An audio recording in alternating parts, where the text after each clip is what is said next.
Hey friends, welcome to the Jetstream. We have another interview going with us, or conversation. I prefer conversation, but sometimes it just doesn't happen that way. That's totally okay. But today we have a special guest, one of my closest friends, in my honest opinion. He can disagree as far as I care. We'll have a big debate about it. One of my closest friends, he goes by, hey, what's up, Alex? He goes by Pessimistic Environmentalist. I call him Allan, IRL. There he is. Hello. Hey, it's Allan. It's me. He is an environmentalist, a pessimist, pessimistic environmentalist. Also, huge on the conservation side. We used to work together. I don't know if you want me to. This one makes a little bit more sense. Now I'm actually facing you because I was facing the other direction for. But yes, also does a lot of conservation work, especially with snakes too. Snake wrangling. But this is Allan, one of my closest friends. Anything else you want to add on that? Any introductions that you want to put in? The Nazi puncher in Wolfenstein, of course. Nazi puncher. The scar on the right knuckle is from a Nazi's tooth in the Berkeley riots of 2017. Damn, they really got you. Like, was that VR? No. Weird new patch update where the IRL, the mods really outdid themselves. It was very realistic. Yeah, the Berkeley mod. Yeah, the DLC Berkeley map. Yeah. Try to think of anything else. Yeah, I mean, I do writing, but nothing published yet, so it's not even worth mentioning almost. But just keep your ears to the ground, I guess, on that one. You do voiceover too, right?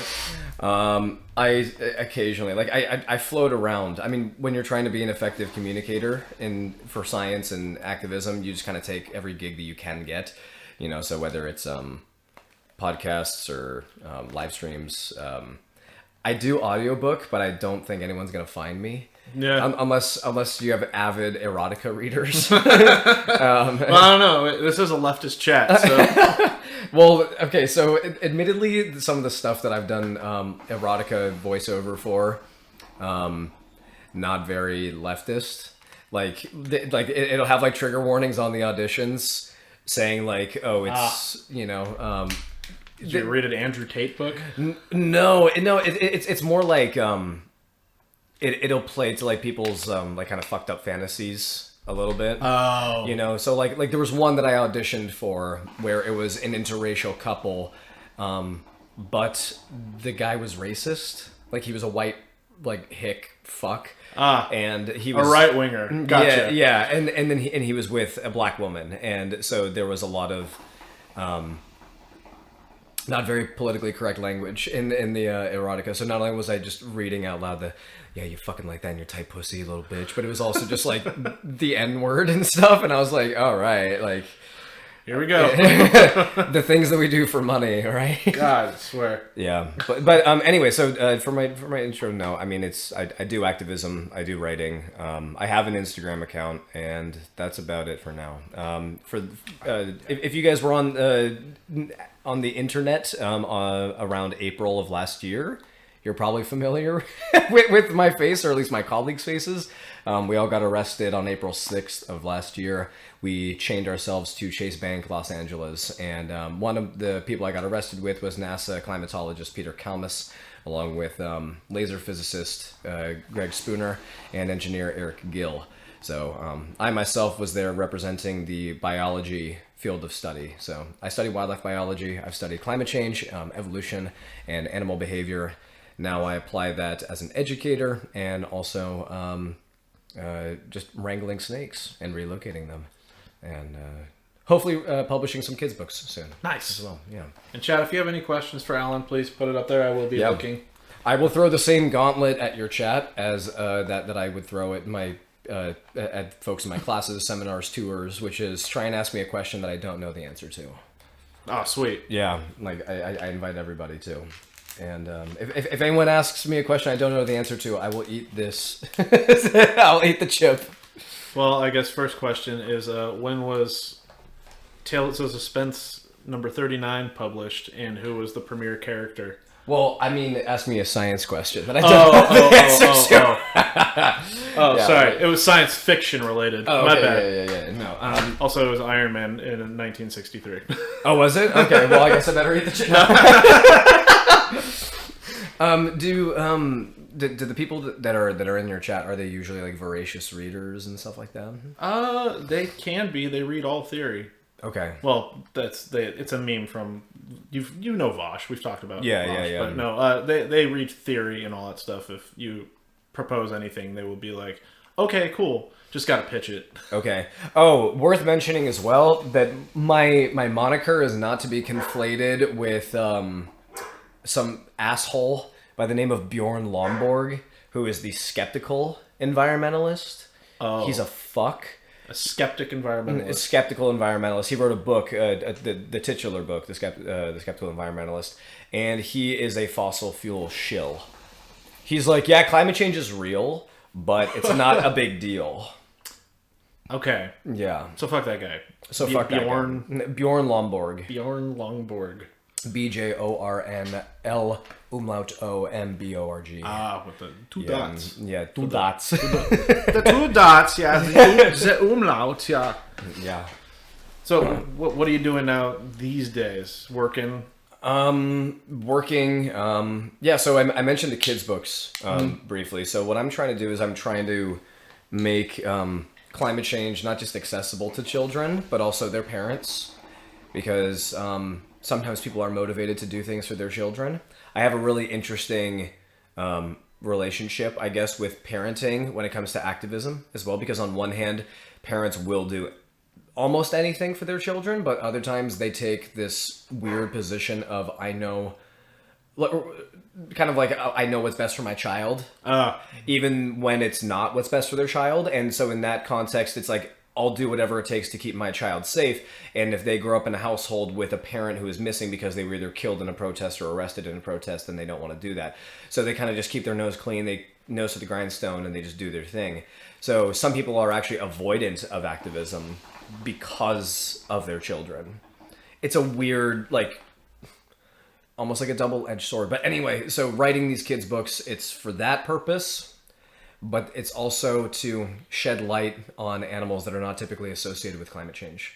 So what animals are associated with climate change? I know we talked recently about the mammoth and how they're doing the mammoth cloning project. Yeah. So the mammoth de-extinction is they'll do fucking anything to avoid taxing rich people. They will. They're like, let's de-extinct the woolly mammoth. Let's put aerosols in the air. Let's put nanobots in the sky to like drown out the sun. Let's do all this shit, except for taxing billionaires. Like, it's unreal. But for the kids' books, much to my chagrin, we our first book, like our breakout book, is on polar bears, even though they're the most hackneyed poster children of the cause of climate change.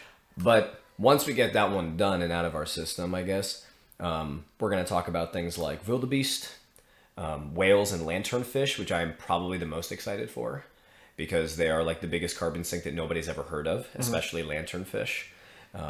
They make up, so the mesopelagic zone in the ocean is about 200 meters to 1,000 meters deep, contains 65% of all the biomass in the entire ocean, and the majority of it are lanternfish. Oh. And they do these diel-vertical migrations where they go from the bottom of the mesopelagic to the top every single day. It's the biggest like movement of living organisms on the planet, like bigger than the wildebeest migration in Africa, bigger than the American bison migration before the American military happened in the 1800s. And basically they go up, they eat all the zooplankton, and then they go back down, and they're bringing with it all the carbon that the zooplankton and the phytoplankton have photosynthesized and put through this biological pump. Effectively, lanternfish take away 20% of all carbon dioxide emissions that humans create every single year. Oh shit, that's crazy. Yeah, this fish that nobody's heard about. So so that's another one of the books. Hummingbirds is another one. Giraffes, goats. Yeah, giraffes are going to be in the same book as the wildebeest. Okay, because they're both African savanna animals. And each of the books doesn't just focus on like fun facts about the animals. What it does is it uses the animals as a way to like very kind of like to sucker them in, coax them, because like, hey, you like giraffes? Well, just come on this way, and then bam, you hit them with some climate science. Or what I'm also trying to do. Here's some reality, kids. Well, what I'm also trying to do is use the marketable, what we would call in conservation, charismatic megafauna, which are animals that are basically just, they everybody knows them. They're cute, they're cuddly, and they get a lot more privilege when it comes to funding. So like pandas are the best example. Like, fuck pandas, man. I mean, first off, because no other pandas will apparently fuck them either. But True. Like, they're just so determined to go extinct, and they get billions of dollars in funding. But then, meanwhile, we've lost roughly 70% of insects in the past 4 decades. And right, exactly. And so, what I'm doing is I'm using something like, people really like hummingbirds, but not a lot of people like beetles. But both hummingbirds and beetles are pollinators. Mm-hmm. So when people buy the book for the hummingbirds, they come for the hummingbirds, stay for the beetles. And then we talk about different facets of biodiversity and ecological interconnectedness. Yeah, I was going to say, it's interesting too. Not a lot of people know that goats and giraffes are pollinators. Yeah. Yeah, people think that it's just bees and butterflies and that's it. But it's like, dude, bats are pollinators. Mm-hmm. Birds are pollinators, giraffes are pollinators. Just anything that occupies that role in the ecosystem. And so with the polar bears, I was like, let's use that to actually talk about... I mean, so you and I share equal affinity for hatred in Steven Crowder. Oh. I have an... Oh, yeah. Mm-hmm. Chat, Crowder warning. It's an ongoing joke in my chat. Oh, we hate Steven Crowder. Okay, good. Yeah, he has an entire hour-long video on YouTube about... It's like the ultimate climate change takedown video or whatever. And I fully intend on uploading a video sometime in the near future. Just go... Like, it'll be probably like 3 or 4 hours long for me debunking it. But, like... one of the things that he said in regards to polar bears is he's like, good, like, fuck polar bears, like they're so dangerous and like all this stuff, like, the species go extinct all the time, and like, oh, it just affects polar bears and all this stuff, and oh no, like, oh guys, the polar bears are gonna go extinct, better crash the economy. And I'm going, it's more than just polar bears. It is so much more than that. And so that's where the book comes in, where it's like, where one of the, so the concept of the book is actually, and my co-writers put me in the book. I didn't. They put me as a character in the book, and so I'm there in the book educating kids. And I'm explaining what's happening to the polar bears. And then one of the kids asks, does this ice melting just affect polar bears? And then my character says, actually no, because when the white surface of the planet disappears, we lose albedo, which is sunlight reflectivity. It's just like wearing a white shirt on a hot day. And so it makes the world warmer. And then also when that snow and ice melt, it turns into dark ocean water, which increases albedo. And then when water gets hot, the levels rise. So then it leads into sea level rise. So polar bears are kind of like the canary in the coal mine of much bigger things. It's not just about the polar bears. It's what it signifies. It's what it symbolizes. So if I am going to write a book about polar bears, that's why. Gotcha. With giraffes, we talk about, deforestation, biomes. With lanternfish, we talk about, like ocean pollution. With bats, we talk about sound and light pollution and pesticides, herbicides, fungicides, all that shit. Every single book is a different thing that we focus on in nature, because that's also the voice that's missing. That's why it was so important to me to start Scientist Rebellion back when it happened, which is what actually happened with Peter and Greg and Eric and myself. Was the Scientist Rebellion. It was a global thing with over 1,000 scientists, but I pitched the idea for Scientist Rebellion back in 2019 when I was with the Extinction Rebellion in Los Angeles. Because, like, don't get me wrong, indigenous voices and people of color voices, women voices are very important in climate change. I will never state otherwise. The voice that's been missing, though, or at least the 2 main voices, are the scientists and nature. People don't talk about climate change and focus on nature. And when they do, it's only polar bears. We're looking at a loss of 75% of mammal species in the next 100 to 200 years. That's just mammals. We're talking 20% of crocodilians. We're potentially talking all species of shark. We're talking potentially all species of fish in general going extinct. Most species of insect going extinct, except for the really fucking nasty ones. So when people are talking about, oh yeah, like the economy and, people representation and whatever, and like neighborhoods and city planning, I'm like, those are all really important. But guys, we are not the only ones here. So when I was there with Peter and Greg and Eric, I was like, I'm a wildlife biologist, and that's because the least thing I can do is speak up for those who can't speak up for themselves. Those things being the animals and the plants and everything on the planet. Oh, and Alex asks, with a kappa, so it's sarcastic, how much fossil fuel would be created from the biomass of all the Nazis that exist and have existed? How long would it take? It's actually funny. There was an argument that I've heard two arguments. One is that cremation is actually like a really huge emitter of carbon dioxide if you don't do it properly. I cannot remember the actual amount right now off the top of my head because it's not really on the forefront of carbon dioxide emissions, but quite a lot actually. Cremation is pretty fucking brutal. Well, especially with how the Nazis did it. Especially with... Sorry, too soon? Oh my god! And then I was not expecting that. That's what I thought you were alluding to for a second. No. But then I've also heard, I think it was a member of Congress where he was saying that, human body, like he was like, oh yeah, factories and cars and whatever totally do not contribute to greenhouse gas emissions, but human bodies, we emit a lot of heat. And I was like, you can't be serious. Like, really right now? Like, dead ass. Wait, so the question was how many bodies? There it is. How much fossil fuel would be created from the biomass of all the Nazis that existed and have existed? And how long would it take? How long would it take? I guess, I'm guessing it means to be sequestered. He's being sarcastic. With or without... No, I know, but I love taking those questions seriously. Like, okay, when I was a wildlife biologist in Los Angeles, I would get, like, animal fight club questions literally on the daily. It would be like, who would win in a fight, an armadillo or a hedgehog? This or that. So I would still entertain them because they're funny. With or without lanternfish. Wait, so the because you got those questions on the daily. Grizzly bear... Or silverback grizzly gorilla. bear. Yeah, okay, cool. I'm glad. Yeah. Anyone who says gorilla needs to fucking lay off the Joe Rogan. Anyone. It's so stupid. Well, isn't it something with, like, bears? Because it's for a lot of carnivores, but the way that they play fight is biting each other. And so, like, their skin, like, kind of extends a little bit, but it's really hard to pierce or some shit like that. I don't know how accurate that is. So, I mean, like, there is that, but also just their skin is way thicker than gorillas. It's worth mentioning, though, that gorilla bites are marginally stronger than grizzly bear bites. Really? Yeah. Yeah, they are stronger, but just by a little bit. But here's the other thing, is that gorillas, like their blunt damage, being their fists and whatever, they, it's not really that effective against a grizzly bear. Meanwhile, grizzly bears, they have paws that are as big as my torso, and they have fucking knives on the end. Yeah. Like, I've seen a bear in person take the door off of a car like you would peel a banana. I mean, they are just so ungodly strong. I mean, don't get me wrong. I've also seen a gorilla staring down my dad with its arm fully extended, like resting up against a tractor tire, just looking him dead ass in the face and then flattening it with a stiff arm.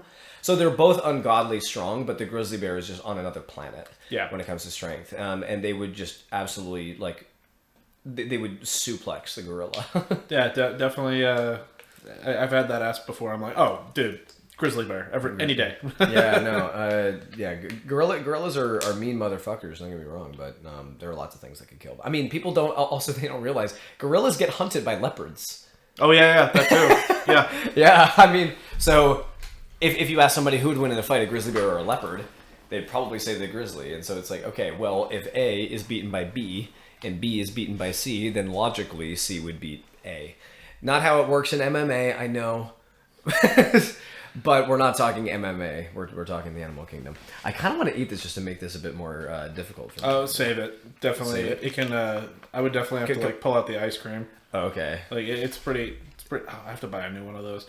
But yeah, I mean, you could probably handle it, no problem. I have a pretty high... You underestimate my power. Yeah, like I said, you could probably handle it. I mean, you can if you want. Yeah, I'll save it. Okay, yeah, for sure. I will save it. There could be a paper, scissors, rock scenario going on, though. No. No. I mean, again, in theory, yes, like with humans, but not with animals. Something like a gorilla, doesn't stand a chance. I mean, the grizzly bear is faster, and they're just so much more massive as well. Like a grizzly bear weighs like what, 500 pounds to 1,000 pounds, depending on if it's male or female, and then a silverback weighs 400 pounds tops. So it's always getting outweighed by the grizzly bear. So the grizzly bear just is on top of it. Well, not to mention, if we have to think about it like this analogy, so you have a grass type would be the gorilla, fire type would be the leopard, and then you would think grizzly bear is the water type. No, it's just we're talking generation 1 here. Psychic type Mewtwo just destroys everything. I'm trying to think of a more worthy like animal kingdom mashup, kind of a fight, like who would win. I don't know. Come to think of it. Oh, because people think lions and tigers. I'm inclined to say tigers. Yeah, people. I mean, also people way overestimate predatory cats. It's not to say the predatory cats aren't absolute menaces, but they really overestimate them. You know, lions work as a team and they catch their prey 40% of the time. Maybe like somewhere between 40 and 60% of the time, which isn't really that good. No. And then for something like a cheetah, they catch their prey 50% of the time, but their retention rate sucks ass because by the time they catch that thing, they're completely gassed and they can't fight for it. So a vulture will bully them out of their catch. Yep. I mean, cheetahs are fucking scaredy cats. People think that cheetahs and leopards are the same fucking thing. Nope. Like whenever they see cheetah would get his ass kicked by a leopard. I mean, cheetah would get its fucking ass kicked by me. True. That's true. Cheetahs weigh 100 pounds. Like, they're not a big cat.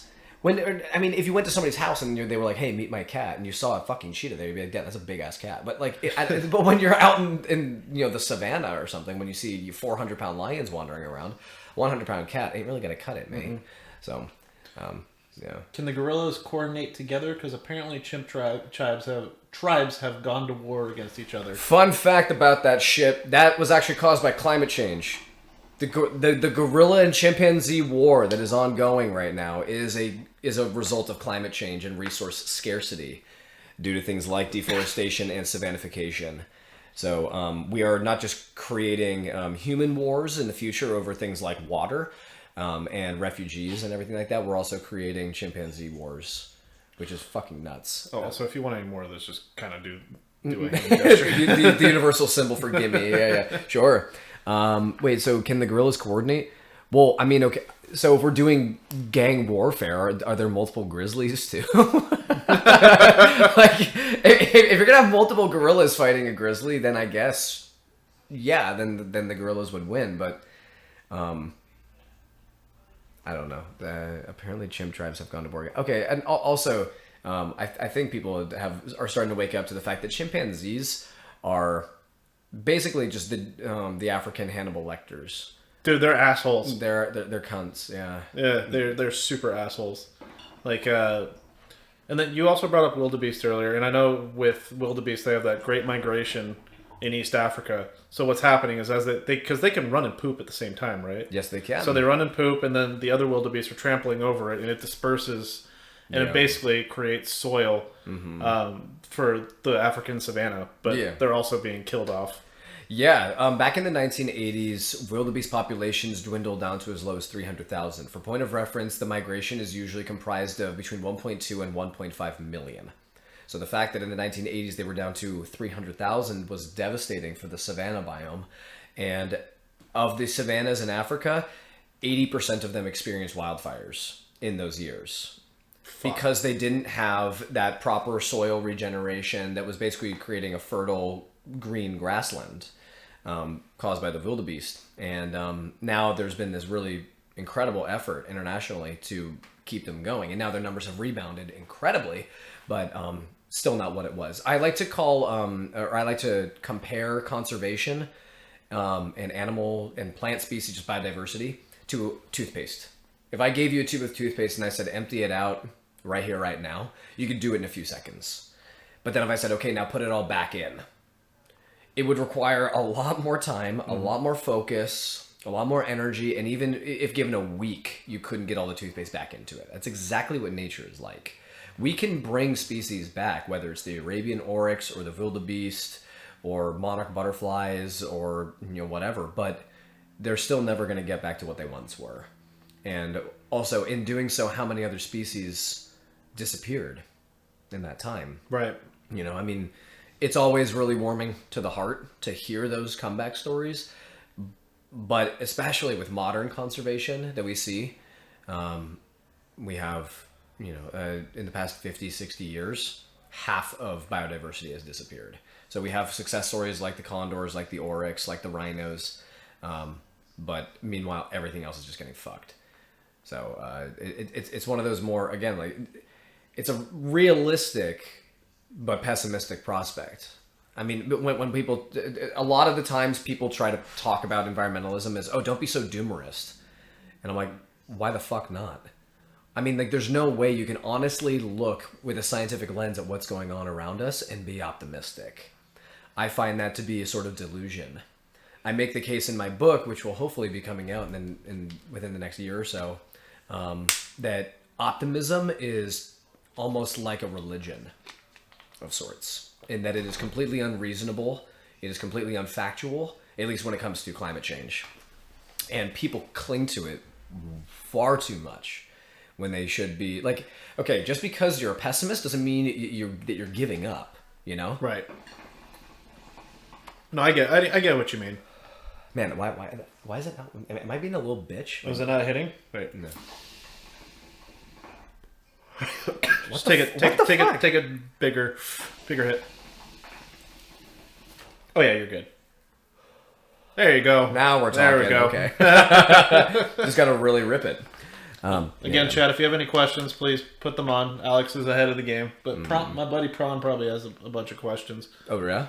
Oh, yeah, Epic Prawn. He's always it's always a class act with questions. Oh, good. That sounded very bad. No, he's really good with questions, is what I actually meant to say. No. I mean, like, I totally was like, good. Yeah, what was not misconstrued.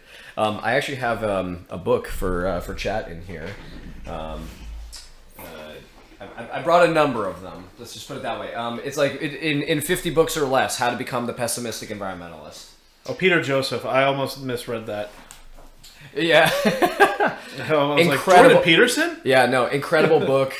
He is the creator of the Zeitgeist films as well. Yeah. So the Human Rights Movement by Peter Joseph. Fucking incredible. One of the greatest thinkers today when it comes to like capitalism critiques and stuff like that. My good friend Zachary Marlowe, he actually had the opportunity to speak with Peter Joseph while he was making his film over the past few years. No shit. Dude, he has had such incredible... I mean, like, Zach is such a funny person in that he just has the audacity. Like that's... like, he has the balls. Like, he just does not... He's based as fuck. He will just reach out to people. And a lot of people don't realize that you can just talk to people if you just try. Like, it's sort of like that Dunning-Kruger effect where you're like, oh, they'll never talk to me, or like, oh, if I send them an email, they'll never pick up. It's like, you'd be amazed because everybody thinks that. So if you send them an email, they'll pick up. So he's gotten like David Wolf in his movie. Like, he's gotten the man who wrote the book on violence, literally the book on violence as well. Noam Chomsky. Oh yeah. Yeah, dude, what the fuck? Really? Yeah, no, like dead ass. Like if you just send out an email. I mean, for also this is just a I would say good reader etiquette for folks. A lot of the times books, like, in order to become a New York Times bestseller, you need to sell like 5,000 or 10,000 copies. Maybe it's not that big, and so if you buy a copy of a book, you're probably one of the few that are reading it, and so just when you're done, if you liked it, send a letter or an email to the writer and tell them that you appreciated it, because every time they will get that email and it makes their entire day. Hell yeah. Like that's something that I've been doing now as I've been reading books for the past 2 years. Every time I finish a book and I like it, I draft an email and I get a response rather regularly. That's awesome. Yeah. I actually didn't know that. That's good to know. Oh yeah. And like there are sometimes books that you cannot find available. Like where you see the the title on Google or something, and you want to buy it, but like nowhere sells it online. Mm-hmm. You can just email the author, and you can say, "Hey, do you have any spare copies that I could buy off of you?" And they'll totally be like, fuck yeah, like I know a place where you can get that. It's also like that with scientific papers. If you're trying, like if you're, it doesn't matter if it's like on Nature or Science Magazine or something, instead of hiding peer-reviewed research behind a paywall, if you just ask them for their research, they'll just send it to you for free. That's awesome. Yeah. Just little life hacks here and there. But wait, what was the book you were looking for? It's right here. Yeah. It's called The Optimism Bias, a tour of the irrationally positive brain. Really, really good book. I don't know. It's just like talking about like the biology and like basically the human brain in a sort of way is like conditioned to be optimistic. But I then take the position again because I can compare optimism or toxic optimism to a religion. And when people talk to one of my idols, Richard Dawkins, about religion, they're like, oh, but it helps people, you know, like it makes them feel better. And he's like, I honestly don't care. I care about what's true. And that's exactly how this is. Like, I don't care if it helps people sleep well at night because you know what they say, ignorance is bliss. And that's exactly what this is. And again, pessimist, it says it in my Instagram bio, pessimist is not doomerist. I mean, like, I'm decked out in my battle jackets because I go to battle. I go and I fight people about this cause. Whether in a video game. In Fortnite. Whether it's on, you know, with my words, with debate, whether it's blocking traffic. I mean, like, shout out to Vice President Kamala Harris. Do you remember me? Oh, yeah. Yes. Yeah, you confronted Kamala Harris, right? Yeah, I was going for Gavin Newsom and I got Kamala Harris instead. It's like going fishing for a trout and catching a shark instead. Yeah, God, I mean to step up from there, Jesus. Yeah. What'd she say to you, by the way? Not much. She was wondering why I was there at the house blocking her car, and I explained to her that I was there representing the people of Aliso Canyon. For those of you that don't know, the Aliso Canyon gas storage facility had a tragedy in 2015, and it is actually the biggest gas leak in, I want to say, United States history. It's basically the West Coast version of Flint, Michigan, but nobody knows about it. It's the second largest gas storage facility in the United States, and in 2015 it leaked. And the people in Aliso Canyon, they are getting cancer, they're getting chronic nosebleeds, they're getting chronic headaches, their pets are dying, and again, nobody knows about it. Kamala Harris was the, oh God, I'm trying to remember what her position was, the Attorney General at the time. Oh. Yeah, and then Gavin Newsom, when he was running for his first term as governor, he said that he did this without prompting, he said, I'm going to shut down the Aliso Canyon gas storage facility, and he didn't when he was elected into office. And so we were just trying to hold him accountable. We were just trying to be like, hey, Gavin, what's the story? Because the people of Aliso Canyon that actually fucking lived there, they had followed him around the state as he was doing his rallies, just saying like, hey, Gavin, can you keep to your word? Like, do you remember us? And so he just kept dodging them and ducking them. And so I, along with a team of people, we actually shut down that storage facility for 10 and a half, 11 hours. Oh, nice. I chained myself to a pipe and we blocked it and we shut it down. But then we caught wind that Gavin was in Brentwood doing a fundraiser for re-election from one of our inside sources. And so we relocated. We went to Brentwood, and I was just blocking 1%ers from getting into that fundraising event. And one of them was an SUV of none other than Kamala Harris. And so she was like, you know, what are you guys doing here? And I was like, we're here for the Aliso Canyon pipeline. Like, you know about that blowout that happened in 2015. And she was like, okay, I'll talk to him. And I was like, please, like, we've been out here all day looking for him. We just want to talk. Like, we just want answers. We just want accountability. Mm-hmm. You know, like, it's one of those things where it's like, if he just did what he said he would do, what he promised these people, you wouldn't have even been there. They wouldn't have fucking been there. Yeah. Like, we're not. Like, that's one of the most common misconstruities about the false equivalency as well between like the left rage versus right rage. It's like, I don't want to be angry. Yeah. That's one of the lines that I said in Zachary Marlowe's film, actually, which is going to be coming out very soon, which is, I am done with being angry. I am so fucking tired of it, but I can't help it. Like, it's like the light of this world is dying, and I have to rage against the dying of the light, and it's exhausting. It really is. Nice. Fuck. Who's that? Meniel, thank you for the 3 months. It's much appreciated. Whoa, nice. But Dylan Thomas, there we go. That's who you were quoting. Yes. Yeah. Not everybody knows that. Good one. The right doesn't want to be angry either. They just want everyone to be exactly like them, right? I mean, that's pretty much how it comes off. Well, I mean, so actually, the right does want to be angry. I mean, think about how many straw men they prop up just to create a point. I mean, the right rage is creating issues that aren't even there. It's projection of their own insecurities onto other people as well. I mean, like, look no further than the bathroom, like the trans people bathroom scandal, and gay people being groomers and everything like that. Like, they propagandize themselves into rage. Yep. Yeah. I mean, so that is emotions ultimately are boiled down into two main categories. They are either love-based or they are fear-based. Anger is a fear-based emotion, and so everything, and conservatism is not only inherently reactionary, but it's inherently fear-based because they're afraid of things changing. And so it's like when you just kind of like, again, you tie them all together in that lump. It's like, so anger is related to fear, fear of change, conservatism. Okay, that makes a lot of sense now suddenly. Meanwhile, again, like leftists, we just want empathy and compassion and equity to be distributed, and when people don't adhere to that, that makes us angry. Like, it's not the same thing, not even close. Well, I mean, if we got that, then that means the 1% doesn't get to be the 1% anymore. Right. God, what a detriment! All those billions that they don't know how to spend. Right. Yeah. Put into jobs and shit like that. Yeah. But, right. Like they have more money than ever before, and yet there are more people not working than ever. Isn't conservatism basically the concept that is tradition? That it is tradition that will save us from ever changing the world. Technically, yes. Yeah, I mean, like they're trying to conserve what once was.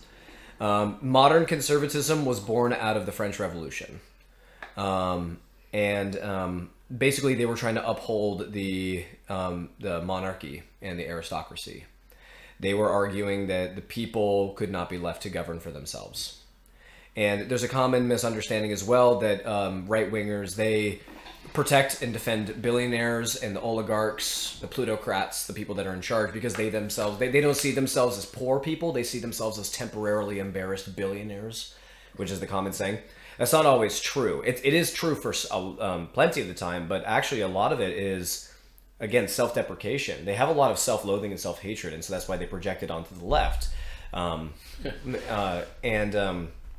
One of those things being like, they just see themselves as cogs in the machine.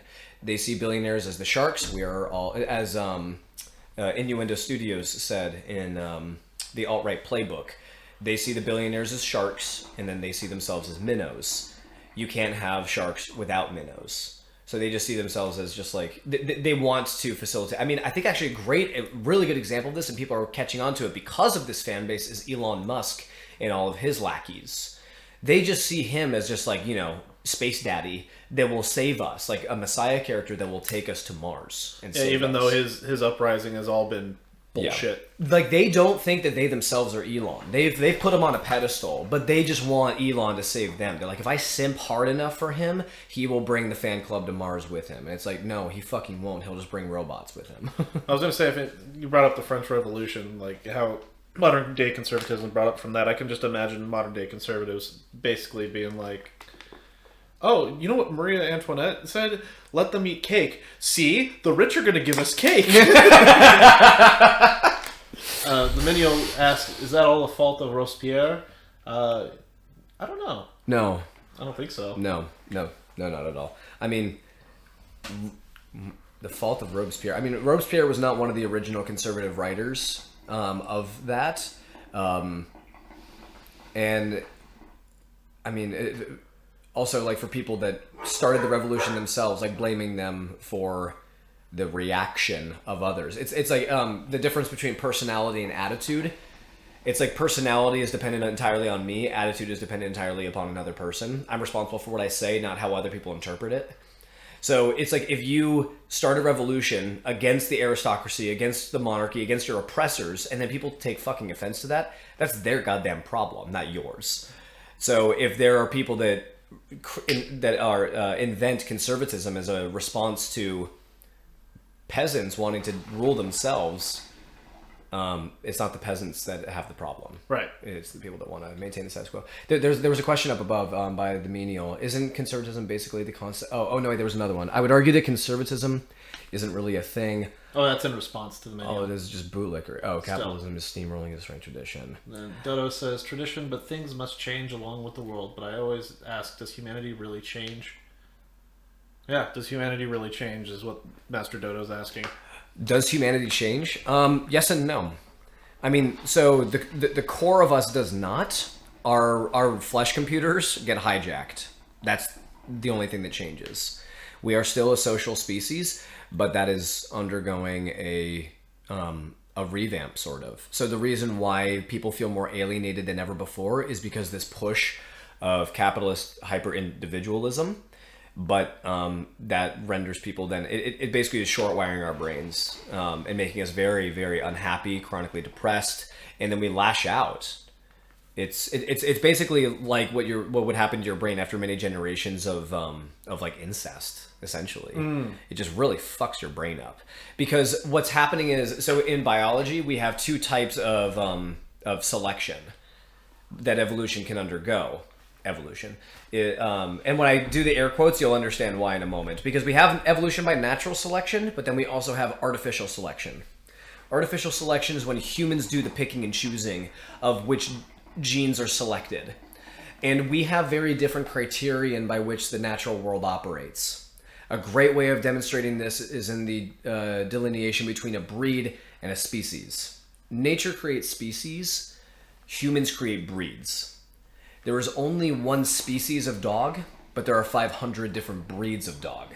And we bred them for different purposes that benefited us. So, like when you see a gazelle in Africa, it's like, that's a cow. It's not a deer. It's a bovine. And then when I tell people that, they're like, so you can milk a gazelle? And it's like, well, you can fucking milk a human too. I mean, like, we're mammals, yes. And like, you can milk any mammal. But whether or not you can, get a jug of it and sell it in the grocery store when it has 2% milk fat, that's not the point. Like, people just think that that's the only version of milking an animal. But it's like, we domesticated cows over thousands of years to be able to produce this amount of milk, of this type of milk. And so what does this mean for human beings and our brains and individualism? Well, this artificial world that we've created that is based around money and this basically Thatcherite, Darwinian survival of the fittest. It's like, if success is hoarding money and only the selfish can accomplish that and achieve that, then you're creating this artificial selection that favors hyper-individualism and cold-bloodedness against your fellow man. So we are at sort of this impasse, and there are some authors and thinkers and even biologists that argue that we're sort of undergoing a social evolution to become what some people are calling Homo economicus rather than Homo sapiens. Huh. Because we are just so based around money and the like. Yeah, so a very long-winded answer, but humans don't have to change. We have to change society, right? The innate goodness or evil of humanity is never the true question. And then we got a lot of responses about titty milk, which is the correct response, other than everything else we've talked about the importance of. Am I able to scroll up on this, because I feel like there was a question that I missed actually? No, you didn't miss anything. There was. Oh yeah. So capitalism is destroying traditions. Capitalism is streamrolling and destroying traditions. And I would disagree with that. I would disagree with that. Well, hold on. Let's see. I would argue that conservatism isn't really a thing. All it is just bootlickery. Capitalism is steamrolling and destroying traditions, and they don't really give a shit. Capitalism is appropriating tradition. Mm-hmm. It's not steamrolling it; it's bastardizing it. But it's using it to take. So I mean, that's what fascism is largely bred out of. Is creating this romanticized, glamorized nostalgia trip for a time that once was, basically pleading the appeal to tradition, which in a sort of way is like culture in a temporal aspect. So no, capitalism actually fucking loves tradition. Oh yeah. It loves the shit out of it. I would argue that nostalgia is one of the most important emotions in the world, because that's what people cling to the most. They just want a simpler time. They want when things are good. Wait, the innate goodness or evil of humanity is never the question. Yeah, correct. Good, yeah, evil and good are just appendages of the human condition. The tools that we use to exercise it, that's what matters. So like some people, people ask, oh, is the internet a good thing or a bad thing? And I'm like, it's neither. It is an extension of those appendages. If you want to use the internet for good, if you want to keep in contact with your friends, if you want to have fun and play games, if you want to start, charities, if you want to educate people, then great, awesome. But it can also be used for doxing people, bullying people, hacking into their credit card. It's just like, if you want to be good, then you can be good. If you want to be evil, you can be evil. Well, it's because one of my book ideas that I plan to write is actually a fantasy idea that explores magic and light and dark magic, and the traditional fantasy will tell you like, oh, light is evil, dark is good. I'm like, oh, no, that's not the case. It depends on who's using this thing and what it's for. Is it for malicious intent or is it for good? So, like, being able to explore those types of things. Oh, I actually have an entire section of my bookshelf that's dedicated to people writing about good and evil. Two of them are written by Michael Shermer, by the way. Great writer. The people that occupy the most space on my bookshelf are Richard Dawkins, Edward O. Wilson, Michael Shermer, and Carl Sagan. Those are the four most commonly found authors on my shelf. And Shermer has a ton of books about superstition and belief, religion, but also about basically like the science behind good and evil. Big Mommy Milker, okay. Base Master Yeah, Dodo. weaponizing nostalgia, yeah. Just ask people from Germany immediately before World War II. Oh, okay. Isn't Richard Dawkins kind of a dick? I would say that's a relative term, but yeah, I mean, I was on a podcast a week ago, 2 weeks ago, and one of the hosts of the podcast, she said that that Carl Sagan was a bad person, and I was like, what the fuck? Like, Carl Sagan is like my idol. Like, he's one of my favorite people to have ever existed. In fact, one of the lines from him is like the thing that I live by. It's literally the background of my phone, which is preserve and cherish the pale blue dot, the only home that we have ever known. I mean, like, that entire shtick, I could do the entire 5-minute speech right now. I have it committed to memory, but and I was like, why is he a dick? And I wasn't saying it in a challenging way. I was like, is there something about him that I have overlooked? Like, I need to know. And she was like, well, he was so cocky, and like he was so, he thought that everything he said was correct. And I was like, well, I mean, he was right, So it's like one man's confidence is another man's cockiness. Right. And so it's like, when it comes to Richard Dawkins, it's like, he's only a dick if I would say if you're a dick first. There are some things that he has said that are a little bit barbed, but I would just chalk that up to the dude has been in the circuit of debate and aggression for the better part of half of a century now. So I think he just kind of like rushes to defending himself, and then it can come off as aggression. Well, it's not like, man, we talk about this guy all the time. He was like amazing at debate, really based leftist until it came to the Iraq War. Oh, Christopher Hitchens. Christopher Hitchens, yes. Yeah. A lot of people think that Christopher Hitchens was a dick as well. Somebody that I work with, she said that Edward O. Wilson was a dick, and I was like, okay. But then also, but here's the other thing as well. Where do you stand on mixing up the artist with their art? Mm-hmm. I'm trying to think of a really, really good example. Charles Darwin. I'm a biologist, so Charles Darwin is like literally the fucking guy, Charles Darwin was a racist and a cousin fucker, but he was correct about evolution. He was a smart motherfucker, and he was really insightful into the natural world, but on a personal level, he was a dick. I don't idolize Charles Darwin. I love his ideas, his science. And that's also a lot of what we were talking about, like right ideas versus left ideas, and when it comes to like traditional political understanding. And that's one of, the left does, or the right does this all the time, where they're like, oh, Greta Thunberg ate meat, so the entire environmentalist movement, it sucks. And it's like, she came out with a book that was printed on paper. Oh, conservatives. Well, and it's like, well, actually a really big one is Bernie Sanders. Because people just think it's like, oh, so Bernie Sanders, endorsed Joe Biden, so it's like, you guys were without Bernie. It's like, I don't, like, I love Bernie Sanders. I fucking love the shit out of that man, actually. But if he's out of the picture, that doesn't mean I'm not a leftist anymore. Right. I love his ideas. I don't love, like, just him. But the right can't grasp that because they have these demagogues, like Elon Musk is his ideas, and his ideas are him. Jordan Peterson, fucking Crowder and Shapiro, like all of these fucking morons, they are their ideas. And their ideas are them. They belong to the entire right as well, but it's very different. Like they worship Jordan Peterson for being Jordan Peterson. Oh, well, they're the guys that always do like how can you participate in society when you're trying to go against it, but you participate in this artificial thing that we made and that you have to live in. Fucking owned. Like, it doesn't mean we're not trying to change it from the inside. Jesus Christ. Oh, another example of people who are dicks in their personal lives, but I'm going the literature route. Orson Scott Card. Fuck that guy. And H.P. Lovecraft. They've written some amazing things. But oh my dicks. God. H.P. Lovecraft's cat.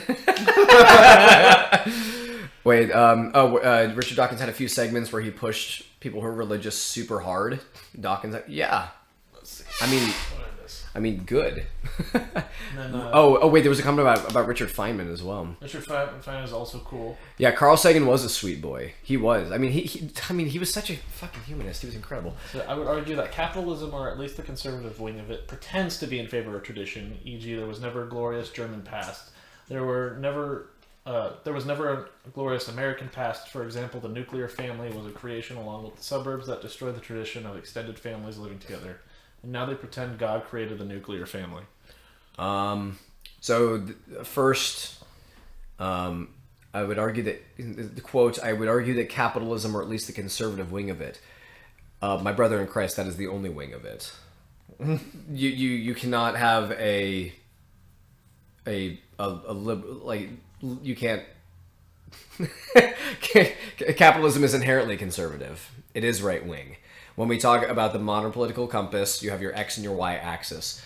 The X axes are capitalism and socialism, left and right wing. So we sort of talked about this a little bit when the man was elected, but Joe Biden, right wingers so fucking afraid of Joe Biden, saying that he's a communist, he's a socialist. I'm like, Joe Biden can pass the most insane environmentalist measures.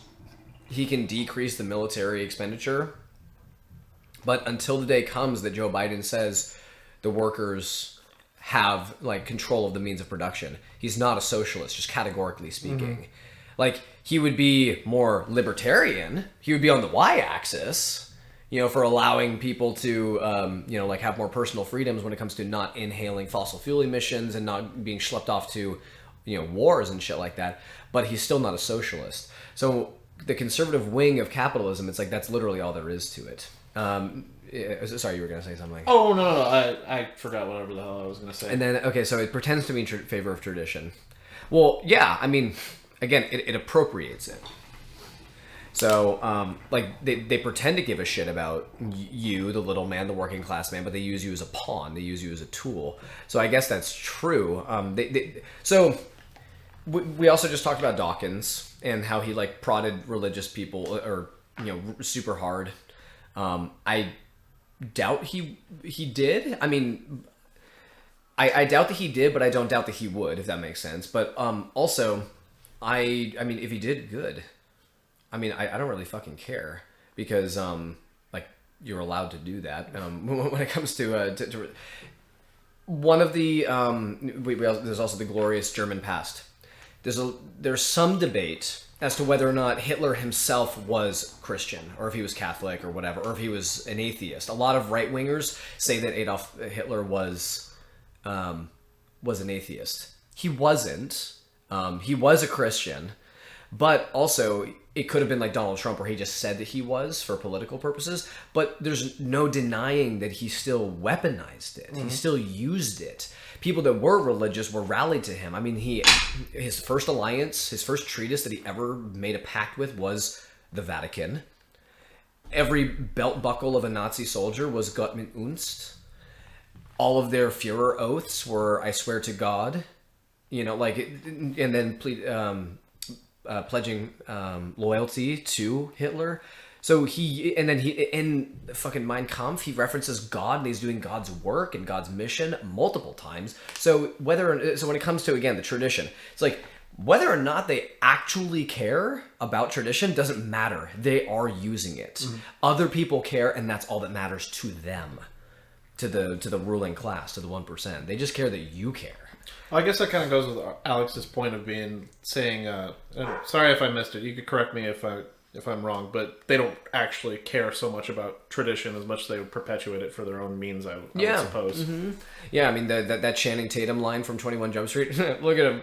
Look at him, he cares. Guys is caring. Like, he's actually trying. Everyone make fun of him. Because how many times have you seen, you know, them saying, oh, the left is so hysterical, or like they're getting so emotional and whatever. It's like, because we are arguing from a position of self-preservation. Facts don't care about your feelings. Right, yeah.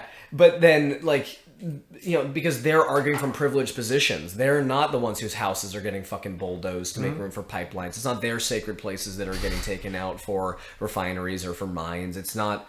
You know, like, it's not any of this shit. Like, they don't care, but they care that you care.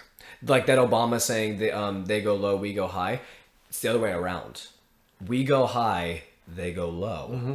They thrive off of our moral high ground. That we have this moral fiber, and that we have a reverence towards just emotion, empathy, compassion. They use that against you. Again, we live in an apathetic, hyper-individualist society now. So if you possess empathy and compassion, you get condemned for it. Also, because another reason it's favored is because we're just surrounded by misery all the time. You know, you see people that are sleeping out on the streets and people that are, you know, like turning to substances and whatever just to try and have some form of escapism. It's like, if you had a bleeding heart, you would just fucking die on the inside. And you and I both feel that way. Yeah. You know, we die on the inside every single day. Because it's just like, it hurts to be alive, you know, because of the world around us. But then meanwhile, they're like, this is funny. You know? Yeah, it's weird too, because, I mean, you and I both understand that as a leftist, like, you never stop fighting. Like, you just never do. No. The right has no principles. Yeah, they do. The right has... Well, they're incredibly good at rhetoric. Like, a lot of leftists don't like to hear that, but the right is incredibly good with rhetoric. And when it comes down to it, even if they disagree on something, they're going to coalesce. Okay, so the right has the principle of being effective. The left has the principle of being correct. That's the difference. And then fighting about it internally. Yeah. So it's just a matter of what do you care more about, being correct or being effective? And therein lies the difference. I mean, like, that's why debate doesn't usually work with a right-winger. Is because it's like, you can show their cognitive dissonance, their contradiction, their hypocrisy all day and night. They don't give a shit. But they'll still get it done. Mm-hmm. Anyway. You know, like, you know, oh, Donald Trump raped 80 women. Oh, Bill Clinton did that too. That doesn't change anything. Like, what the fuck? And then they'll say something about, you know, trans people in bathrooms or whatever, and then you find one of the congressmen that is championing that bill, that anti-trans bill, in the bathroom fucking a child, and they'll still be like, doesn't matter. Like, like, they don't see the overlap in that because they don't care, because they'll just keep on pushing. So the right's principle is just being effective, and the main things that they give a shit about are, I mean, there's also funny debate from a historical standpoint about what's the first or like the original like bigotry, like the OG form of oppression. A lot of people, including myself, would argue that it's misogyny. You know, like the patriarchy is like the first one that came up. And it's because controlling women, I mean, you're controlling half of the fucking population. The biggest cut, the biggest demographic. And then from there, that's where you have transphobia, homophobia, racism, because you're controlling the women. Mm-hmm. Who reproduces with them, who their partners are. And that's why abortion is one of their biggest ones. That's one of their biggest things, because that's a women's rights issue. Right. So that is their number one principle, that they want to be effective on. Then Alex said earlier, there is a liberal-ish wing of capitalism as well. This is in response to earlier. American liberal, yeah. Yeah. That courtesy of the Overton window, yeah. I mean, so like, if somebody in the United States says that they're a liberal, I'm like, I mean, fucking everybody is. We're just like, silence liberal, like, shut the fuck up. But from a political science perspective, a liberal is somebody that is of the left. Mm-hmm. So I would personally disagree with that. But again, in the United States, there is a liberal wing of capitalism. Yeah. Yeah. Not saying that there's a capitalist left wing, true. See, Minial says, by no principles, I mean that the left is unwilling to disregard their morals to achieve their goals. Correct. While the right would throw away everything to get what they want. Yeah, true. Yeah. Again, being right versus being effective. Yeah. So, like, I don't... because, again, what we are asking for is not a lot. We're asking for basic human rights. And so it's like, I'm not willing to capitulate on any of those fronts. I'm willing to make alliance with people if they are able to concede their wrongness. So there's a big fallacy of so there's the false dichotomy or the black and white fallacy. Basically, there's one side or there's this side, but there's also the middle ground fallacy, which basically is saying it's not one of these. It is the thing that is directly in the middle. That's not true. Compromise is a spectrum. And it can be perfectly in the middle. It can be towards one end. It could be towards another one. And for a lot of the things between left and right debate, or demands principles, like the classic one is just like, guys, can't we just get along? It's like, dude, there are literal fucking Nazis over here that want to kill my friends. I want to kill them because they want to kill my friends. We are not the same. In a video game, yeah, sorry. And so, like, that's... It's not the same, and I'm not willing to yield that because they're not going to yield that. So the compromise is they fuck off. Well, it's like one of those things too with the left wing being like, oh, well, they want to get rid of abortion, and instead, American left wing, which isn't saying much in Congress, but they're just like, well, maybe we can make a compromise. It's like, dog, there's no fucking compromise. Right? In that sense, it's a binary. There was something above in the... Oh, yeah. From Master Dodo, he says, I idolize the ideas of Shadman, which was don't give two shits what society thinks. I know many not safe for work artists that live by that rule. It's a good rule for artists, I say. Don't give a shit about what society thinks? I mean, yeah. Like not conforming to the status quo. Oh, yeah. I mean... So, like, kind of build it and the people will come kind of a thing. So like, create the art that you want, that you never had. Be for other people what you wish you had when you were growing up. Like, that totally makes sense. But when it comes to, I mean, if we're still talking like politics and stuff like that, I mean, I guess it could work like that. I guess he's relating it to art, but it's just funny that he says that too, because like in our capitalist society, like obviously when a lot of artists make art, it's monetary gain. But it's funny because if you look at Soviet art, it's a lot more expressive. I don't know if you've ever looked at Soviet art. It's actually it's all about Soviet cartoons. We now return to popular Russian cartoon Shoe and Shoelace. The only time money trickles down is when the rich are bleeding true. Ooh, yeah. Sometimes it's let's see. Edgar Markov says in IRL. No, in a video game. Sometimes it's good for the left to not disregard their morals, though. That's why China and Russia only remade capitalism. Killing landlords didn't end landlordism in China because landlord isn't a genetic trait. I'm not interested in recreating another hierarchy, but with people like me on top.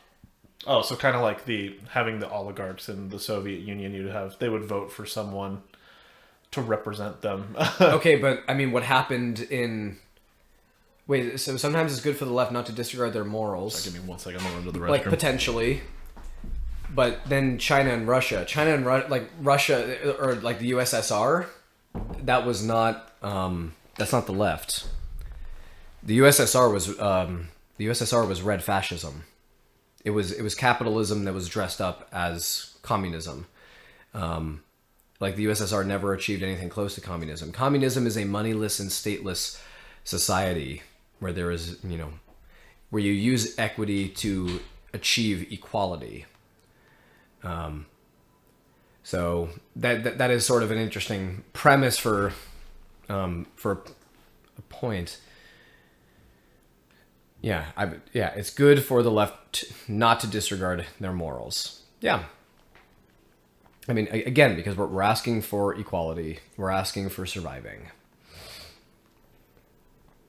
The left needs two prongs to succeed. We need MLK to go at the Malcolm X. Xavier Magneto. I mean, kind of. So, in activism, we talk about what is effective, which is really funny because I've talked about, the left cares more about being right than being effective, but we're trying. We are trying. It's come down to crunch time. When we do proper activism, it has four main components. It needs to be direct. It needs to be immediate. It needs to be aggressive. And it needs to be consistent/persistent. So you cannot just do a single action and hope that that's going to stick. That's not how revolution works. That's not how change comes about. Evolution is not a single mutation. It is a series of mutations in a certain direction. And so for instance, my action with Chase Bank, when I and a few of my colleagues and friends chained ourselves to the bank. So you don't pay rent. Stop. Anyway, sorry. No, you're good. That was not the first of that variety of actions. The Extinction Rebellion has been waging a war against Chase Bank because they are the number one investor of fossil fuel projects on planet Earth. At that point, I had been working with them for about 2 years. Actually, close to 3 at that point. One of them included me being undercover and going into a Chase Bank, posing as a young entrepreneur, getting a business loan, and I had the branch manager for Chase Bank come in a personal meeting with me, and then when I went in, a few minutes later, activists approached the building, security shut down the bank and locked me inside while I was wired with the branch manager and the other tellers, and then it was just they were my captive audience at that point. We had other ones where we parked a fucking boat in the intersection outside of a Chase Bank and we shut down the entire intersection and people chained themselves to the boat. We've had all sorts of actions regarding Chase Bank. So this was just the latest in a long line of things, and it also has to be diverse in its approach. So you can have things like petitions, you can have elections, you can have nonviolent civil disobedience actions, you can have riots. It's important to note that riots are not violence as well. Damage to property is not violence. Damage to people is violence. I don't advocate for violence to people as an opener, or as an aggressive tactic. You should only act in self-defense when it resorts to physical. So when I was in Berkeley in 2017 and I got into physical altercations with people, I was never making the first swing. It was always when I had no other option left. And even then, there was a great amount of restraint that was exercised in order to make sure that, again, all other avenues had been explored. And so when you are organizing a left revolution, you need to have people that are doing all sorts of things that cater to their strengths. Not everybody can do what I, as a cishet, white, able-bodied male, can do. I can get arrested by LAPD. It took 100 riot cops to arrest 4 nerds chained to a bank. We were all white. We were all cishet, able-bodied white men. And it took 100 riot officers. But when we were getting arrested, we complied. Because we knew that if we made a single move, we'd be dead. Mm-hmm. All of us would be dead. And it would have gotten even though there were cameras on us. People, we had at least 10 cameras pointed at us. And all the body cams of all the riot officers that were there. But we still would have been killed if we were people of color, if we had moved or done anything wrong. So now but then all those people, the media people, now their job is to put it out there. And that's why we got covered by local LA media stations. We got covered by, individual environmentalist Instagram accounts. We got Al Jazeera and the BBC that were covering us. All sorts of shit. That's their job in the revolution. Everyone's got a part to play. So just keep doing it. Let's see. So going back to the... I agree with you about the USSR being red fash, but there were certainly leftists that thought they were actually building a left project.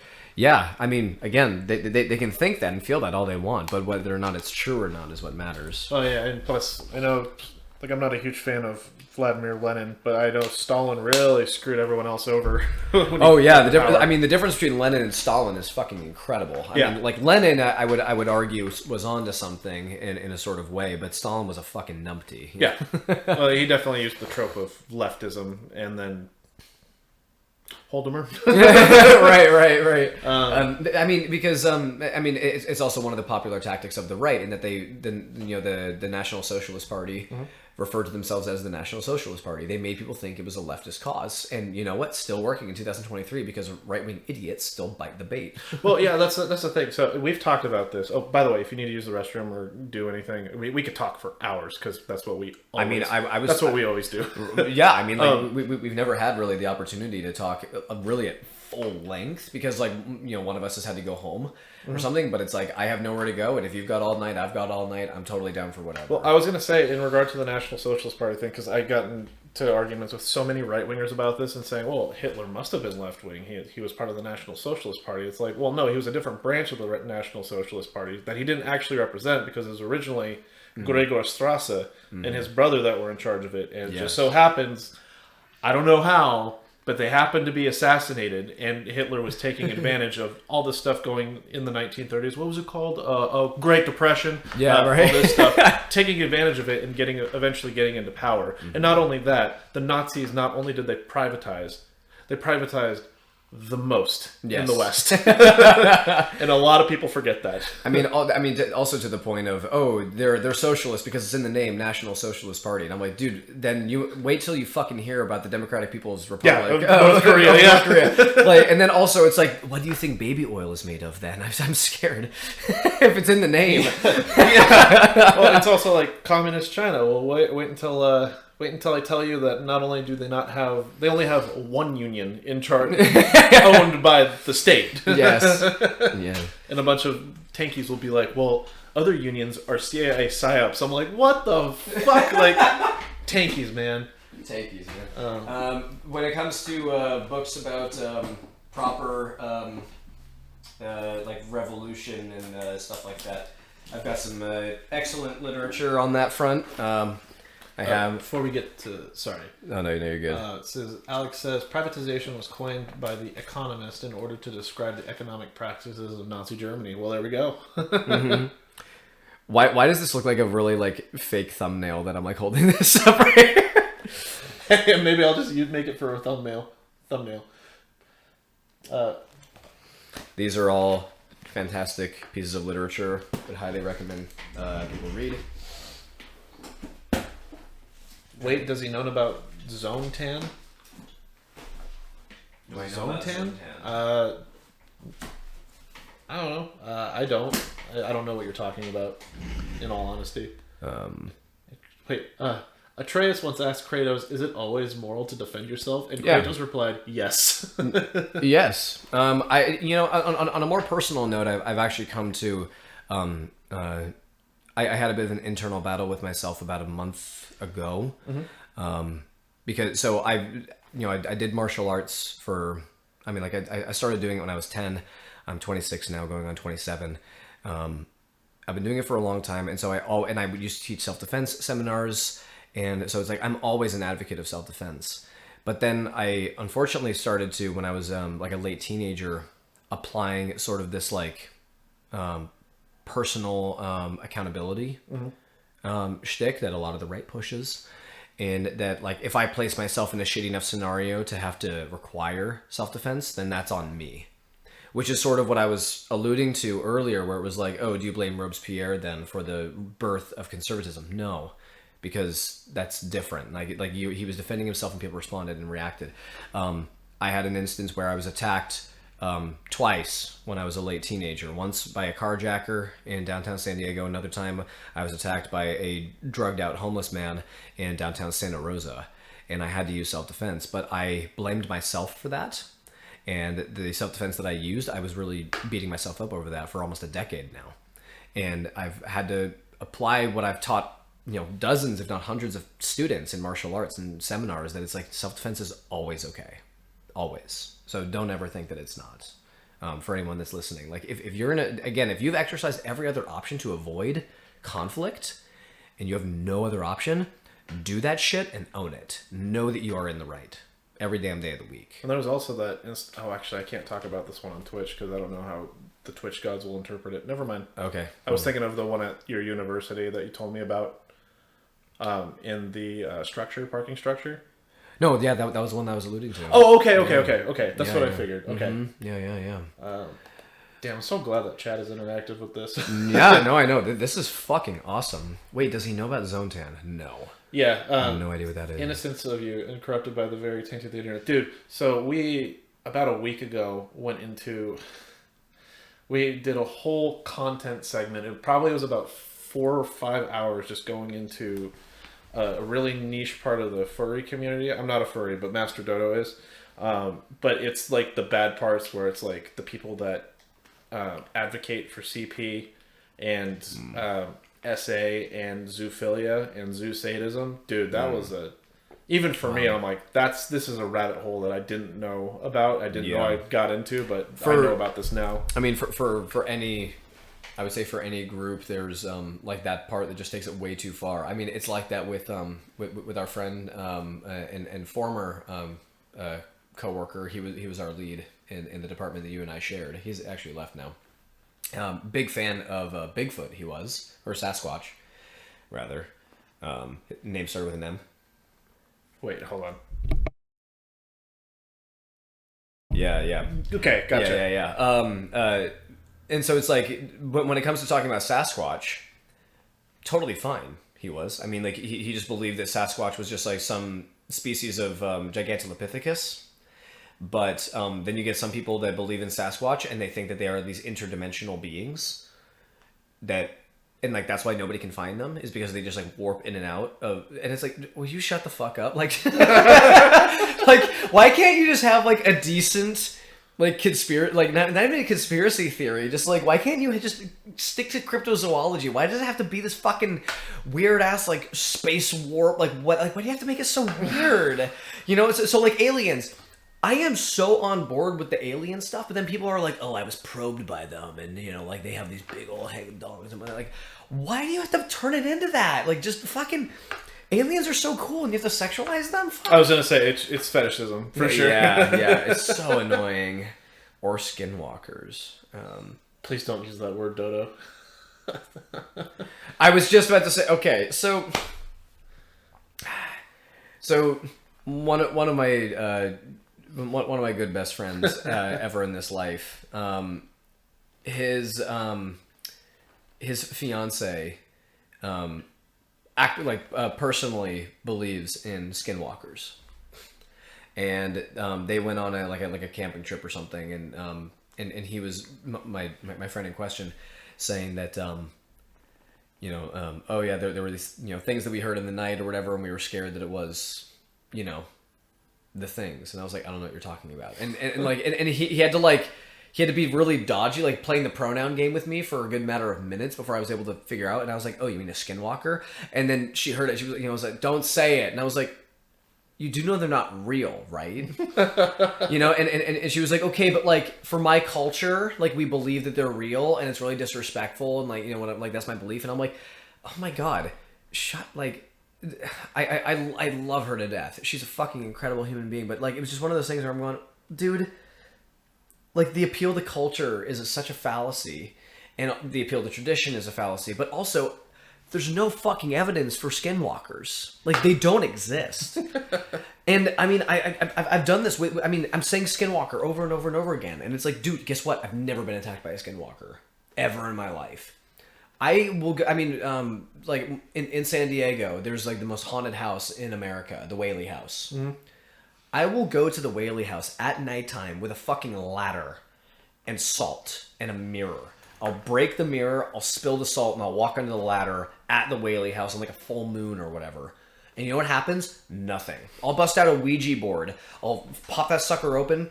I'll trash talk the ghost, and I'll be like, hey, fucking eat my dick, and whatever. Like, just all that shit. Just the most raunchy, like, rude thing you can ever say to a dead person. And then I'll close the Ouija board without saying goodbye. And nothing happens to me. That you know of. I'm just kidding. Yeah, right, yeah. But I don't know. I get really bugged by that, SJW the SJW. Hey, thank you for the follow. Much appreciated. Hey. ever in my life that you know of. Yep, that's where I stole that from. You could be one of them. It's interesting how every haunting and paranormal experience in history has only ever happened to those who already believe in ghosts. Yes, yeah. I mean, I had a really interesting conversation with this actually with a woman that I'm seeing, where she is not willing to yield on the ground of ghosts. I myself do not believe in ghosts, and it was one of those things where it's like, I think that the idea of ghosts... You mean I can't have that Wendigo? Oh, don't even bring Wendigos into this. No, there's the fetishization, right? There it is. Sorry, you were saying? Yeah, no. So I'm open to anything. So here's the thing. If there's evidence, yes. But the evidence for ghosts and leprechauns and God are all equally there, which is none. There's nothing that is convincing to me about ghosts. It's all anecdotal evidence. And in science, we don't trust anecdotes.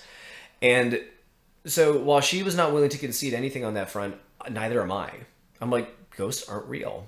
If evidence suggests that there are ghosts, then I will believe that. But until that day comes, I think that the idea of ghosts is foolish. I don't necessarily think all the time that people who believe ghosts are so the belief in ghosts is stupid, or like ghosts themselves are stupid, but people who believe it aren't stupid. Mm-hmm. I think because also just like with Bigfoot, there are some people that like take ghosts to like the nth degree, and it's just insane. But also when it comes to ghosts, here's how I compared it. Have you ever heard of like the color agreement quandary? I probably have. But Yeah. But I was gonna say it probably goes by a different name. But basically, we look at an orange or an apple. Mm-hmm. Okay. I see that it's red. You see that it's red. We both call it red. Cool, awesome. But in this whole color confusion thing, what if in my eyes I interpret red as blue, but I still call it red, and you see red and you call it red? So we both see this apple. We see the colors that we perceive in our day-to-day lives, and it works for us. So now how this pertains to ghosts is the way that she experiences ghosts, and the way that other people experience ghosts are different, but they both call them ghosts and they walk away. Now, what is the definition of a ghost? Some people think it's, those, 18th century people walking around a house going, whoa. Some people think that it's just a presence, a force, an energy, a spirit, that can move objects, but it doesn't take on like this, this human form. Do you know what I mean? I think that the occupation of a human form, that's actually stupid, and people that believe in ghosts that are like that are stupid. Because I'm like, why the fuck don't we see Neanderthals walking around then? Why don't we see caveman ghosts? Why are all the ghosts white people from the 16th to 19th century? Oh, they don't count. Right. I mean, like, so that to me is foolish. But, there are people that also try to use scientific discovery to substantiate their argument in ghosts, saying, oh, matter can't be created or destroyed, or energy can't be created or destroyed. And I'm like, yeah, but that doesn't mean that it remains consistent outside of a human body. You know what I mean? Like, why would it be sentient? Why would it be conscious? Like, because if somebody gets like shot point blank in the head with a gun in Minecraft, and they go into a coma and somehow they survive or whatever, but like their brain is fucked. You know what I mean? Like they're not themselves. I mean, like there are so many of those stories where people get like a pipe through or a drill through their head. Yeah, through the frontal lobe. Yeah. Yeah, I mean, like what the fuck people think lobotomies were. Do you know what I mean? So, when we die, your brain rots. Like it goes away. So your consciousness ceases. So why do people think that changes when we die? Like, I mean, here's the other thing. If you go to sleep, you don't know that you were asleep until you wake up. That's the difference. Yeah. So it's like when you die, you're going to sleep and you're just not waking up. It's that contrast that makes it. So anyway, so when it comes to ghosts, I'm just like, look, I think that everything can be explained by the laws of physics. Reality is stranger than fiction. There's some weird ass shit that goes on, but like I've seen things like move due to like Van der Waals forces. I've seen like, just today, I was chopping wood and I had this 2x4. Or no, it was a bigger plank of wood, and I lobbed it like 20 feet, just like into my pile on the other side of my driveway, and the fucking thing landed on its nose, like completely balanced on like the board is like 7 feet long or 6 feet long or whatever, this wide, and it's 2 inches wide, and it landed on this part and was just like that. just balance like that. And I'm like, that's not supernatural. That's just fucking hilarious. Yeah, it's like, what are the chances? Now, there are some things that I've heard about, like paintings flying across rooms. I'm like, I don't have a scientific explanation for that, but that doesn't also mean that it's a ghost.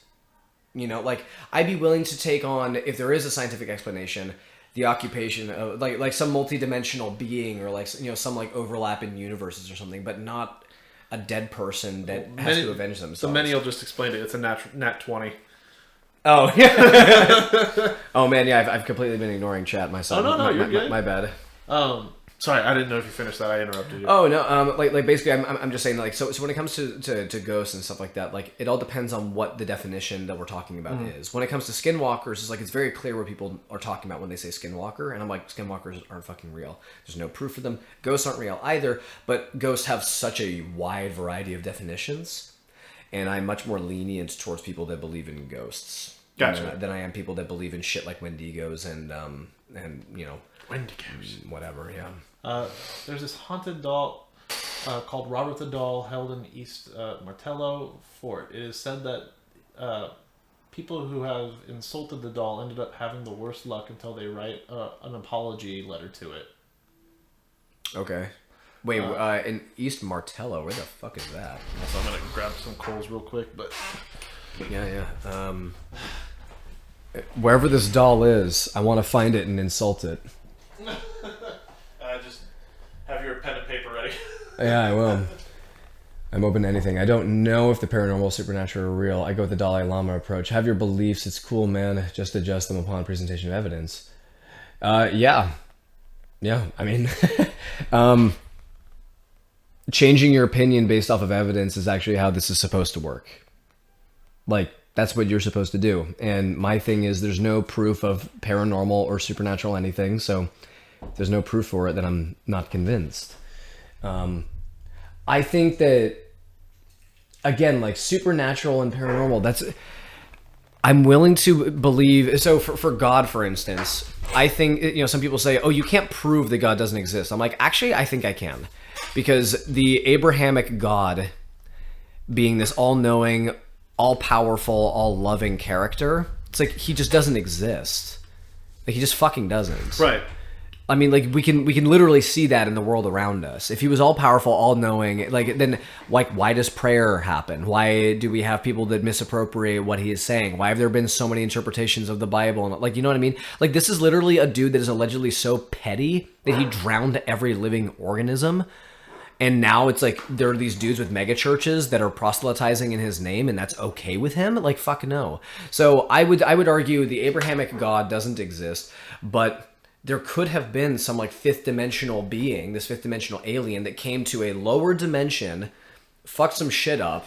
Sort of that whole, it's an alien that created a universe for their, second grade project and got a C- on it and whatever. Like, that makes more sense to me. And that's how we got capitalism, baby. Right, like, that makes more sense to me than whatever in the fuck religions are talking about. Like, so, applying a science... So, with ghosts, I could totally, like, if we found anything to suggest that, like, when, like a water bottle flies across a room, that it's just, like, universes overlapping with each other or something, and then the physical things interact. Like, I don't know. That makes way more fucking sense. Bigfoot is a Gigantolopithecus ghost. That's why we can't find it. Checkmate, atheist.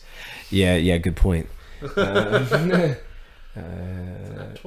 And there's also this chair that if you sit in it, you end up dying, and everyone that sat in the chair did. Key West, Florida. Well, that's just Key West, Florida. I don't know if it's the chair. No, I'm kidding. I like watching ghost videos with my partner because, hey, what if it is real? I mean, they do make those very entertaining. That's about it, though. I mean, pleading Pascal's wager with ghosts. I mean, that's not really my tempo. But like, so the nines. I've never. I mean, like believing in something on threat of punishment. That's coercion. You know what I mean? Like that's. I mean, I would rather be, condemned, like, so in the case of like God, for instance, it's like, it's like, oh, if you didn't want it, like, if you wanted me to believe in you, why didn't you send more compelling evidence then? You know, like you can't blame me for fucking thinking about it. But then also, if something like ghosts were half as clever as people made them out to be, wouldn't they be able to see through the veneer, the facade of somebody like faking, like putting on a front of belief in them? It's like I would find it much more patronizing and condescending if somebody said like, "Oh, I believe in you. Like that's really cool. Please don't hurt me." Then somebody saying, "Yeah, I actually haven't seen anything to give me reason to believe in you." Do you know what I mean? Like, what's like, the point like, of faith, bro? but if somebody did that, I'd be like, "Yo, that's based as fuck." You know? Yeah, do that. Epicurus already explained why it's all bullshit. Mm-hmm. I have a chair in my house. Whoever sits on it will die one day. And I'm not lying, atheist. Yeah. Gotcha. It's true. Yeah, if you work a desk job or an office job, yeah, odds are you'll die in it. Well, you're already dead inside. On all levels except physical, I am a skeleton. This is an incredible chat that you have. Oh, dude, I love my chat. My chat's fucking awesome. Like I've never seen such an engaged chat before. Like that's because you're here. No, they're great. I fucking love this, man. Robert the Doll's in Key West. I thought you said he was in. No, I thought that was the chair. Yeah, I thought that was the chair. Busby Stoop Chair is the death chair once owned by Thomas Busby. Okay. Oh, I forgot to show this one earlier when I was showing off the other books about like what to do. Pacifism is pathology, and then also this one is just an awesome read when it comes to like solutions and stuff. This one came out at the beginning of the pandemic. The Red Deal. Yeah, this is the Indigenous Action Plan to Fight Climate Change. Absolutely stellar book. Who's it by? It's just by the Red Nation. Oh, gotcha. So it's a coalition of like from the American Indian movement, basically. Like this is. I mean, you can see how much I've tabbed it. I mean, like this thing is just chock full of incredible shit, from theory to action, divestment, utilization of violence or not violence, healing our bodies to reinvest in our humanity, all that type of shit. Like again, really really good book. Because indigenous stewardship of nature is one of the best climate change fighting tactics that we have in our entire arsenal at our disposal. God damn, when you came into my apartment and you brought a briefcase of books, I'm like, cool. Because I was just like, oh no, did we agree that he's staying over tonight? Which is fine, I don't care. But I was like... No. Bringing books is just my thing. Yeah. Oh, I mentioned Bjorn Lomborg, the cunt. But then there's another one by Paul Kingsworth. It's called Confessions of a Recovering Environmentalist. Basically just talking about people's disenfranchisement, falling out with the environmentalist movement, which I can personally relate to quite a bit. Even though I've been engaged in it for years now, it wasn't just the pandemic that actually had me leaving. I had already left the Extinction Rebellion before the pandemic even started. And it wasn't even when I moved from one town to another 100 miles away. I would still drive 100 miles to show up to meetings in some cases. But it was that it was taken over by liberals. They were only concerned with these symbolic actions and gestures rather than doing things that were effective. So I mentioned that those four like core tenets of an action, where it has to be direct and aggressive and immediate and repetitive / consistent, and they were forgetting a lot of those. Oh, they were not focused on direct action, and they weren't focused on a diversity of action. They were just focused on doing the same thing over and over and over and over and over again. It's like, hey yo, if we didn't rally people to our cause, like if we didn't get a lot of people subscribing to the newsletter and clicking on the articles and whatever, like we need to do something different. And also, if we keep doing this shit, then our oppressors are going to catch on to it, and then they're just going to be able to snuff us out before we even get started. I mean, already police tactics are really good at taking the oxygen from our leftist fire. They're really good at it. Actually, I've spoken with my lawyer, so I'm allowed to talk about it. So very recently, I had a hearing with the Los Angeles city attorney because the Los Angeles Police Department threatened to file further charges against myself and my colleagues 10 months after the action. Oh, you told me about this. Yeah. Yeah, 10 months after we did this. They wanted to charge us with rioting.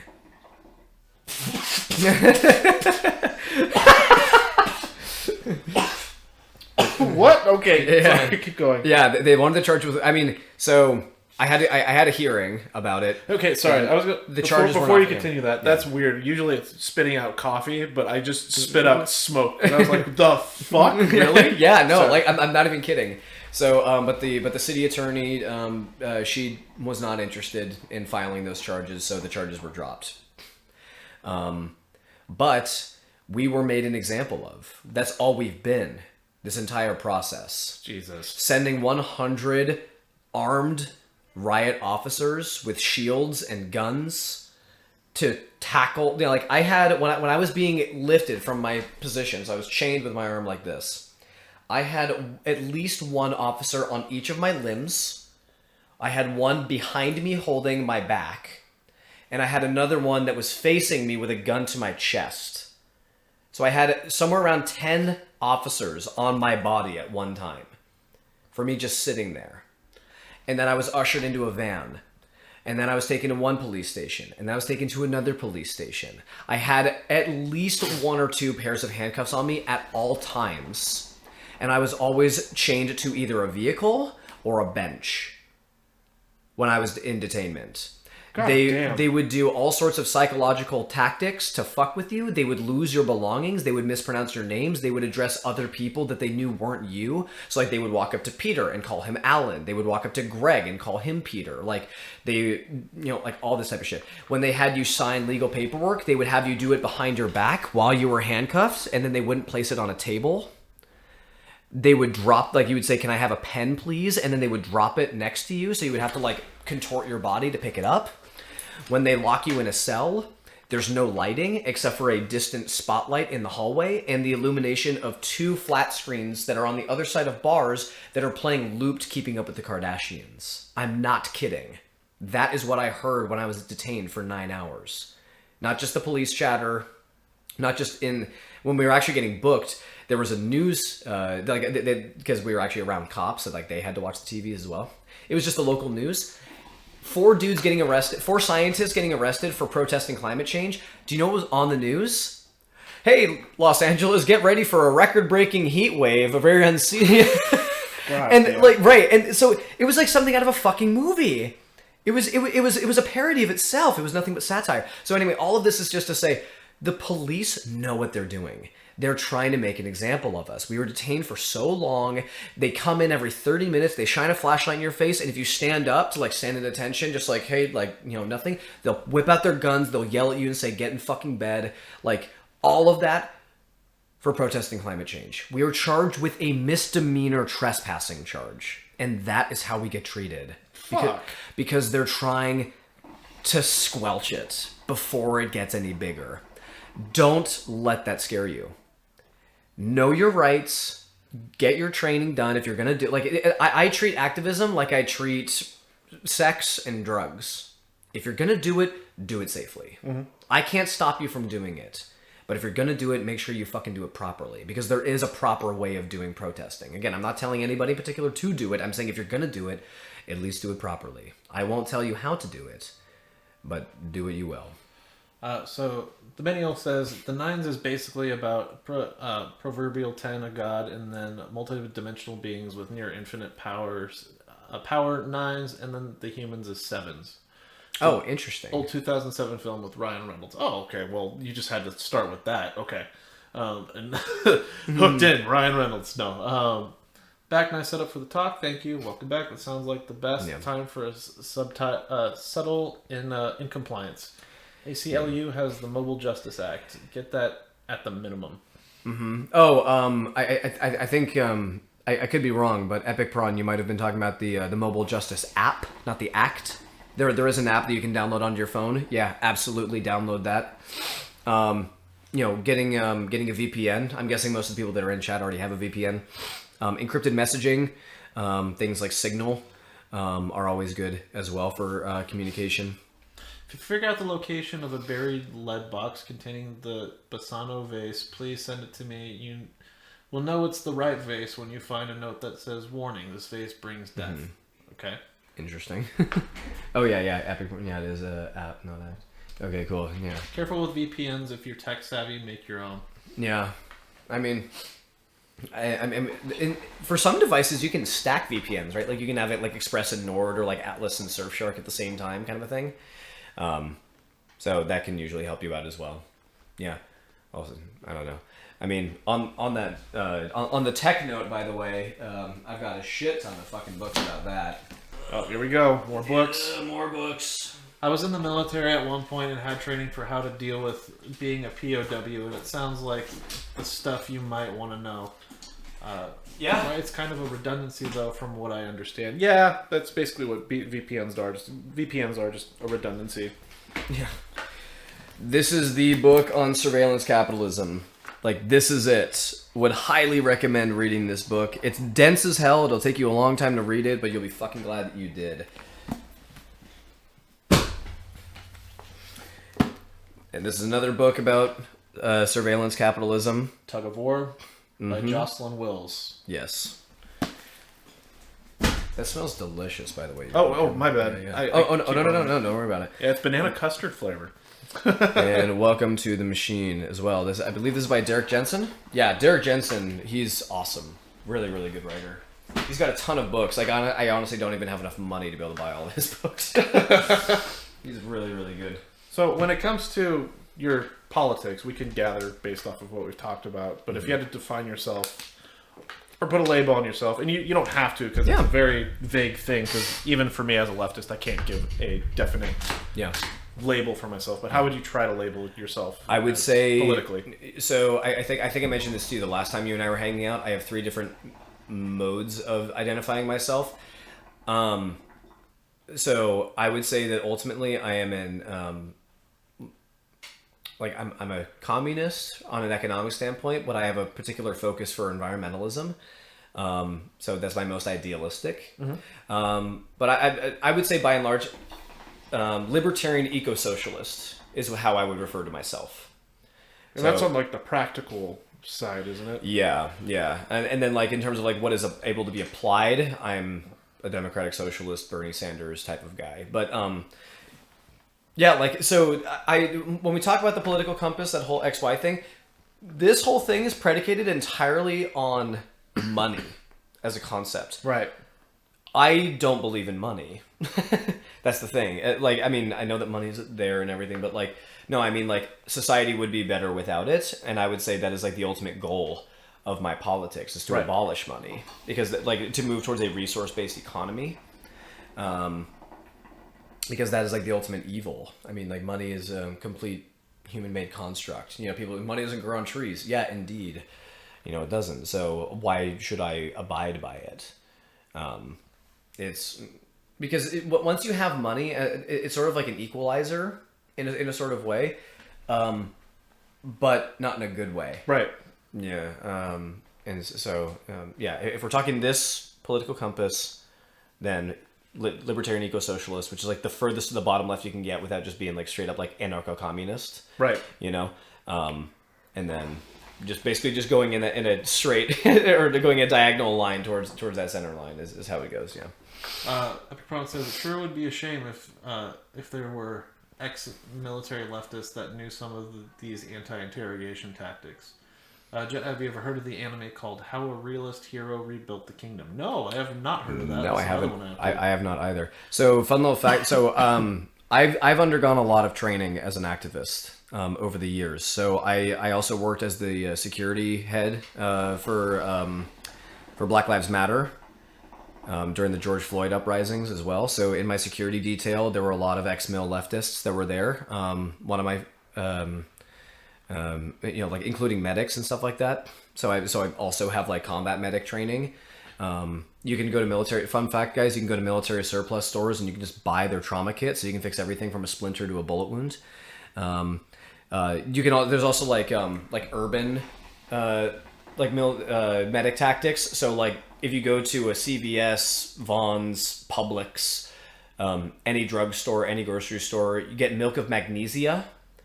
That is, it's usually used, I want to say, as it's like Tums or something like it's for like diarrhea or some shit like that. I don't know. But milk of magnesia is also very effective against tear gas. So if you mix it with like 1-for-1 with water to spread it out, and that you can flush people's eyes out in a riot or a protest situation if tear gas is implemented. Because also worth mentioning, tear gas and pepper spray are not the same thing. Pepper spray is a liquid. Tear gas is like, it's a particulate, so it sticks to your eyes. So like trying to flushing it out as fast as possible and just over and over and over again is really, really important. But just water won't cut it. Milk of magnesia is able to flush it out a lot more effectively. So that type of shit. Yeah, for the, we've undergone, I've personally undergone, like how to interact with police, because I've also been a police liaison. I have risked arrest on many occasions. And so pretty much every time, again, if you're going to do activism, do it right. You go through training and stuff like that. So like whether it's interrogation tactics or fucking, being sleep deprived, not being able to go to the bathroom. Like when I was chained to that bank, I only pissed once, and I was chained there for like 5 hours or something like that. And, and this was April 6th in Los Angeles, in downtown. It was hot. Yeah, I think I held in a piss for like 3 hours or something like that, or 4 hours. It was something crazy. And when you piss, you're in front of everybody, so you have to like wrap yourself up in a banner or something so nobody can see, and whatever, just all that shit. I feel like I'm missing so many things in your chat. Actually, no, you're not missing. Well, Chad, I hope you're enjoying this conversation with the pessimistic environmentalist, also known as Allan, one of my closest friends. Super based as fuck, dude. If you couldn't tell. Libertarian has such a bad connotation now. Yeah, especially when libertarians can't actually hold up their arguments. They love to go with the idealism without thinking about the social implications about it. There are some that are principled and will double down on the social implications. Say, I don't care, I just want to maximize freedom as much as possible, even if it means oppressing people who are lower. Just play BioShock. When someone asks me for my politics, I say I'm anti-Republican with 3 Ks. Based. It's an awesome anime with a main character who does a ton of great stuff to make their world better. It's worth checking out. Okay, let me grab my phone. Wherever the fuck I put my phone. I don't know. I put it somewhere, but that sounds like one I definitely need to check out. It's in the same things, just delivered differently, or are they different chemical compounds? Different chemical compounds as far as I know, because, I mean, one is a gas and one is the other thing that he said. So it's like would it be I don't know these science terms, but would it be like a micro solid? I don't know how the fuck that works. He focuses on keeping his kingdom fed above anything else. And then that's my stance in regards to being anti-Republican with 3 Ks, based as fuck. It's funny because they'll call communists idealistic while believing in Rand's juvenile philosophy. Dude, don't get me started about Ayn Rand's juvenile philosophy. Like, so many critiques to be had, and that's what I said. So, Ayn Rand. So, well, we just talked about... Sorry, I have to go scroll back up on. Oh, no. But libertarian is such a bad connotation now, and I was just talking about how it's such an idealistic thing where people believe that they're going to maximize freedom, but in reality, what they're doing is giving freedom to the people at the top while everyone else is oppressed at the bottom, and they think that everyone's going to be equal with libertarianism, but that's just not how it works socially. And not only that, but there are people that are so principled, they're just like, well, I just don't want government, and I just want people to do whatever they want and maximize freedom, which that's not how the fuck it works. Right, yeah. I mean, so I believe in government working for the people. I like that. That's the difference between, I would say, right-wing libertarianism and left-wing libertarianism is the role that government plays. Because one of the most intriguing things when I talk with people that hate government corruption, or people on the right rather, is they say, "Oh, like fuck politicians, they're so corrupt." And I'm like, "Pray tell, who corrupts them?" You know, like define corruption. show me in the book with words what it means. Call communists idealistic while believing in Ayn Rand's juvenile philosophy. I just read that. Don't get you started. Do you know who you're talking to? Do you know the community that's built up upon a bunch of leftists and who we're talking to, and how much that we can actually rant about libertarianism and how it's a bullshit ideology? Yes, I know who I'm talking to. The worst thing about libertarians is that they are a fake ideology because... shit, what did I miss? They're a fake ideology because capitalism requires police and the state to function, yet these moron pieces of shit propagandize themselves into thinking capitalist markets can exist without force. True. Osmosis cerulean, I have no mouth, but I must bust. True. Great exchange. 10 out of 10 dialogue. True. No, I'm sure they meant well. Yeah. True! Let's just go with that. Were there any things that I missed while I was... I was just reading chat and talking to... that's why I started when you walked in, having that libertarian rant. Oh, gotcha. Yeah. Oh, yeah. Oh, wow. Yeah. Someone said that my political leanings are anti-Republican with 3 Ks, to which I responded based. Yes, indeed. Yeah, no Trump, no KKK, no fascist USA. Chant drummed up by none other than Green Day. It's dumb that we base systems of concepts from John Locke without the existence of areas of unowned land. Excuse me. Dude, fucking John Locke, laissez-faire, hands off. Yeah, one of my teachers in high school described all the libertarian stuff perfectly. It's just John Locke's philosophy. It's just like, hey, I want to sit down at my desk. Okay, well, you got to pay for that.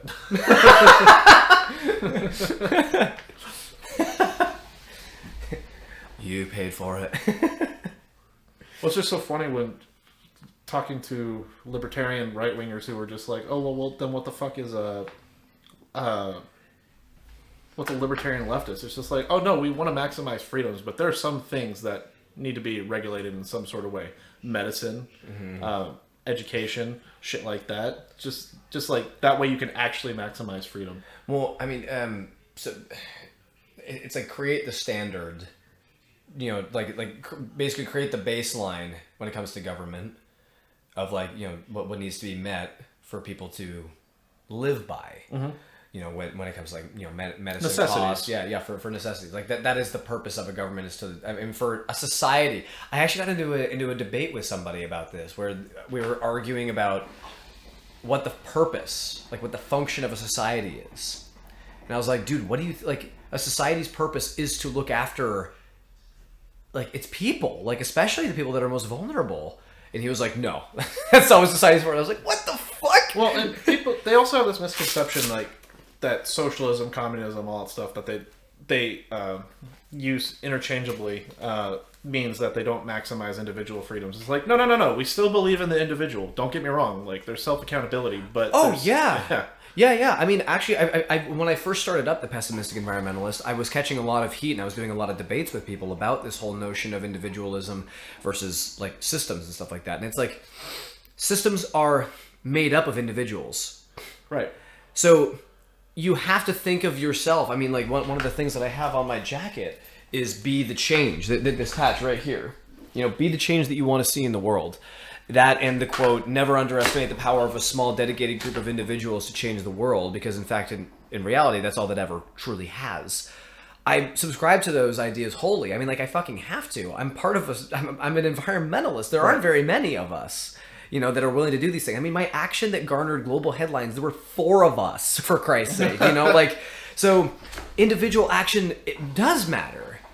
It really does, but it has to be combined into the collective. Oh shit, hold on. Menial, thank you for gifting 5 Tier 1 subs. Jesus Christ. Oh my God. That was out of nowhere. Wow. Thank you so much. I saw that in my peripheral vision. I was like, what do we have here? Perpetual Dad just subscribed. God damn it. Hold on. I'm sorry, Alan. No. Dude, shout him out. Jesus Christ, the Menial. Thank you so much for that. Base, the Menial. Also, fun fact, the first subscriber to this channel. Really? Wow. I've known him since high school. Super base dude. No kidding. I have not seen him in years, but we've always got along super well. So, sorry, it's done that we base systems of concepts from John... Okay, we read that one. What about cops? The C word that I'm not allowed to say on Twitch for TOS reasons. And it's, you know, the saltine crackers. Yeah. And Klan walking. Some might even say some of those that work forces are the same that burn crosses. Oh, this is a good point. John Locke's ideas don't work if you have to buy land. I saw something recently where it was that that land or property is like the original, land ownership is the original NFT. Mm-hmm. You know, where it's like, oh, you own this land, even though I'm literally fucking walking on it. You can't maximize freedoms by not simply having rules. True. I mean, we have also seen the power of the cartels, so you're not maximizing freedoms when you have cartels that are actually in charge of everything. True is what I'm saying. Right-wingers also ignore that Locke said that you cannot own what you cannot hold. Mm-hmm. Well, I mean, ideas, that's an interesting one. I mean, the idea of ownership is a really interesting concept. I mean, it's a Western one. Right? You know, I mean, like belonging is... I mean, because on one hand, it's like, you know, other animals do have a sense of ownership in some cases, not always. You know, they like territory is pretty much the LCD, the lowest common denominator, the Luca, if you will, of ownership and possession. For other things, no, not that is weird. Oh, but we're talking about personal like freedoms and individualism and stuff like that. So it's like using a straw or whatever. Like, the reason why I chose straws as an issue when I first started the Pessimistic Environmentalist back in 2017 was because, first off, that was just the subject of so much debate. Oh, because of the video with the turtle. With the turtle, exactly. But it's what it symbolizes. It's like, if we as individuals can't bring ourselves to get rid of using plastic straws in restaurants, then we're fucked. Because the amount of personal sacrifice that we need to make, that like we're going to need to make really hard personal choices in our lives to be able to survive climate change. And if we can't get rid of straws, then we won't be able to make it. It's what it meant. It's not like I was saying, oh, if we get rid of straws, then we're going to fix climate change. No, it's what it was like, that's it. That's the glass ceiling. And it's not very high. Well, that's the funny thing, too, about straws. So, kind of side tangent, but not. Oh, yeah, my bad. No, you're good. Where people will be like, well, I need the straw because I don't want to put my lips on the cup. And I'm like, so do you think that you're not taking in those germs when you're using a straw? It's fucking stupid. What? It's stupid. Yeah. This is. I wish I could say I was straw banning, but when I worked the restaurant business, like, of course I want a straw because I don't want to put my lips on the cup. I'm like, you're getting the same results either way. I don't know if you understand this. Also, these are sanitized. Right. Like, then why are you eating at a restaurant at all? Like, why are you using your utensils or this plate or this? Are you sitting in that chair? Why did you touch a doorknob? Why are you fucking anywhere? I worked the restaurant business for 10 years. I heard some of the most ridiculous fucking shit. See, land tax and property tax mean that you never truly own your own property. Yeah. True. Yep. They pee on a lot of things. Restaurants throw straws at you. Dude, that's why when I worked the restaurant business, I always asked, like, would you like a straw?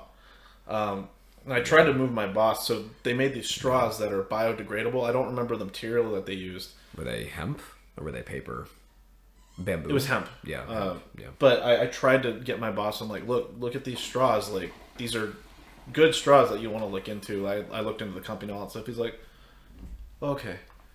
The typical boss response of like, no, I'm going to go for the cheapest thing that I can, so that way I can maintain profits. My God. I have a hard plastic straw and a metal straw I use for nearly all beverages. Okay, based.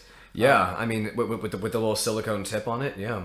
Oh, gotcha, Manuel. Sorry, I read that out of context. My ex-girlfriend worked in the restaurant industry, and she would come home and her apron would just be stuffed with straws. And also, she was an Angelino. Angelinos, they love their disposable utensils. Like, I would argue, I mean, like, when I lived in Los Angeles, most of the time when I went over to people's houses, I mean, I went to houses of people that were working class, like lower working class in terms of their income, and like, you know, upper end working class people.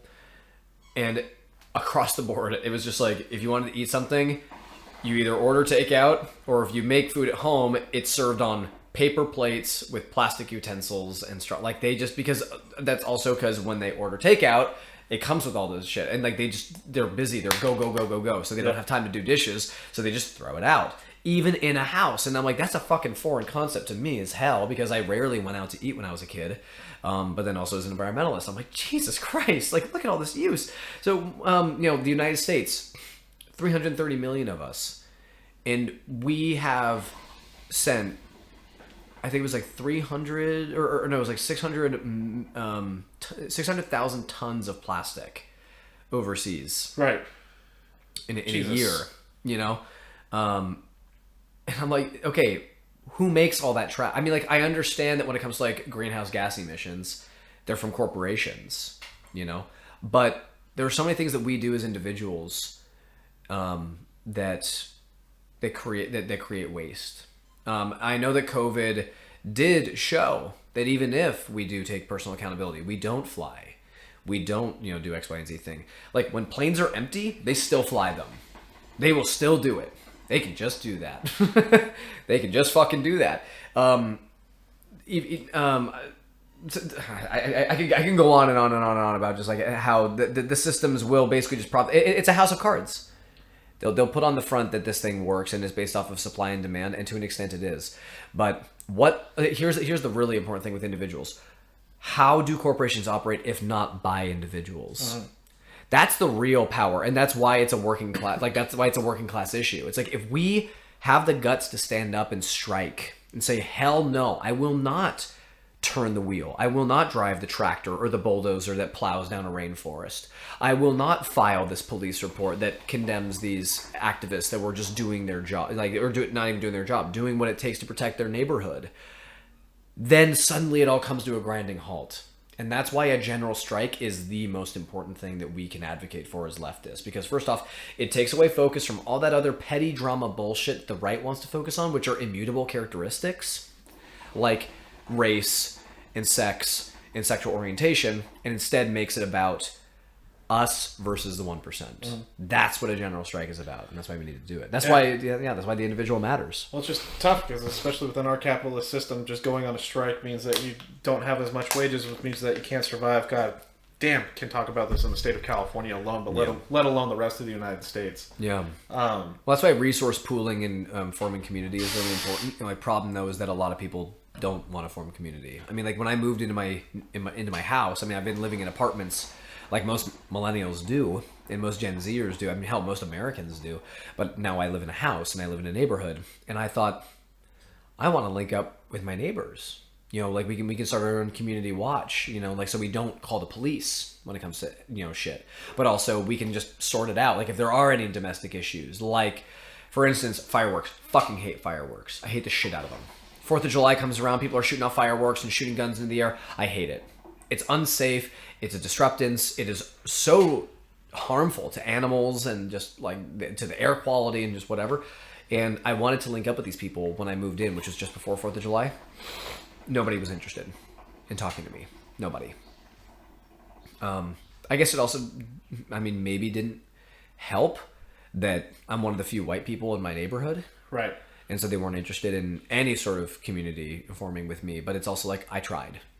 I preach forming community. A lot of leftists talk about forming community. It's like, if you talk about community super often as like your fallback, then you haven't tried. Because I also tried it when I lived in an apartment. Nobody cares. They think you're trying to sell something.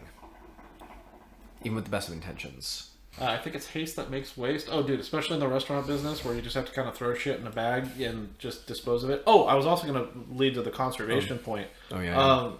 If you can, try to recycle any bags that you get, especially from the restaurant business, because, fun fact, a lot of turtles will mistake those bags for jellyfish and eat those. And I don't know about a lot of the United States, but at least in California, if you go to a supermarket, they usually will have a bag recycling center. Mm-hmm. So if you can, I always encourage people to go to those. By the way, this book, written by Tor Hansen, Hurricane, Lizards, and Plastic Squid. This is about real-time evolution occurring on this planet as a result of climate change and pollution. And the plastic squid thing is because squid are evolving to look like plastic bags.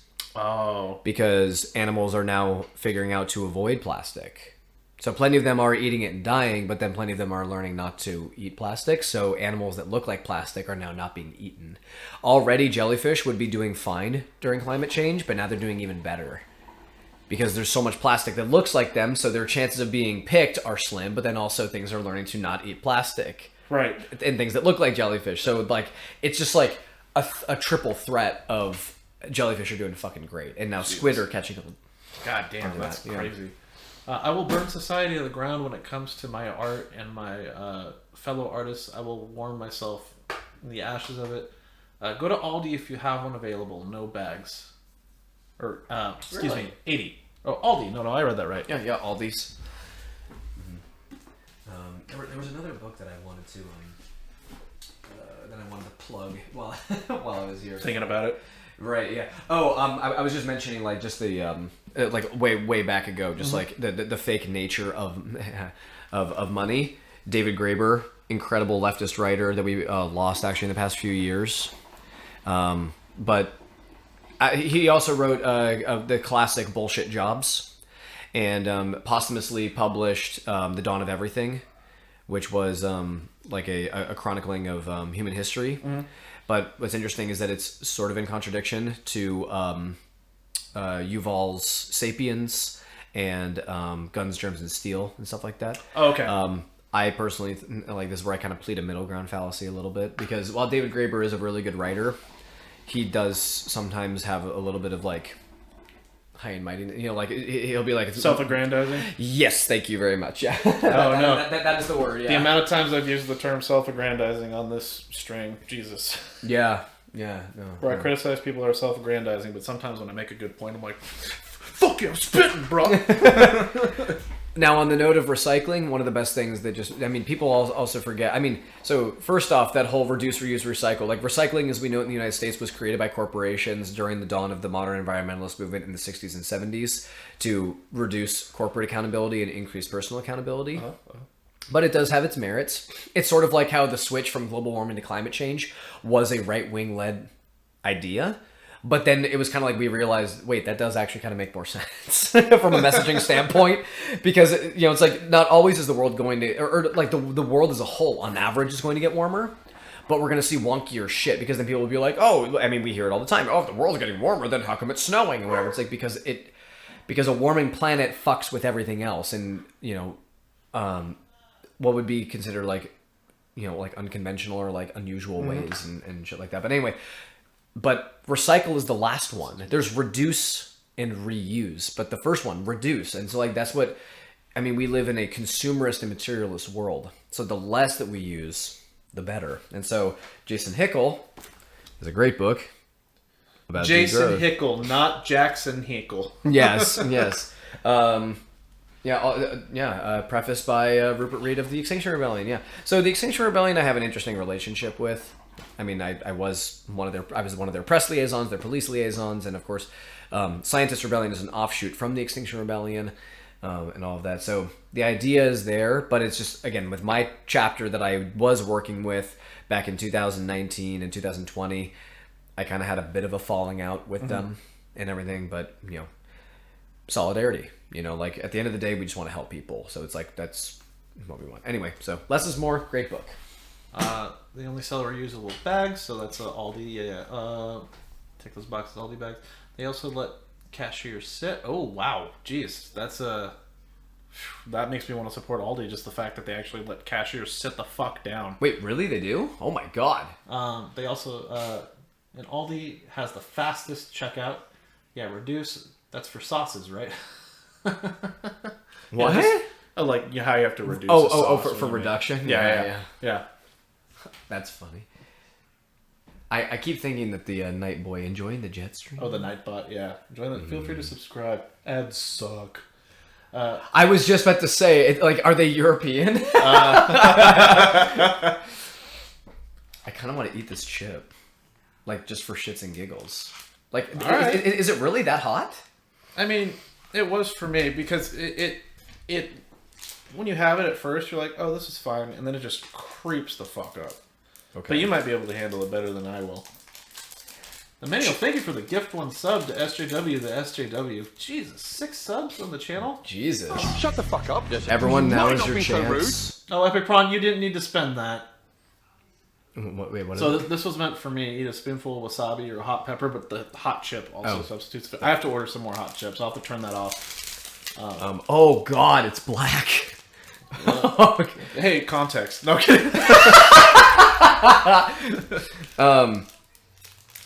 Okay, so chat, now is your chance to ask the questions. Like, And you have to have the whole thing in your mouth too. Context. wait, what was that? I have to put the whole thing in? No, you can't just bite it. You have to. The challenge is you put the whole chip in your mouth. The and then you whole eat it. thing? Uh-huh. Oh shit. Alright. If I ever have disposable income content creators I like, fair enough. I love democracy. I love democracy. I love democracy. This is how it falls. Padme Automata. Yeah. Thunderous applause. All right, here we go. Cheers, everybody.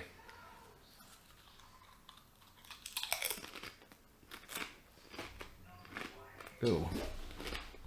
Doesn't taste that good. I actually liked it when it first. That's so bad. Yeah, it doesn't taste good. That's so bitter Oh, tasting. let me get a napkin for you. There you go.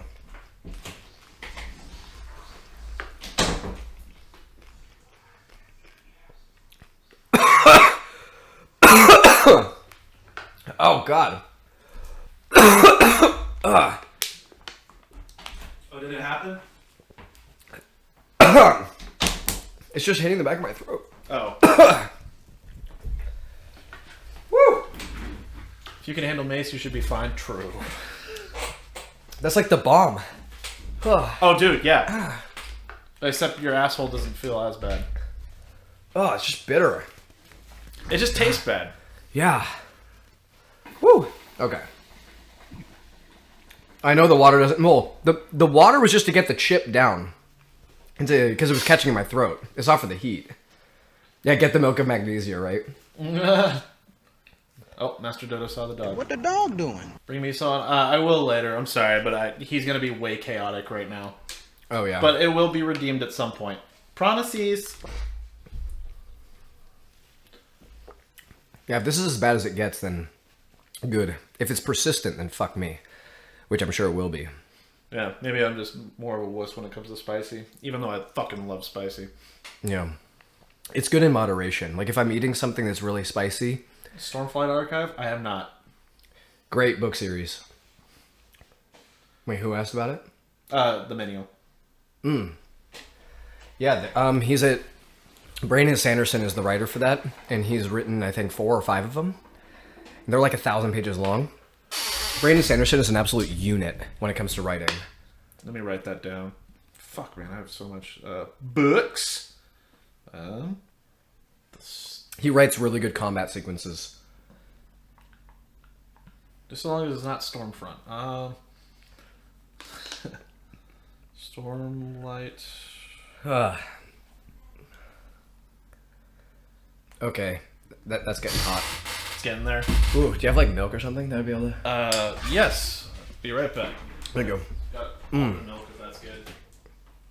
Whatever's highest in protein. Cool. Ugh. Whew. Wow, that had like a second wind. Whew.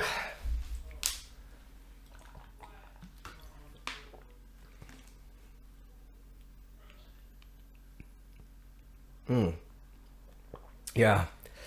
Yeah, things that are high in protein and high in fat. Okay, so good news, almond milk. Bad news, it's frozen. Okay. Sorry, that doesn't help you, but I'm looking to see if there's anything else. Mm-hmm.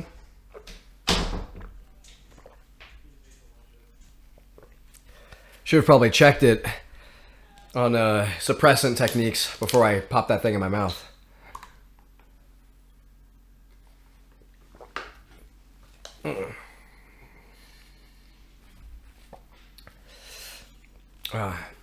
I think he said he had ice cream, so I'll take that. Not the best substitute, but this will do it. Mint chocolate chip ice cream. Fuck yeah, I love mint chocolate chip. There you go, buddy. Thank you. Oh my god. It cripped up. Oh yeah. Fats help too. Get butter. Just lick butter. I was about to say I could get on a stick of butter. Wait, context. Just kidding. Yeah. Oh, thank you. Pain flavored. It's probably capsaicin, the same thing in pepper spray. Capsaicin? Yeah. Capsaicin, excuse me. Yeah, I mean, getting, He also writes disabled and LGBT characters. Dude, fucking based. Yeah, getting pepper sprayed and tear gas, way worse than getting tased. Oh, I bet. So much worse. Getting tased is kind of scarier. You know, because like, you just can't fucking move. You know, like, and you're worried you're going to get, like, paralyzed. Okay, I'm glad someone handled the one chip the same way I did, with a high pain tolerance.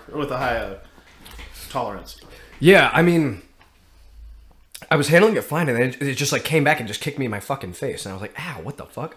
One of the best boys in the series has epilepsy, which I'm a fan of. Wait, you're a fan of epilepsy? No, I got what you meant.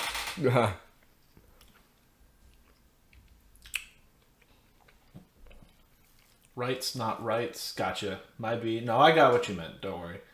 The best boys in the series. Main characters both have severe mental illness. Dude, that's... Okay, I'll have to give this book series a try. That just sounds fucking based. Brandon Sanderson, he went on a vacation. And he said, okay, I'm not going to write anything while I'm on vacation. He was gone for like 3 weeks. Or like, it was something really short. Like 1, 2, 3 weeks. He came back with a full book.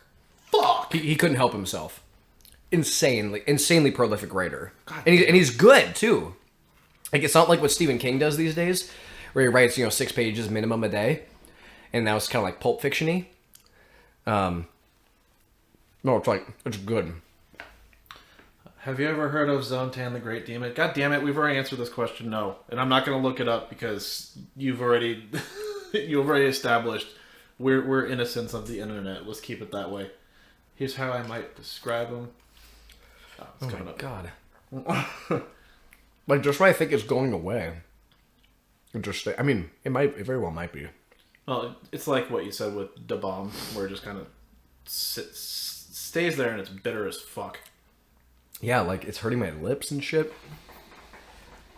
My nose. I've eaten a ghost pepper before, and I didn't feel it on my lips nearly as much.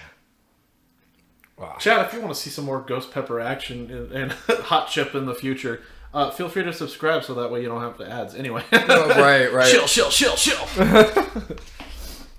Look, man, I'm just trying to live in this capitalist system.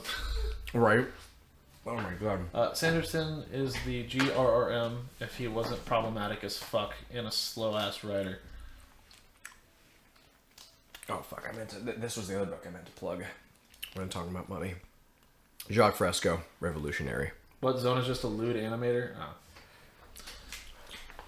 Oh. Jesus. I love Dude, it. I finished a whole thing of, like, banana nut, not banana nut, but some banana ice cream from Ben & Jerry's. Dude, I just demolished that shit after the one chip challenge. And then some dude tried to come on, troll me, claiming that I looked like a school shooter. I'm like, dude, you gotta try the insults because you're just a troll. Like, gotta try it harder. And then he went far enough to where being like, oh, your mom, blah, blah, blah. And then Epic Prawn, being the based ass moderator, was just like, you're gone. Followed by, so no context on Epic Prawn. Would I be able to have one of those napkins really quick? Oh, yeah, my bad. But Thank you. The guy who was trolling said, like, let me the fuck on, you fucking pussy. I dare you, come to Ohio, without knowing the context of where Epic Prawn... Well, Epic Prawn is from Ohio. Get out. What part? I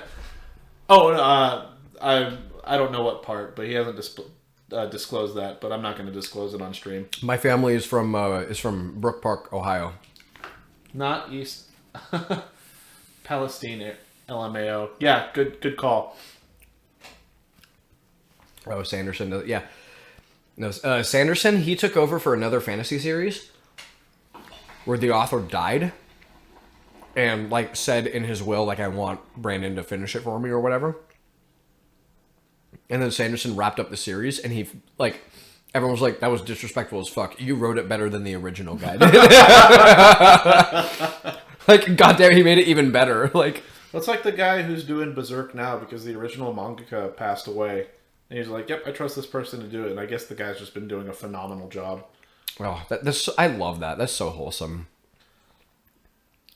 But yeah, Zone started in Flash animation. My like stomach 20 is going to years be ago. hell later Does with a all this ice lot of cream. adult parodies. Also streams on Twitch, just doing safe for work art or playing video games. Is it okay if I send a snap really quick? Oh yeah, go for it. Yeah, Zone is just a not safe for work animator wanting to teach the world to fap in harmony, to show the world dirty toonies for all eternity. Okay, cool. The way that you described it earlier made it sound like, oh, you innocent boy. It's just like, oh, Dodo, you've put me down the rabbit hole of zoo files and stuff. I don't know if I could trust you. I mean, I do, but I don't know.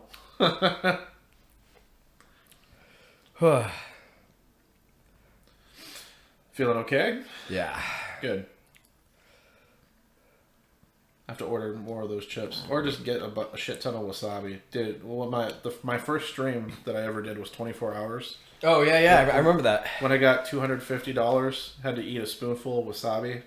Oh. Oh, dude, it was torture, but I got through it. And my sinuses were clear. I was gonna say your nose. They was were clear. It was like a nettle pot, or a what are those things called? Neti pot. It was a neti pot from hell. Take it from me, someone who doesn't send you down zoo rabbit holes. Yeah, true. Did you all see Wheel of Time? Yes. Series? Yes, I have. No, I haven't. God damn it, I'm so behind on shit right now. Okay, just really quick. So you mentioned Ohio, and I'm eating a tub of fucking ice cream. One of the last times I went to Ohio to visit my family, my gram called my parents and asked, "Hey, does Allan have a favorite ice cream?" And they said, "Yeah, mint chocolate chip." So she got me a tub of it. She didn't fucking tell me about it, and then before I left, she was like, "You got to eat this whole tub of ice cream because no one here eats mint chocolate chip ice cream." God damn it. And I was like 15. And so I just had to sit down and just basically cry while eating an entire tub of ice cream, and I had such bad fucking diarrhea and indigestion because my grandma's like, "We're not throwing away this ice cream," and I was like, "I want to throw it away, you motherfucker! Like, come on." They rewrote one of my favorite characters as married, and then fridged his wife. Oh god, they went down the whole Emerald Twilight route. So, I mean, it's different in this context, but so there's a comic called Green Lantern Emerald Twilight where Hal Jordan takes in the entity called Parallax, becomes evil essentially, so Kyle Rayner has to take over, and he has a girlfriend, and it's like his one true love, and she gets refrigerated by Major Force, stuffed in a refrigerator. Wasn't the best writing, but it was one hell of an introduction, let's put it that way. Interesting. All right, pain is completely gone. Okay. It's just my nose that's tingling right now. Gotcha. The front of my nose. That is so... Because I've had, like, wasabi burn in my sinuses, but never, like, in the front of my nose. Ow. That's a nice part about the one chip, though, is at least when it goes away, it's gone. Yeah. Oh. Nope, still there. Folks, we know that he's just making an excuse to eat some more mint chocolate chip ice cream so he could go home and have the worst diarrhea. Right. Doesn't even make sense. There you go, back with the fetishization. It doesn't even make sense, though. His book storyline would make more sense if he wasn't married and was just bad with girls. You see this? This is what this chip is right now. Violence. This chip. I don't know. I've seen that chip do damage to buildings. No, I'm not sure. Oh, you're funny. Yeah. Oh, God. What an epic callback to earlier in the stream about violence. I love doing that. It's like, hey, remember that thing we were talking about earlier? Like tying it all in? Look at the jet seam source. I was doing that like a million times on that other podcast that I've now mentioned twice. Because the topic was not just supposed to be about like cryptids and aliens or whatever. It was supposed to be themed on the ocean. And we just got completely derailed and we talked about everything but the ocean. And I kept trying to like rein it back in, being like talking about sharks and whatever. Uh-huh. And then they were like, "Oh, that's a great theme because we're talking about the ocean." And then we talked about like eventually it did come back around to it, but it took us like an hour We got back to it. We talked about sharks, and we got into Shark Boy and Lava Girl. Started talking about movies. Right. Well, and then they talked about well, the reason I brought up sharks was because they were like trying to figure out a way of introducing me. They didn't introduce me until like 10 minutes into the podcast, which was really funny. And then they were asking me about like my work with snakes and stuff and like what it entails. And I was telling them about how I work with rattlesnakes and how they're the ultimate underdogs in the world and they're just such sweethearts and all that shit. And I was saying how in the United States, there are between 7,000 and 9,000 snake bites, like people, snake bites every year. Of those bites, 4 of them die. That's it. 4 out of, on average, 8,000. And of those bites, 75% of them are between here and here, which means people are fucking with the snake. And then of those, also, they're usually men. And the number one substance in the bloodstream, aside from hemotoxin, is alcohol. So it's drunk men that are fucking with snakes. And so I was like, you know, what animal also kills 4 people every year, but instead of the United States, it's globally? Sharks. Like, sharks are demonized so hard, even though they don't really kill many people. Thank you, Spielberg. Yo, I need to publish my essay on Spielberg. He is like one of the most insidious characters in the real life like story of conservation. He is like what he has done to biology and like animals and shit like that, just so detrimental. So insanely detrimental. What he did to sharks. I mean, just what he did to dinosaurs and shit. I mean, like, because by glamorizing, like, I mean, all right, like, people liked dinosaurs, but, like, I don't know, Jurassic Park just pushed it to another level, and now people focus more on dinosaurs than they do on things that are actually alive and around today. Well, even then, it kind of, I don't think I'm going to put this the right way, but it kind of, not vilified, but it kind of set a bad precedent of bringing back extinct. Oh, de-extinction? De-extinction. Yeah. Maybe. Hey, Red Joker, what's up?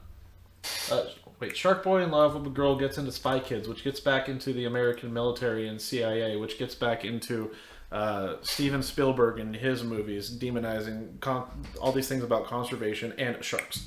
Yeah, I was gonna say, I think it did more just to shit on scientists, just in general, not just like conservation. Oh, that too.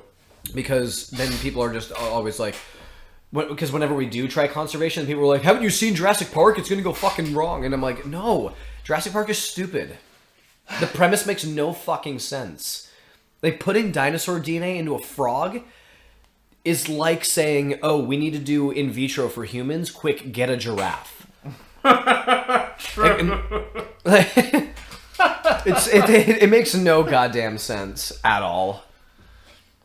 Grinding outside Quest and Horizon. Fuck yeah. Thought of 100% on stream, but way too much time. No, that's how I've been with... the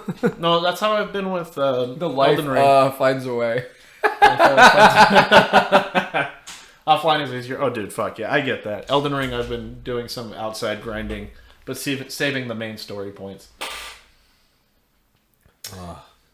Yeah, because I don't know if this is true, so I might be either getting my information wrong, but didn't a lot of people go after sharks after Jaws came out? Yeah. I mean, when it comes to the vilification of snakes, that one's a bit more old because of this little book called The Bible. Also in ancient Greece too, like a lot of their myths vilified snakes. Mm-hmm. Yeah, I mean, and what's funny is a lot of my like independent research has been about. We can blame snakes on a plane.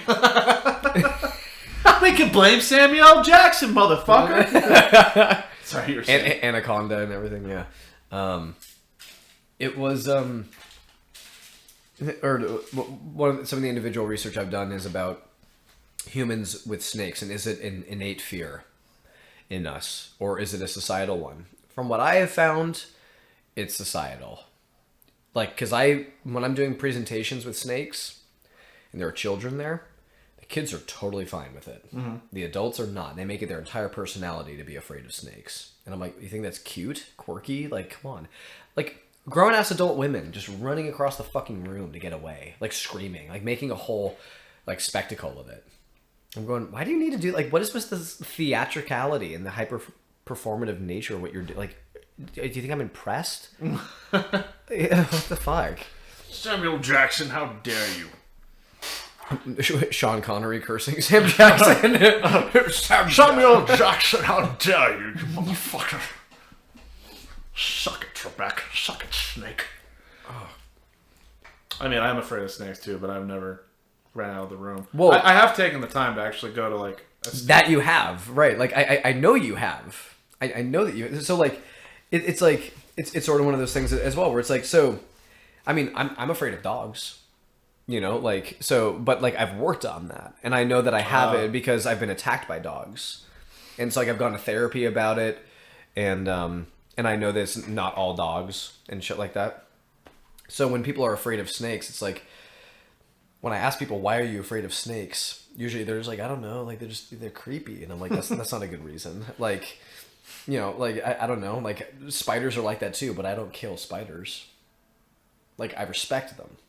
People don't understand. Not only is there a terrible conflation between love and ownership in this world, in this society, but there's also a terrible conflation with love and respect. I don't have to love somebody to respect them. Just because I respect something doesn't mean that I love it either. Like I can respect, you know, like a rattlesnake, a hippopotamus, a great white shark, a rhinoceros, an elephant. They all have the fucking capacity to kill me. But I don't fear them. And I don't have to cuddle with them. I don't like, you know, like I enjoy tarantulas, but I don't have a pet tarantula. I would, if I had a pet tarantula, I wouldn't cuddle with it, you know, like it's just like I respect it from a distance. I let it have its own space to do its own thing. I respect that it has the right to live. It's here alongside me on Earth, like in this life. But yeah, people think that, you know, when I say, I mean, I do rather enjoy actually holding snakes and stuff like that, but it's like, with rattlesnakes in particular, it's like, I understand that if it bites me, I go to the ER, and that's a $60,000 to $100,000 medical bill. I understand that, but I still want to save them, because they've given me no reason not to save them. Well, they do a lot of good, too. They do a shit ton of good, like, yeah. Fucking pest control on its own. Mm-hmm. No.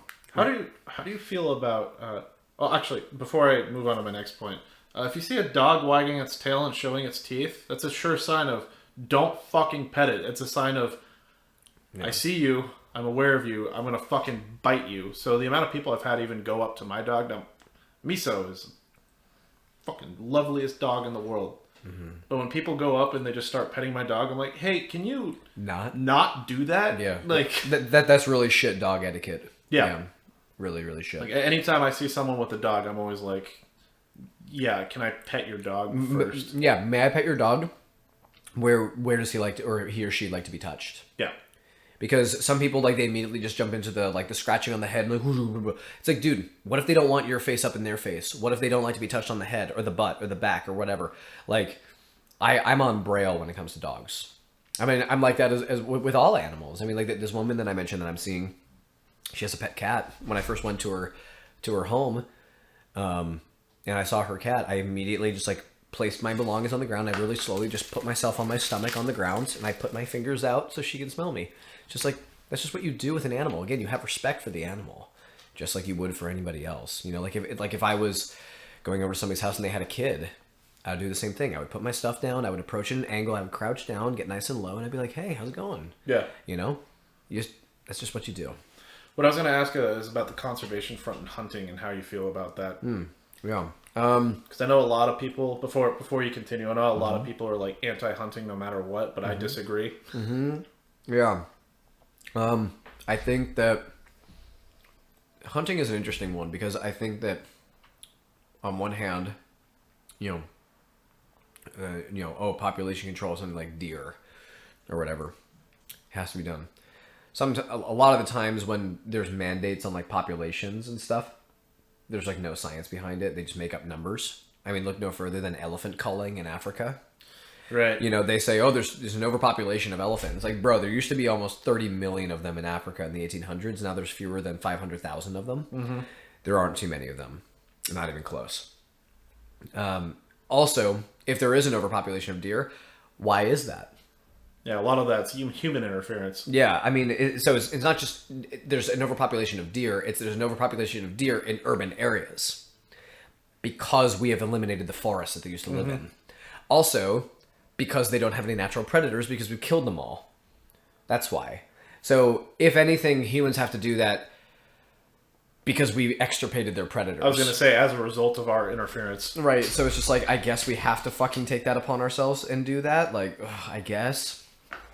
But if you hunt, you have to use every part of the animal. Like, there has to be ethical hunting practices, you know.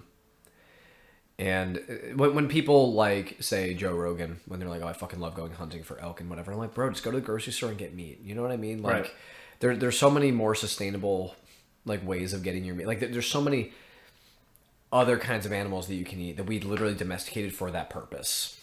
And like if you know, for someone like Joe Rogan in particular, or for just hunters in general, it's like, bro, if you can blow thousands of dollars on your hunting gear, you can spend that on getting local, farm fresh, ethical animal meat from a domesticated animal. Because I know that you know, there are some people that say, well, like, you know, factory farming, and I'm like, you don't have to fucking buy from a factory farm. I don't buy from a factory farm. It's more expensive, but if you have the money to do it, then do it. Yeah. And I feel like a lot of the times people that hunt, they have the money. Hunting is not what it used to be. It's just like horse riding. Like before, It was like rich people could afford the cars and poor people had to ride the horses. Now it's literally the other way around. And so hunting is kind of the same way. Before, it's like you had to do the hunting to survive, and then people would just have the food brought to them if they could afford it. Now it's the other way around. It's just like rich people do the hunting and whatever. Get a VR headset and hunt there, you freaks. True! God, it's just interesting seeing people like... So when it comes to boar hunting, I understand why you would need semi-autos. Like, I understand it. Whether or not I agree with it, that's neither here nor there. Like, I understand the point of it. Yeah, feral hogs are a fuck. Dude, yeah. Feral hogs are a fuck, yeah. But fucking Marjorie Taylor Greene advertising herself in the helicopter and just taking them out from there, like, for political, like, for publicity. Mm-hmm. I'm just like, fuck you. Yeah, crab and lobster used to be poor people food. Yeah, fish eggs are rich people food. Yeah. God. Mm-hmm. Jesus. Yeah. Sorry. Yep. Trigger warning. Marjorie Taylor Greene. So I'm gonna repack this, but yeah, for sure. Yeah. Yeah. Hunting can be same as pruning forest ecosystems are a delicate balance. That they are, and that's why.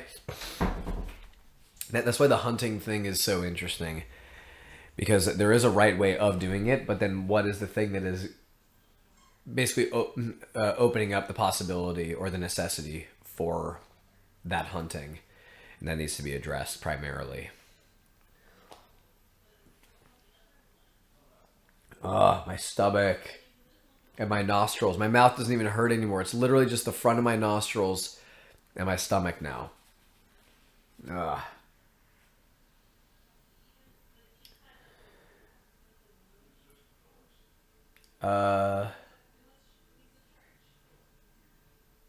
Red Joker.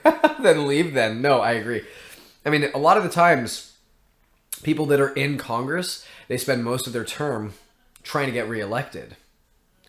You know, like if you're in the House of Representatives and you have a 2-year term, you spend like 18 months getting ready to rerun. Like, you don't really do your job. I'm sure we could find manly men to fight the hogs. Dude, hogs are terrifying. They really are. Yeah, Congress recess. Yeah, that too. Dude, total side note. I'm so fucking stoked that you're here. Me too, dude. This is fun. It's so fun. This is a shit ton of fun. It's literally just my stomach and my nostril, like the front of my nostrils that are hurting right now. Yo, chat. One's in chat if you want Allan back in the future. Also, this isn't much of a democracy, because no matter what. Hey, thank you, the menial. Hey, Epic Prawn, loving this. Do you think we should have longer congressional terms to address that? No, we should publicly fund elections. The two people that have served in Congress the longest, they were a Democrat and a Republican. One of them being Robert Byrd. And after they left Congress, they both did the fucking Arnold Schwarzenegger meme with the with the high five, you know? Which Dylan! Dylan, you son of a bitch. Son of a bitch! They did that for Like a predator. for basically saying fuck Congress, or because they said two things to fix our democracy. I mean, they also admitted that our democracy and our government is broken.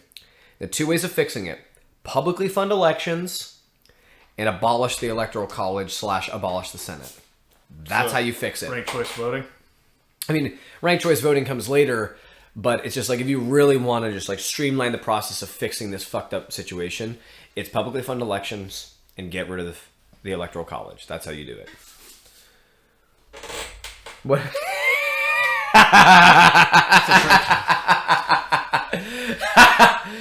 Oh, dude, have you heard me do fucking Supreme Chancellor or Emperor Palpatine? Like your impression of him? Yeah. No, I haven't. I would like the. Yes, you could do it. Yes, Anakin, we will take over the galaxy. Kill him. Still, one of my favorite memories of working with you is when we were on the radio doing like.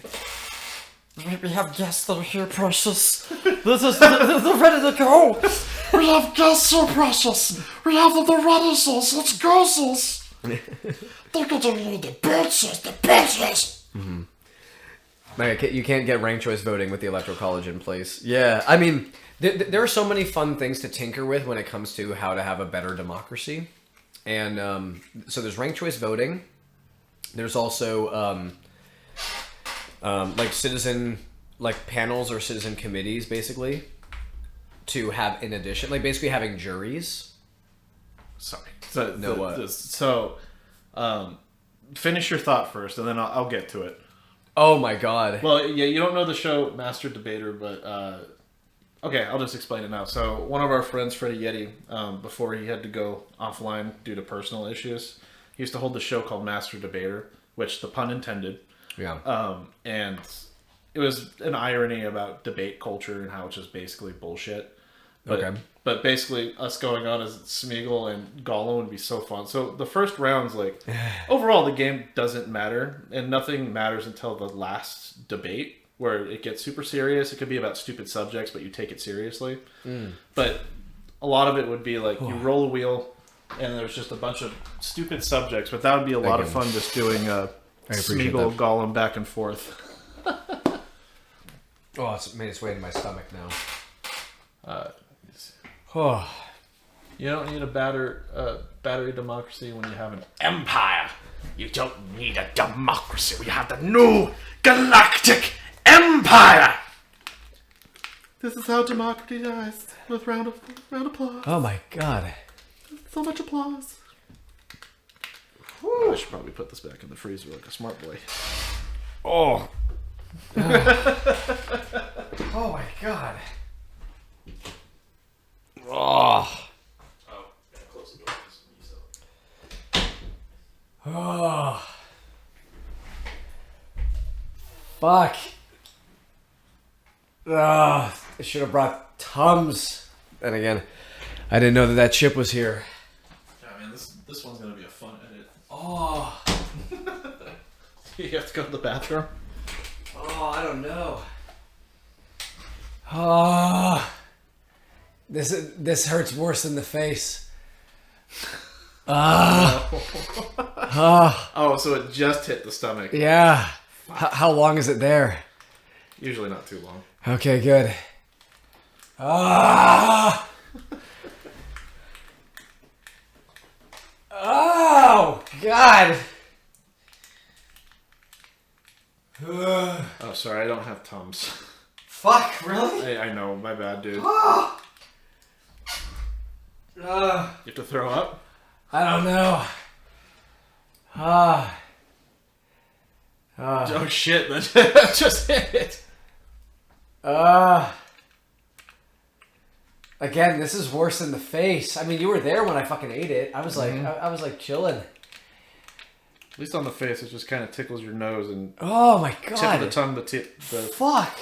This is like getting punched or kicked in the stomach. Fuck me.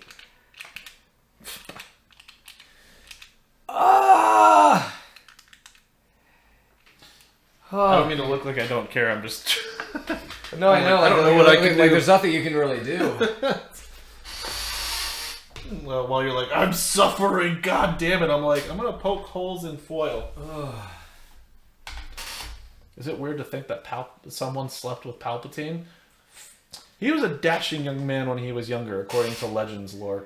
It's whose line? But taking the piss out of terminally online politics. Oh. He is currently leaning on the wall, suffering. Yeah, this should hopefully pass soon. Do you need to run to the bathroom? I don't know. Woo! Oh my god. Folks, this is going to be a fun edit for the YouTubes. I still haven't finished my last video for YouTube, but neither here nor there. Oh. So, speaking of which, while we're here, I think Allan is about to reach his boiling point. A really good book by Ross Gelspan. How politics, big oil, and coal journalists and activists have fueled the climate crisis and what we can do to avert disaster. Fuck.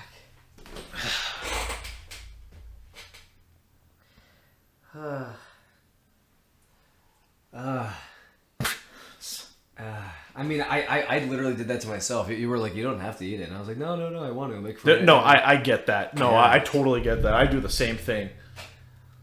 Disaster for TO. Don't hurt on cam for TOS reasons. Oh, gotcha. Wait, don't what? Don't hurt on cam. Oh. I'm doing great, guys. Oh. Well, yeah. A hurl. My Oh. bad. My bad. I'm reading it from over here. Oh, yeah, no, I mean, I don't think I could stand up and throw up. Is that even a fucking physical possibility? You can hurt all you want. That's what I figured because I did this too. Don't throw up. Yeah, I was like, I mean, also, like, people can fake me in pain. He'd be okay. That's the spirit, Master Dodo. Need more? Oh, the ice cream probably didn't help, actually. Yeah.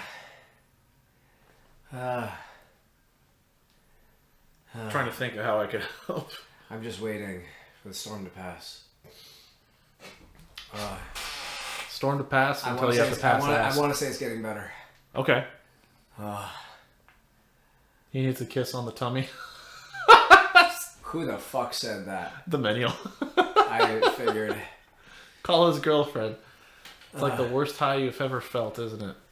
It's not even a Dude, high. sometimes the highs that you get from eating spicy peppers, though, can be nice. Especially the good endorphin spice. rush.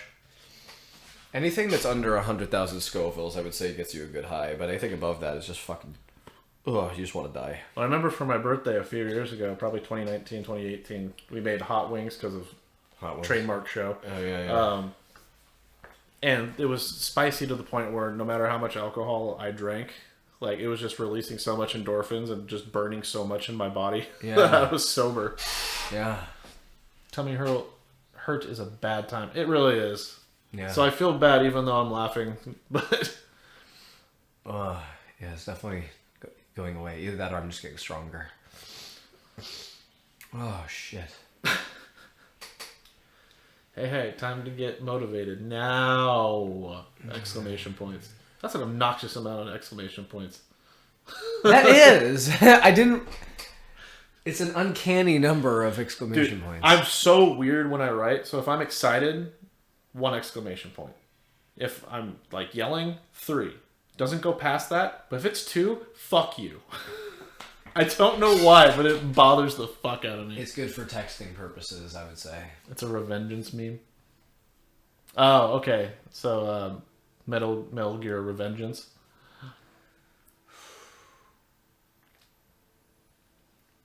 Bull. God dang it. Devil May Cry. Oh, okay. If I'm excited, I'll text like stereotype. Dodo is right. It's Devil May Cry.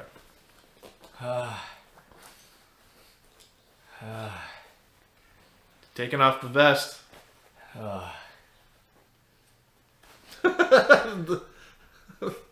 The manual's like, oh my god! Question mark, exclamation point, question mark, exclamation point, question mark, exclamation point. That's allowed. I'll take.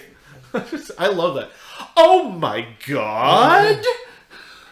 Nani desu ka? Hey everyone, one's in the chats if Jarrett should kiss my tummy. Oh, I can't do that on stream. I can't do that on stream. No, I know. I would though, for a bro. Right? Tummy kisses. Tummy kisses for precious. Tummy kisses for precious. It helps us. It helps us. Oh shit. Well, I use the back of my hand at least, but still. Oh, rubbing your eye. Yeah, I should probably go wash that up before I fuck up. Yeah, for sure. Damn. Okay, it's passed. Oh, okay, it's just standing up. Finally passed. Sort of, yeah. Tuck the homies in at night. Make sure that they're well fed. Tuck the homies in. Be sure that they can sleep. Be sure that they're being responsible.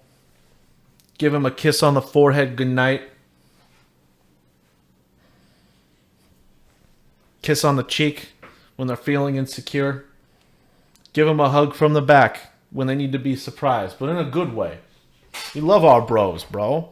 This is how we are on the jet stream, bro. We love our bros and we love our sister bros. And we love our bros outside and in between bros. All the bros on the spectrum. We love those bros that aren't Nazi bros. Gotta make them feel safe. But not the Nazi bros.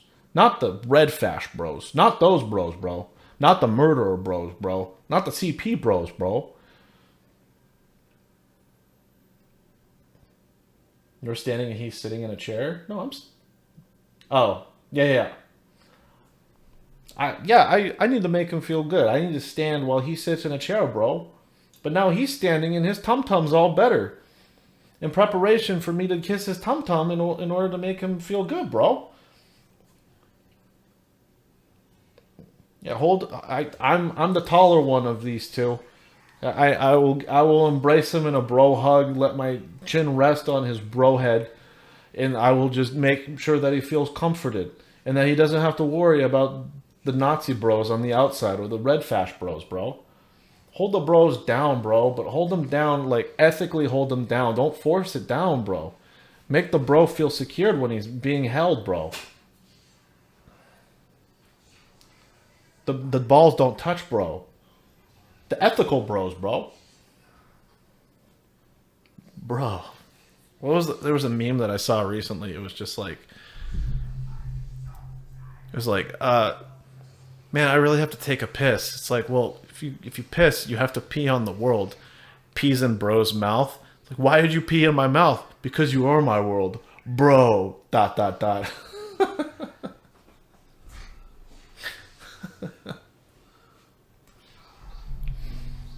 Jesus Christ. Well, that just came out. Well, it didn't come out of nowhere, but it was like 20 minutes after, and that's why I started laughing. Like, holy shit! Like, came out of nowhere.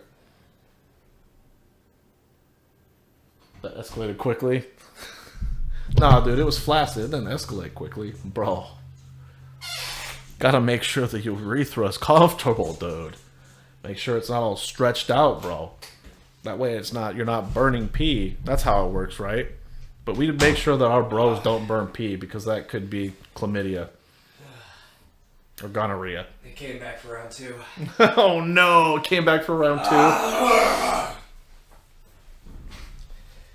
Oh my god. Oh, did Miso jump on you and hit your stomach? No.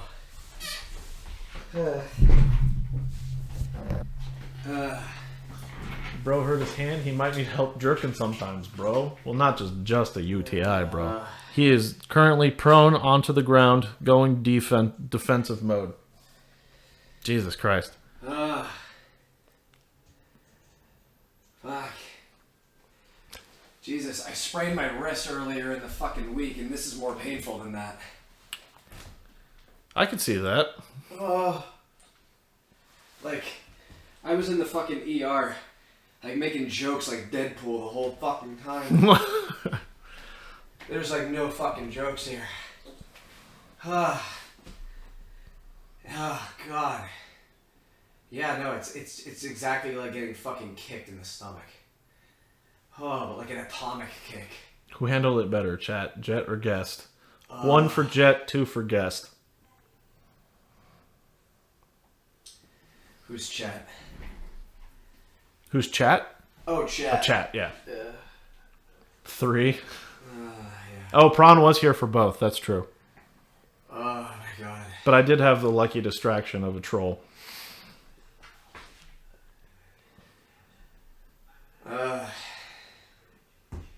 It's been a while since I've eaten anything that spicy. It's been a while. Yeah.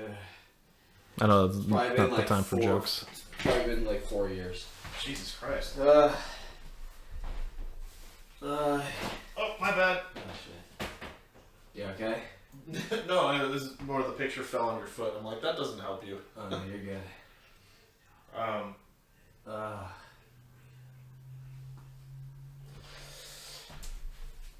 Do you need more water or anything? No, I think it's just a patience test. We can keep talking. 3, I love them both. Definitely keep an eye on BMs and make sure you don't have an ulcer. Unlikely, but possible. Stay healthy. Not too... Thankfully, usually the one-chip challenge isn't that bad. But yeah, keep an eye out. But honestly, I think you'll just wake up in the morning and it's your butthole you have to worry about. And even then, it'll just warm the seat.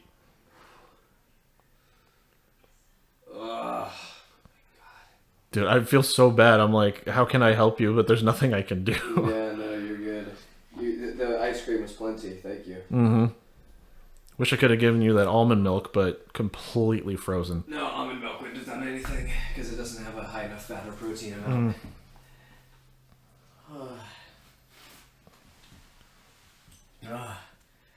What else is chat talking about? Oh, it's important to have one defensive card on the field. Who handled it better? What's that rabbit's name from Space Jam? Rabbit? Yeah, the female rabbit. Oh, fuck. I don't know. Shit. Not shit, but Yeah. It's not. No, Lola. Lola. The one that a lot of kids didn't realize that when they were younger, they were furries. Oh, yeah. You know what's really funny is that I've never actually seen Space Jam. Oh, that's okay. You don't need to. It's definitely dated. No, I'd recommend Space Jam. Space Jam 2, no. I know that a lot of people fucking love Space Jam, but I never got around to seeing it. That's okay. It's Michael Jordan. Oh, I love Michael Jordan, even though he's a dick. Are we all furries? We were when we were younger. And who knows? The anthropomorphism maybe has never left us. Who Framed Roger Rabbit was basically the Bible for furries. Oh, great. Jessica Rabbit? Yeah. Although she wasn't she was animated human. That's true. But I'm sure someone loved the Roger Rabbit portion. Why was that Christopher Walken?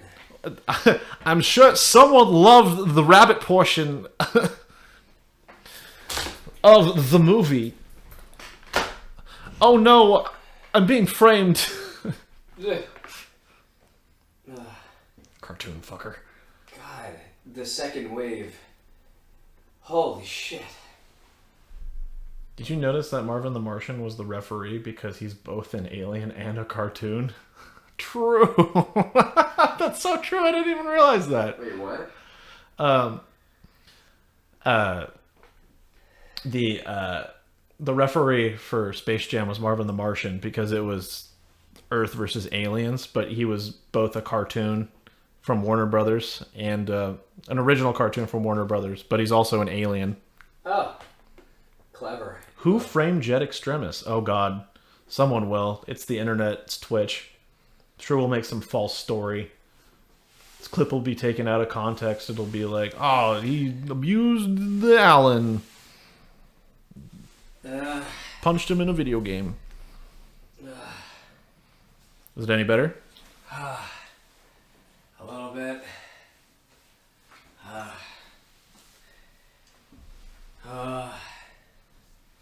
This took a turn. It did. I thought I was in the clear. You'll get there. I know I will. And it will be glorious. God damn, I have to buy another one of those chips. Which is fine, I don't care. But why would you ever subject yourself to this? for the sadistic chat, and it's actually makes for some good content. That's why. Look at this right now, but I'm not going to exploit this. Don't worry. Is there a camera pointed at me? No. No, you should. Okay. No. Yeah. I was like, I'm actually not that cruel. I don't like. No. Go ahead. Look at this snuff film. I consent. You have it on audio. I can't see your face, which is hilarious, but. There. How about now? There we go. Yeah. Great. This is gonna be shitty, but I need to step over you to grab those coals. Yeah, do it. Oh yeah, don't let me knock into that table. Holy shit.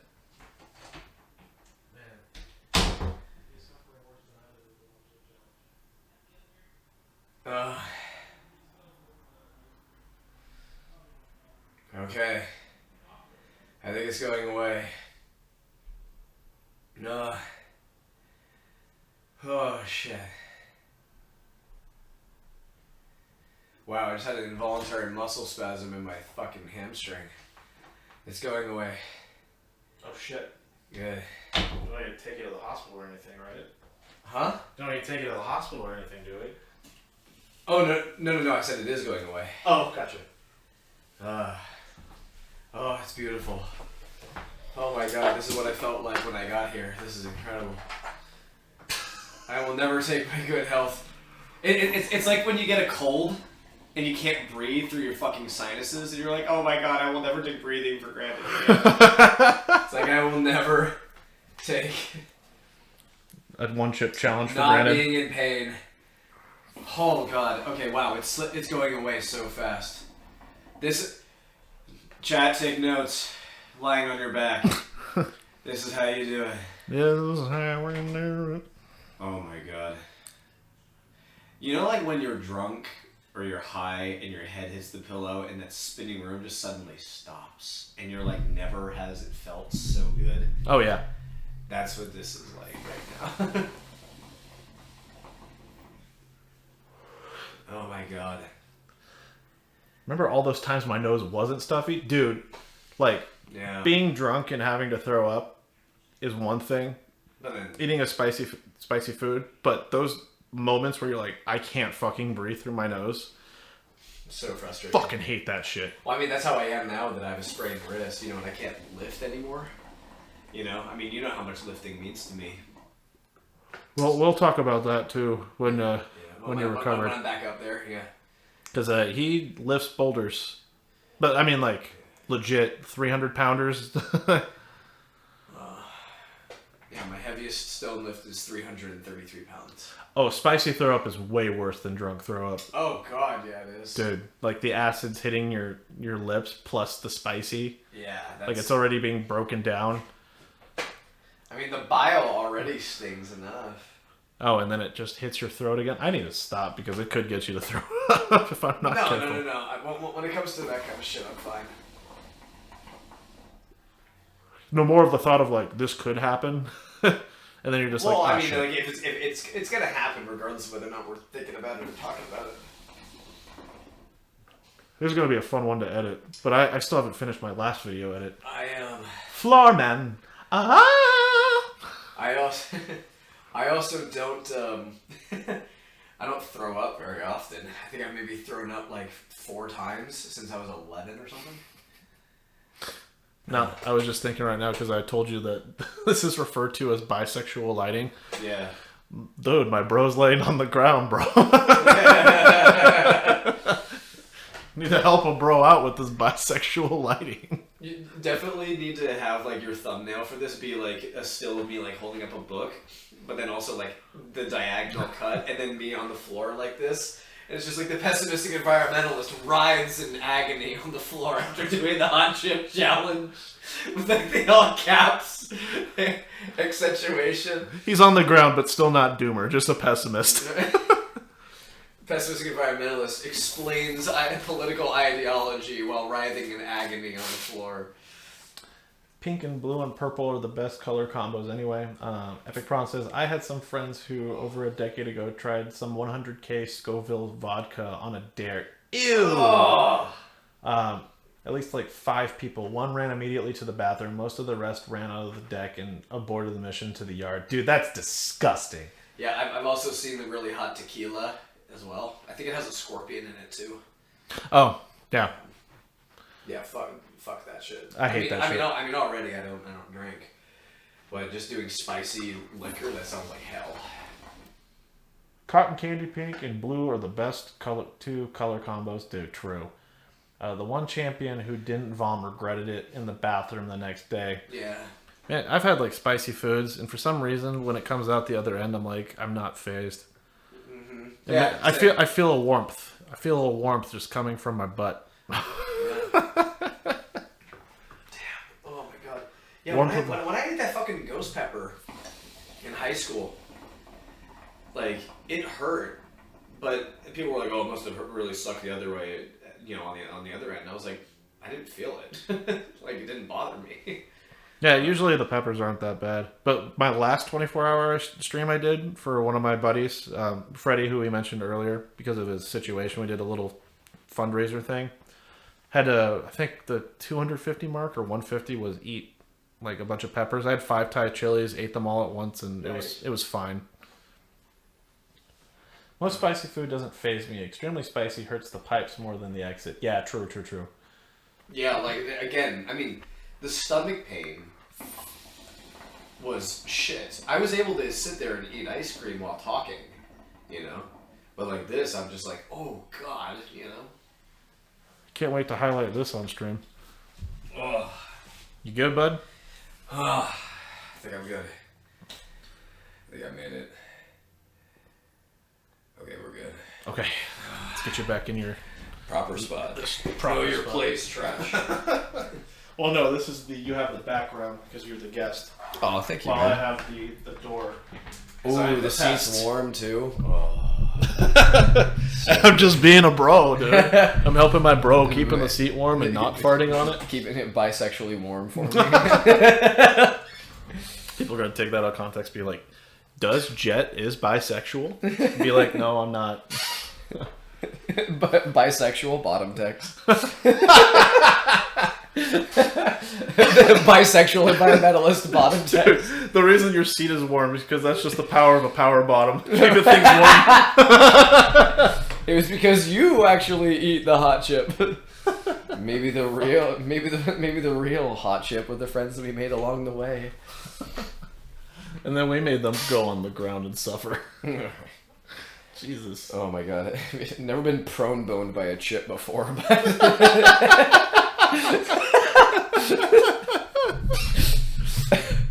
Okay, yeah, it's all gone. It's all done. So from start to finish, that took what?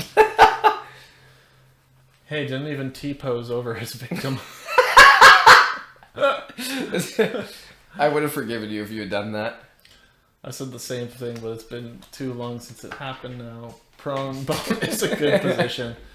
Jet, what is that called? Jockey? I don't know. Jet would be a proper power bottom. Oh god. You know what's actually great is that while I was laying down on the ground, they were able to see my back design. True. Holy Christ. That was fun. So, environmentalism. Right, yeah. Hey, you know what's also really fucking hot? The planet. Yeah, I was about to say that. Oh my god.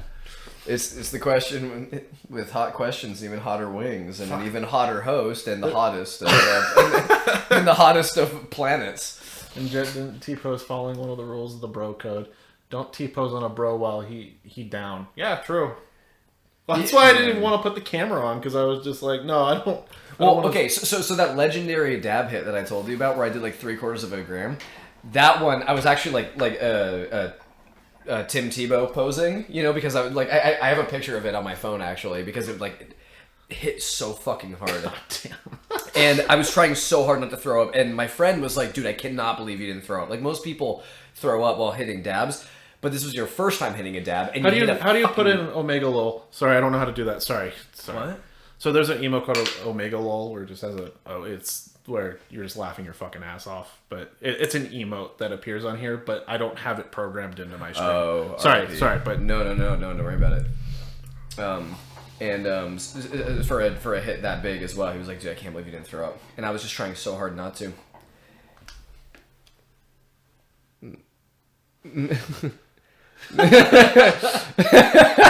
I'm just like, oh god. Oh, dude, if you don't know, I mean, he can't do this on stream, but he's fucking ripped. Jesus Christ, he's ripped. Thank you. Using set TV, better TV. Oh, okay, cool. I'll do that. Anyway, so where was I going with this? Oh yeah, and so he took that photo and he was like, "Oh, I'm gonna send this to your girlfriend," and I was like, "Dude, like he was like laughing and taking photos," and I was like, that was like one of my least favorite. I was like, that's probably actually my least favorite moment with him ever was like in that moment when he was doing that. I was like, that's not cool, man. Yeah. Like I'm like not doing well. So I appreciated your consent, like based. Like doing it. And so that's why I was like, no, go ahead and put the camera on me. Like I'm doing it because when I was doing that with him, it was like it's just us. But like with this, it's like I'm literally doing it on stream for that purpose. So, but still very much appreciated. Well, I mean, I'm especially I don't like to exploit my closest friends. So. Yes. Yeah. No, I mean like that was actually so much of my hatred and aversion, and just how outspoken I was in my criticism of things like Snapchat or Snapchat culture, like when it was really big. You know, like I didn't frequent parties when I was in college. Right. And because I just hated the party scene, I'm not really that kind of guy. But then also, just like everyone's like not in the present moment, not to be a boomer or anything, but like they really weren't. And there would be things that I would do, you know, just for fun, you know, where it would be like, you know, I would, you know, like fucking, you know, do the worm or something, and or I would, you know, pick up two people at the same time and whatever. And then people would be like, oh, can you do that again? Can you do that? And then everyone's pulling out their phones. So I'm like, no. I'm doing it for you guys here at the party. You know, like if your friends want to fucking see it, then you should invite them and they'll drive over here and then I'll do cool shit. But I don't want to, like, I'm not doing it for the gram. I'm not doing it for your Snapchat. Like, no. Also because, like, especially if I'm doing something, you know, like with people that are drunk or like that are high or whatever, it's like that shit lives forever, you know, like, and I don't want anyone to get fucked over because of that. Or like if I do something that's fucking foolish. At the time, I thought I was going to run for office as well, like later in my life. And so I was like, even though everyone's doing like weird, stupid shit and everything, it's just still like, I just don't want that, you know. Now I don't give a fuck. Right. Now I don't give a fuck at all because everyone does stupid shit. Like, like our dick pics are on the internet anyway. Like, who cares? True. You know, and like honestly, I don't care if people see my naked body. It's like honestly, like good.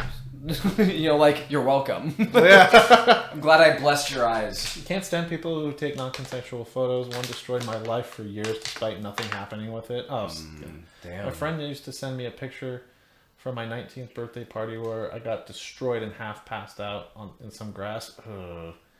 She was taking care of me and never sent it to anyone else, so I thought it was funny. Okay, at least there's that. Yeah, I mean, again, like in proper context, in proper. I'm trying to think of the word, not even just context, but like with transparency and right. communication about that. You know, Proper just, setting. Yeah, like if you preface it by saying, "Oh, can I just capture this moment?" You know, like just so we have good memories of this time. It's like, yeah, I can go ahead, man.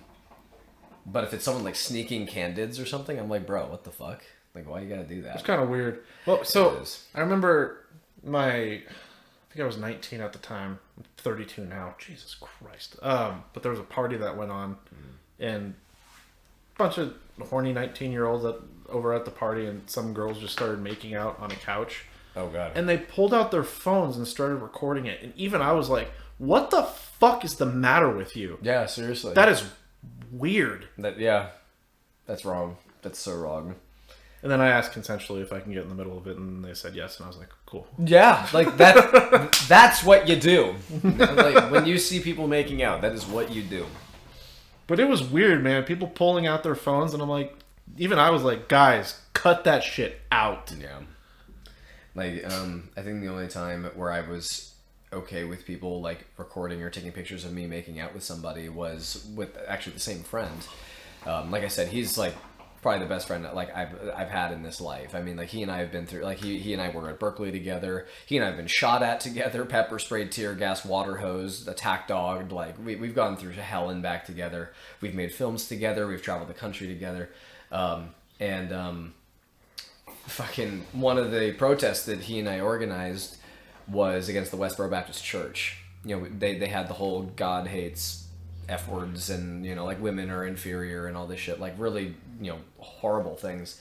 And so to piss them off, me and my friend, we made out in front of them. Just to remind the chat, I am completely straight. Like, I'm not even bi-curious or anything. I'm comfortable with my sexuality, and I can say shit like Henry Cavill and Jensen Ackles and whatever, like my man crushes and whatever. But, like, I'm not sexually attracted to men.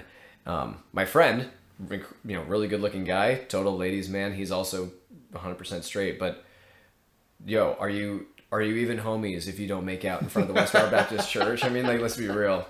And so, like, there's a photo that I have on my phone. And, like people were there. They were like, yeah! You know, like, woo! Fucking get that! Like, get in that! Just, okay, objectively great time. In lighter news, I once did a dab that just knocked me out on my ass. Thankfully, there was a couch behind me. Then walk home was fun. Oh, God.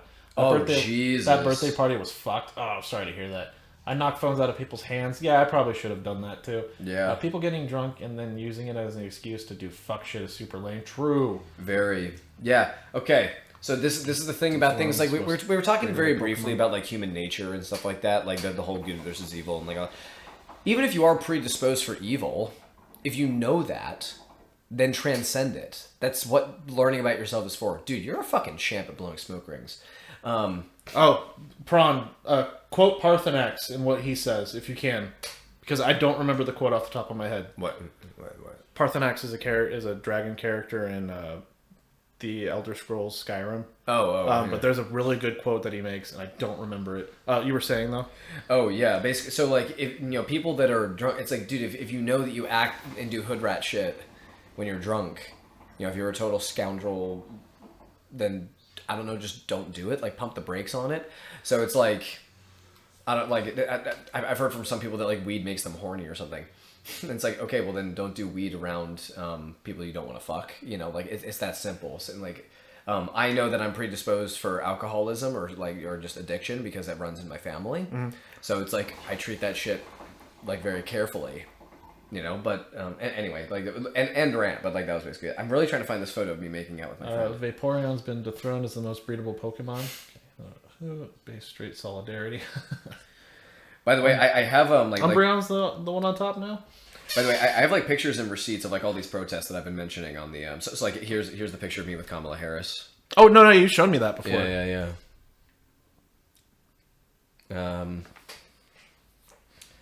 That was back when she was the Attorney General, you said? No, that was when she was running for president.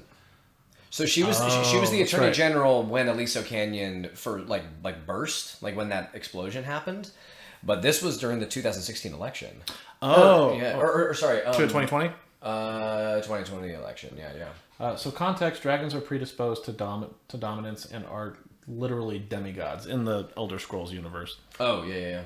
Here's me at the Aliso Canyon shutdown, so that's me chained to a pipe right there, with my arm stuck inside of it. I was chained there for about 11 hours. The piss anxiety is real.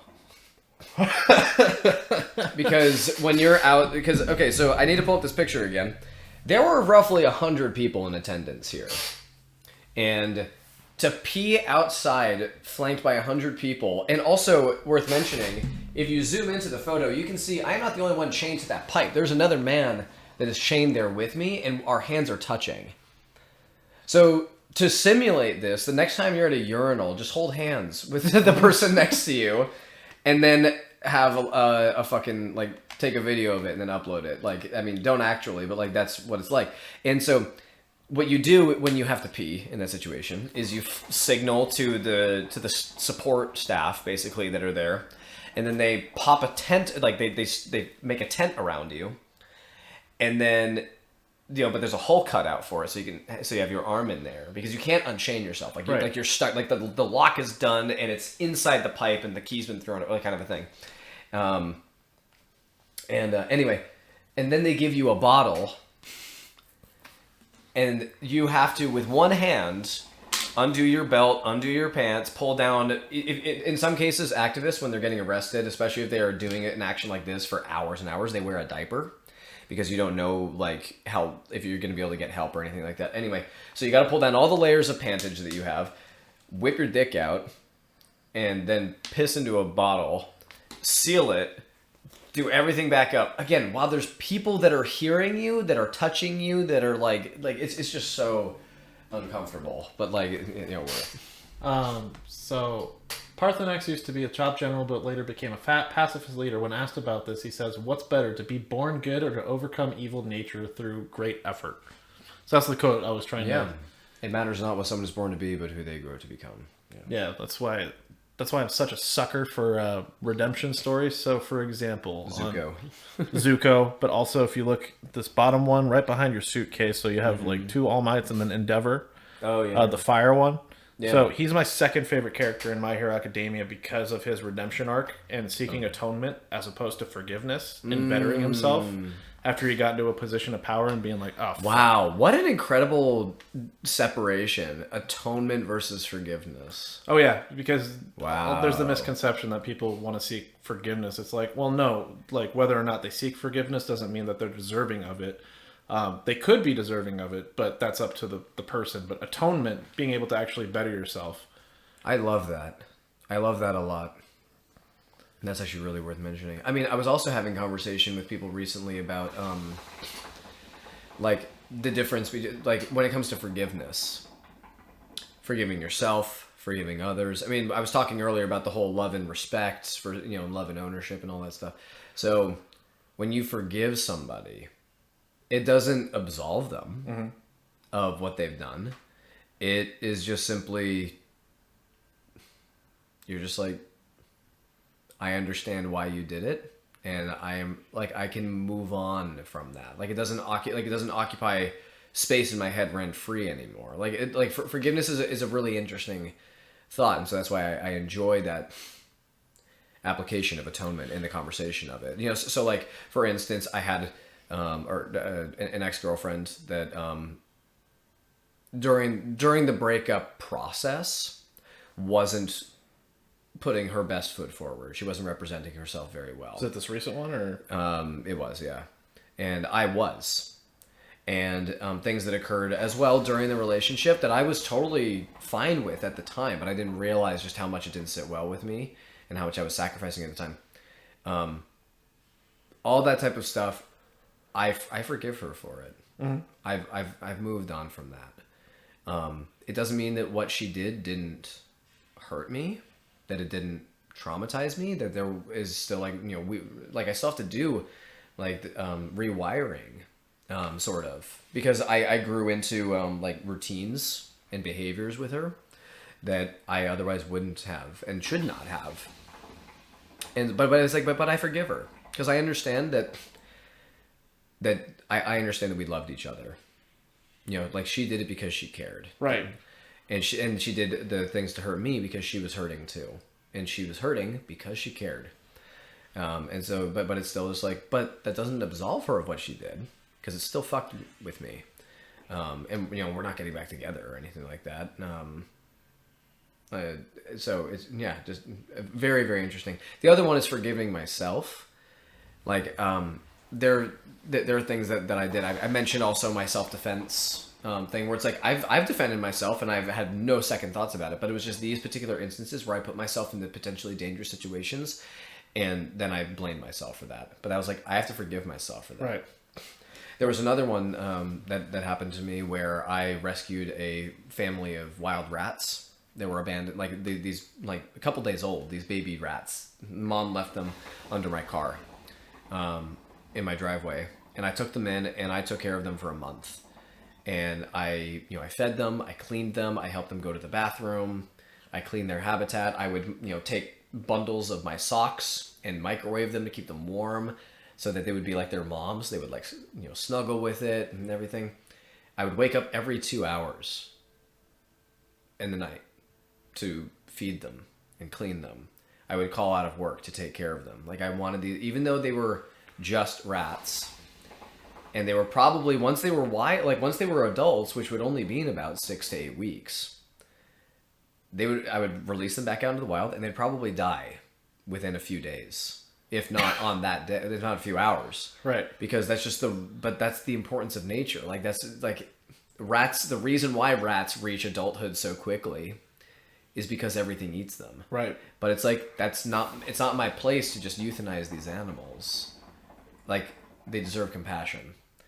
And in my time raising them over the course of a month, they all died, one after another, 4 hours apart, for reasons I never fully understood. It was just one morning, like I woke up, it was like 9 p.m. I was getting ready to go to bed, and I went in there, and one of the 5 was dead, and I was like, "What the fuck?" Okay, freak accident. Okay, well, like whatever. I don't know. And I went to bed, woke up 2 hours later, came back, and then another one was dead, and another one was dead, and I beat myself up over that so much, and I had to learn to forgive myself. But then it was like, dude, you didn't know any better. Yeah, there's probably nothing you could have done anyway. Right. It was like you did everything you could. And they're adorable. I've come to realize that people have traumatized me, whether deliberately or not, and I've also probably traumatized people in my life. It is the human endeavor to learn and grow, and yes, that is a cheeky reference to MHA. Yeah, for sure. I mean, I'm not going to go into the jet lore, but I had an instance where one of my, at the time, closest friends, I screwed him over pretty hard. It's sad to say, but I don't regret it, but I've learned from it. To be a better person, which is a really shitty thing to say. It sounds like a justification, but that being said, he's forgiven me for it, but we don't talk anymore. And I'm like, yeah, I don't blame you. Like, I get it. Yeah, I mean, I think being not regretting something that helped you to become a better version of yourself, I think that's a valid reason for saying that. Because you're not saying, oh, I don't regret it because I gained something from it in terms of like, if you screwed him over, let's just say for money. I don't know why you did it, but it doesn't matter. But if you were like, oh, I did it for money, I don't regret it because I got a fucking lot of money, that would be a shit thing. But if you were like, no, I don't regret it because then I know not to do that to anybody ever again. I had something similar happen as well. One of my good friends from high school, I toyed with her emotions, and I should not have.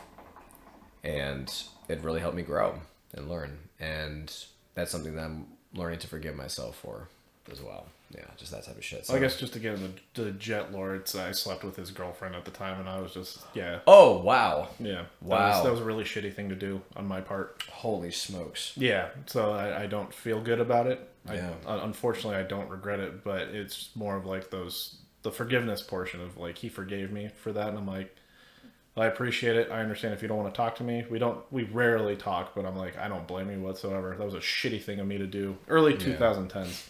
Wow. Wow. I had exes message me and be like, you groomed me and abused me. Yeah. Oh, yeah. Okay. That last message. Yep. When people do that, that's toxic as hell. Oh, God. The threatening to unalive. Yeah. That's... Wow. Yeah. Yeah. Okay. So here's an interesting one. So the words that I'm seeing in the chat, like, I don't know what words can and can't be used, but like the G word and the A word and whatever, like grooming's fine, abuse is fine. Just so when it comes to like essay, yeah. Okay, cool. But so words like that, gaslighting, and whatever. Mm-hmm. It's one of the tragedies of the expansion of access to expertise, in that we are exposed to words that are very, very good to know, but then people overuse them and then they start to lose their meaning. And it's like, they literally do. Yeah. I'm glad you're not the only one who's bothered by that one. Yes. Not gonna lie, thank you, bro, for helping me identify an unworthy partner. People be toxic. We've got to work hard to overcome and rise above it. Literally. Sorry, I interrupted you. No, dude, don't worry about it. So using terms using jargon, that's the word I'm looking for. And when people say, "Oh yeah, like I'm triggered by this" or whatever, it's like you're not triggered. It just reminds you of an unpleasant experience. Right. There's like I have PTSD from this. No, you had an unpleasant life experience. Like there's a difference. Like so I grew up in Southern California. A lot of fires. I had to evacuate my home with my family at least 3 times. I've had multiple fires within a mile of my house. Never actually lost my house to a fire, but it got close. Been close, yeah. Even when I was on road trips, like when I was a child and I was on a road trip and I was near Sequoia. And there was a wildfire that was right next to the road, like it was coming towards us, kind of a thing. When I was in college in Northern California, that was during this 2017 fires, and we lost 4% of the buildings in the nearby town to this.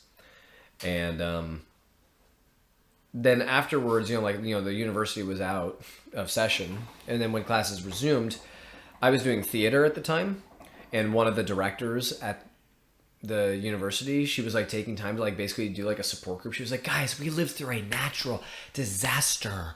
Okay, it's okay if you have trauma and post-traumatic stress disorder. We can talk about it. And I was like, lady, a fire came through the town. Okay? Like, that happens. Okay? I grew up, like, I'm not saying that everyone needs to be like me, but I'm just saying, like, people think, like when you put that idea out there, then they start to think that they're worse off than they actually are. It's a delicate line to cross where it's like, is it simply people are realizing it because of accessibility of information, or is it they're like putting it on themselves? So I think a really good example of this is like, am I allowed to say the PORN word? Or probably not. Porn's fine to say, just don't endorse it. Okay. With pornography, people, especially when discussing beauty standards and stuff like that, people or sexual acts, people say, oh, like you didn't like people learn it from porn or something like that, and it's like, no, porn helped me to discover that part of me. Like are there times where it's like where people learn things from porn? Yeah, absolutely. Like certain positions, or like where they're like, I just want to recreate what I saw or whatever. Like, sure. But for fetishes and kinks and sexual orientation, it's like having access to that can be an enlightening moment for people. And so when it comes to the words that were mentioned in the chat, like grooming and abuse and gaslighting, it's like, I didn't gaslight you, right? Know, I didn't groom you, that type of shit.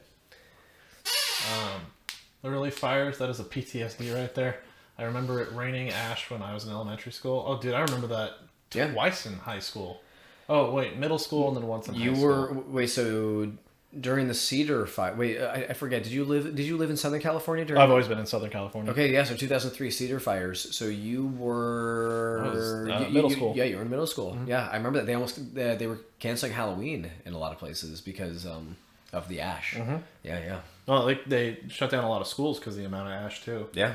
The worst is people who are like, "Oh, I'm so OCD." No, you were just very particular about Thank you in some aspect. I know OCD people; their compulsions have needed treatment, or they are at risk of redacted. Yeah, I actually had a friend in high school who actually had really bad OCD. Yeah. And I tried to help him through it as a high schooler. There's nothing I could fucking do. Right. And when this happens, it makes it hard for people like myself to identify their own mental illness of disorders. Yep, I was there. It was an interesting time. Yeah, it really was. Because that also happened, 2007? Wait, which one? There was a second fire that happened in high school. It was either 06 or 07. Yeah. When I was in high school. Mm-hmm. But yeah, like going through those too. Mm-hmm. Yeah, so it was 2006, 2007. 2014 was a huge year for fire. Yes, it was. We had like 15 or 16 in San Diego. Oh, that's when people were doing that ice bucket challenge. Yeah, that same year. I hated that thing. Mm-hmm. God.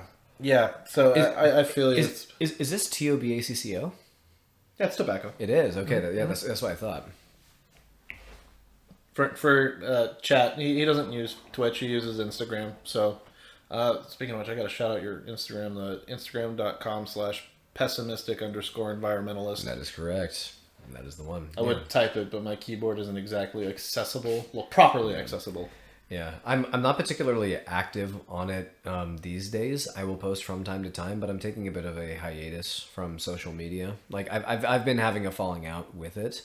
I would say though, it is like the stuff that's on there. I mean, like I keep most of my posts on there that I've ever made.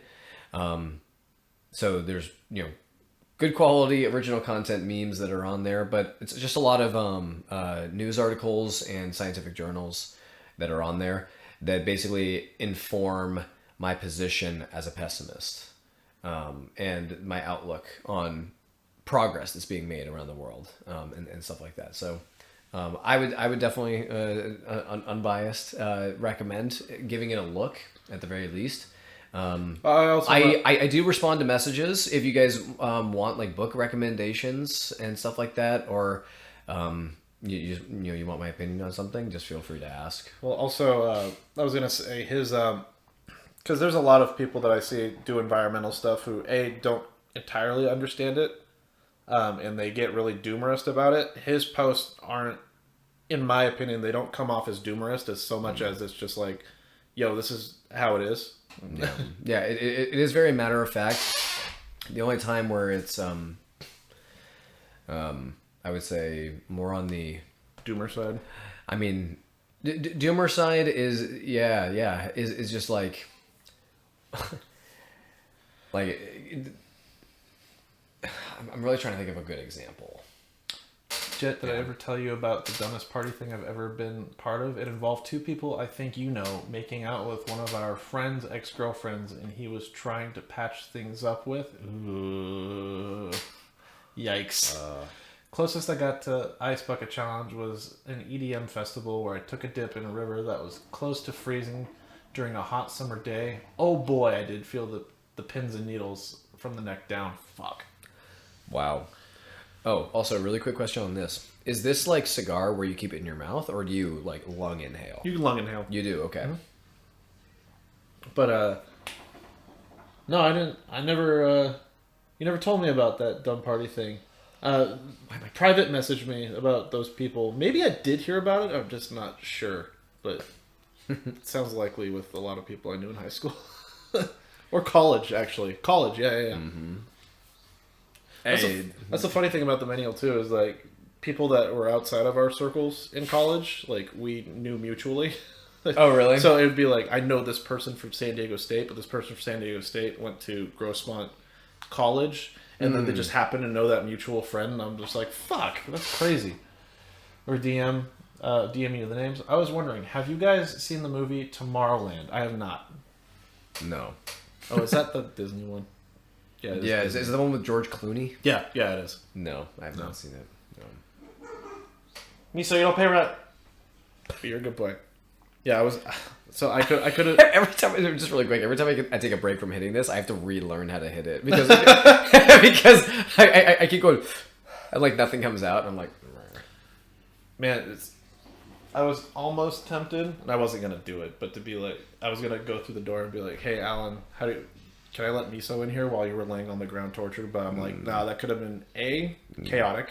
B, you could have tipped this over with coals on there. Yeah. So I'm like, and C, you're not exactly the most comfortable with dogs. So I'm like, I'll refrain from asking and just keep another time. I'll get prone boned by a chip, but not by a dog. Pro boned by a bro. What was that sentence? I don't remember now. Pro boned by a bro. By a bro.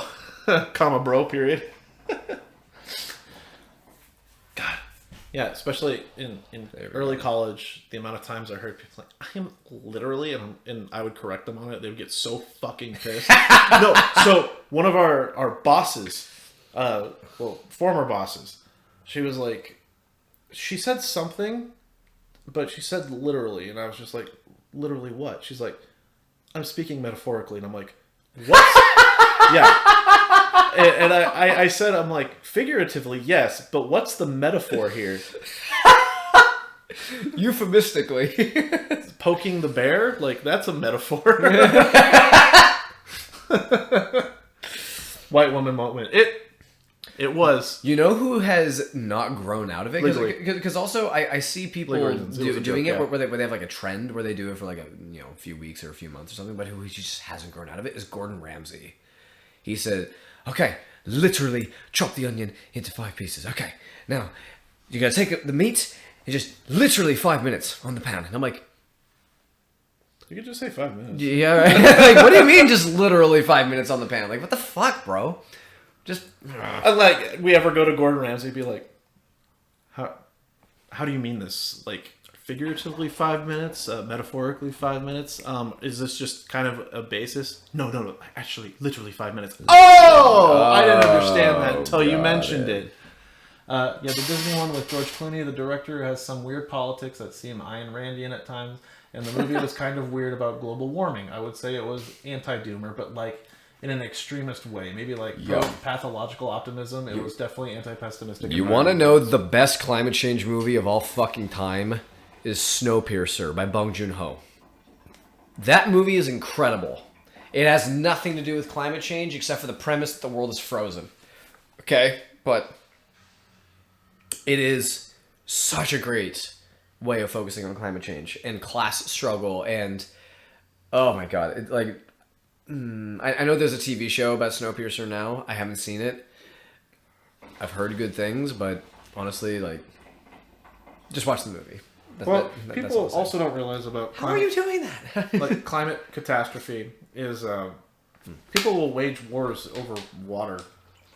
Like, and you have Ben Shapiro saying very simplistic things like, "Well, if the water levels rise, just sell your home." It's like, no, there's way further implications where you're going to have more fires, you're going to have more drought, you're going to have people fighting for water. Parts of the ecosystem are going to die. Think of what the refugee crisis for the Syrian war did to Europe. How many refugees were that? Like how many were there? Like, really, honestly, you know? Then you had people like Lauren Southern vilifying the refugees who weren't causing any problems. Yes, but, I mean, now, with climate change, we're going to have climate refugees. Because all of those coastal cities, I mean, 80% of the human population lives next to bodies of water that are going to either dry up or overflow. So they're going to need to relocate. We are looking at potentially 1 billion people mobilizing to new places by the end of the century. 1 billion. I don't know the number of people that were displaced by the refugee crisis in Syria. Even if it was 1 million, by a factor of 1,000 times the number of people. That's insane. And what also is worth mentioning is when you have 1 billion people on the move, it's not like you have 8 billion to take care of them. It's like, no. It's like a scale where instead of taking it just off the scale, you put it on the other side. So it's not only are there just a lot more people on the move, but there are fewer people to take care of those people that are on the move as well. When you're putting it on a pendulum, there's more weight added to it. Yes. Yeah. I mean, other typically not considered fallouts of climate change is actually one that I intend on doing actual scientific research on, are what are known as limnic eruptions. Particularly in how they're in consequence of eutrophication. So eutrophication is a process that we see all the time, but now that your phone is hearing me talk about it, and chat's devices are hearing me talk about it, you guys might see them on your algorithm, news page and stuff like that. And good, algae blooms are everywhere, and they're only getting more more commonplace. That releases a lot of carbon, doesn't it? Well, so not particularly, not always, but I'm a layman on this stuff. So no. So what happens is eutrophication or algal blooms are the result of fertilizers like nitrogen going into bodies of water. It can also be runoff from agriculture, not or from cattle agriculture, not just from plant agriculture. And so the fertilizer just doesn't stop working, now that it's in the water. In fact, it keeps going. And so then the algae will eat it up and grow out of control. And people are like, well, that's a good thing, right? Algae is good. Not this much algae. Because then what happens in a body of fresh water that is landlocked, Now there's a blanket of algae covering the top surface of the water. Sunlight cannot penetrate that layer now. So all of the things below, whether it's kelp or fish, they can't do anything now. That system has stopped. It's completely clogged. So now everything is dying underneath it. And then in decay reactions, it sucks oxygen out of water. So now you have a hypoxia water solution. So it just creates this positive feedback loop of further and further die-off. So eventually the body of water just dies. Everything is dead inside of it. But now there's a lot of carbon dioxide and methane as a result of the decay reaction and decomposition that are there. In certain bodies of fresh water, so that's what eutrophication. Eutrophication is just algal blooms, and then they can lead to those die-offs. Limnic eruptions are completely separate from them. There have been 2 ones that were recorded in the past 100 years. Both of them were in Africa, and they're scary. Like, we have carbon monoxide detectors in our houses. Imagine a carbon monoxide leak, but instead of a house, like just one house, and it kills a family in their sleep. Imagine one that takes out an entire town or entire city in a single night. Jesus. That's, yeah. Okay. Yeah, I know what you're talking about. Yeah. That did happen in Africa. I just listened to a story about that. Yeah, in the 1980s. Yeah. So what happens is in those lakes, they were a lot of volcanic exhaust was leaked into this body of water. But what makes limnic eruptions possible is that the lakes are occupied, they're in regions where it's really hot consistently. So usually in a body of water, whether it's a pot, a bottle, a lake, a pond, whatever, there's warm water on top because heat rises, and then cold on the bottom. And then there are these convection currents, heat rises, cools off, moves towards the outside. That's why when you eat soup, you pick from the outside, not the center. Right. That's where the cool soup is and stuff like that. And then also sometimes there's a stream that goes into it. So like the water is moving. And so it's able to basically like burp the water in a way, like just to release all that stuff. But this is a body of water that is merelictus. It doesn't move. And so in a place like Africa, where there's, especially in like the Afrotropics or just tropical equatorial regions, you have warm seasons all year round. Anyway, I'm taking too long. I apologize. You're good. And so the water is warm. There's no movement. There's no introduction of anything, but there's just this gas that's inside of it. So when there's something like a landslide or a sudden like monsoon that hits, that water is disturbed, and then all of it surges to the top. It's like shaking a can of soda and then cracking the top, but on a whole lake. And all of those bubbles surge to the top, and then everything in whatever radius dies. You can't smell it. There's no warning system for it. It just happens. So my hypothesis that I want to do research on, especially as water bodies recede and as others disappear, and humans, just hang out around these bodies of water, and they base their mining, their agriculture, their livestock, and their living situation around these bodies of water. We get in these concentrations. That is a recipe for disaster, because if there is enough organic material in a body of water, that can create its own limnic eruption. So imagine if in the future, 100 years in the future, we have all these colonies and whatever, these pockets of humanity that are left around body, like ponds and lakes. And then you just have these little limnic eruptions that are happening left and right. So that's one of the things that I'm worried about, these unintended consequences. Yeah, people don't realize how delicate and scary nature is. I mean, the one that people really need to fucking think about are diseases. Yeah. Those are absolutely terrifying. Anthrax, coming back from the dead, other forms of ancient pathogens, just zoonotic diseases. I mean, we were talking about the displacement of deer earlier in the night. Mm-hmm. There's a great book that I actually didn't bring with me, but it's called Lyme, and it's climate change's first epidemic. A lot of people would argue that. So species that will do well, I mentioned jellyfish earlier. Ticks are going to do well. Mosquitoes are going to do well. Pine beetles are going to do well. Fire ants are going to do really well. All the horrifying bugs. All the horrifying things, yeah. And ticks and mosquitoes should scare the shit out of you.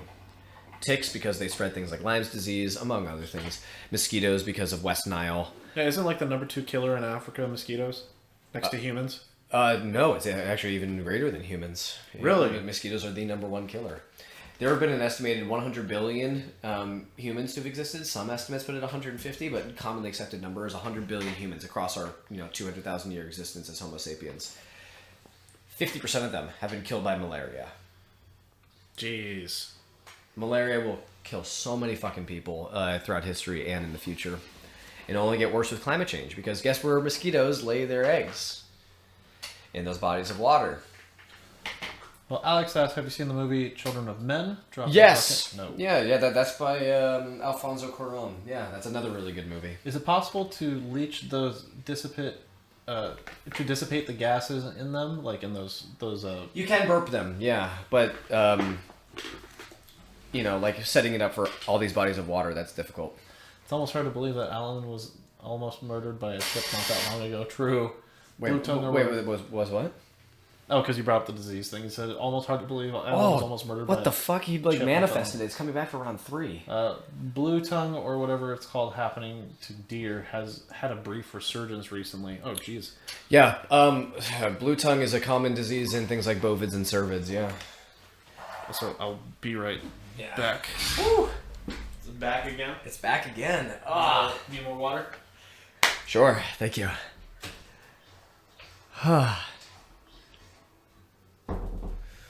Ooh. Oh god.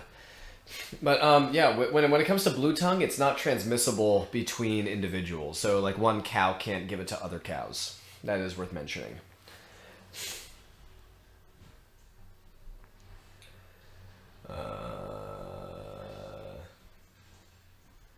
The Disney one with George Clooney. In an anti-extremist way. Maybe like pro-pathological optimism. It's definitely anti-pessimistic environmentalism. Yeah. I mean...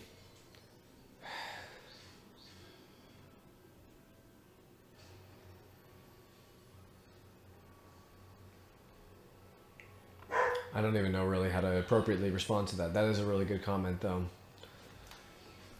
Pro-pathological... Yeah, the pathological optimism is a good way of doing it. In my book, I call it toxic optimism, but I actually really like that pathological optimism. Dams in landlocked states, is it possible to bleach and dissipate? I also had to double check and make sure that your car was for sure in the handicap. If it wasn't, I would have paid for the tow. Oh, Thankfully, I can afford it at the moment. thank you. I appreciate that. I was just telling them how blue tongue is, in deer and stuff like that. Like, it's not transmissible between individuals. Mm-hmm. It's just like, deer get it, whatever.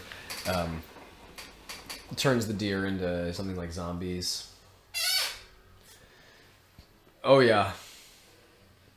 Yeah, I mean, like there was a video that went viral a few years ago of a deer like petrified, like just standing in the middle of a road. Oh, and then the dude went and, picked it up and moved it, and I was like, first off, congratulations, you now have stage 7 Lyme's disease. But yeah. But then also it's like, yeah, dude, like that deer is gonna fucking die like really soon, because by the time like they're doing that, like they're just all zoinked on whatever it is. Yeah, it's too late. I'm trying to think of any other. I mean, the anthrax one scares the fucking shit out of me too. One of my future kids' books that I'm writing is on frogs and caribou, because they are a great demonstration of disease as well. Caribou in colder climates, frogs in tropical climates. 10% of frog species are going extinct currently due to things like disease and habitat destruction and stuff. Mm-hmm. One of those things being this thing known as BD, a fungal parasite. And completely wrecking them, poor things.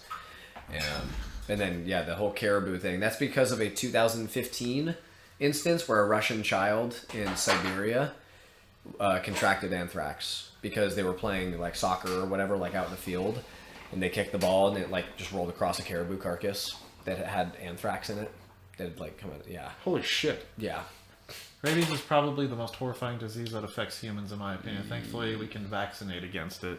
Yeah, but by the time you show signs of it, it's too late. I know that there are, right now, experts are saying that we don't need to get worried about it. But I think it's worth keeping an eye on is bird flu. because bird flu has now been mutated and passed on to mammals. Jesus. Yeah, and they're like, again, we don't need to worry about it just yet, but here's the thing, mutation is a terrifying thing. Yeah, and we still haven't learned from COVID. Yeah. Which that was kind of like a... That really cemented my more of, I mean, I was already fucking pessimistic as all hell, but COVID really cemented that, because I was like, you cannot look at our response to COVID and then think we can handle climate change. Like, in my book, I refer to like the 7 C's and stuff like that. That were like the test runs, and one of them. So there's climate change is one of them. Carbofluorocarbons, and then one of the other ones is COVID, where it's like we saw it, we did not respond appropriately to it. One of the things that people, sorry to interrupt you, but a lot of things that people didn't understand about COVID too, because a lot of the conservative arguments was like, oh, let your immune system do the work, it'll be stronger. Even if that were the case, people don't think like that it mutates. It's a circle. It's going to mutate back. It's not going to be like, oh, I went through it, I'm done. It's like, well, no. First off, your immune system will weaken naturally, but also it's going to mutate. It's going to circle back. Boy, wait until they find out what antivenom does. Like, people think, oh, like you can just get bit by venomous snakes all the time, especially when they talk to me because I do snake wrangling and whatever. It's like, no, actually, the more you take it, the worse it gets.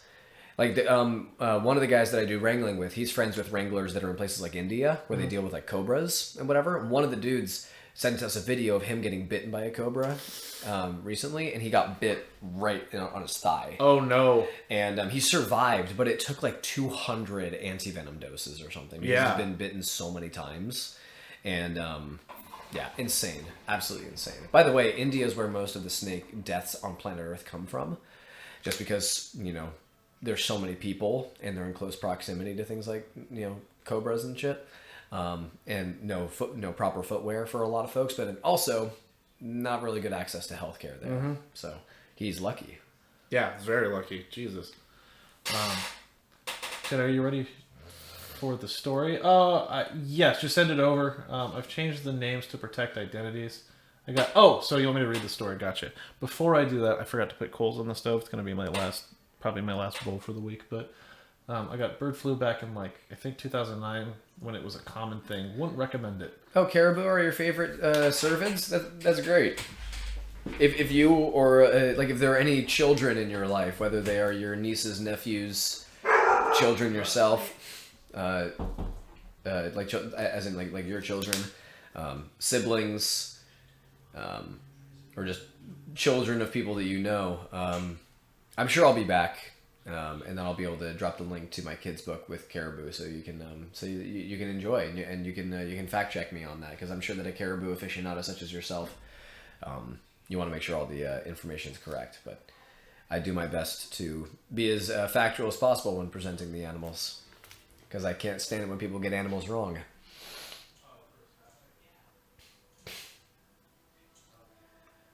Yeah, bird flu. Oh yeah, back in 2009. Yeah, how about that?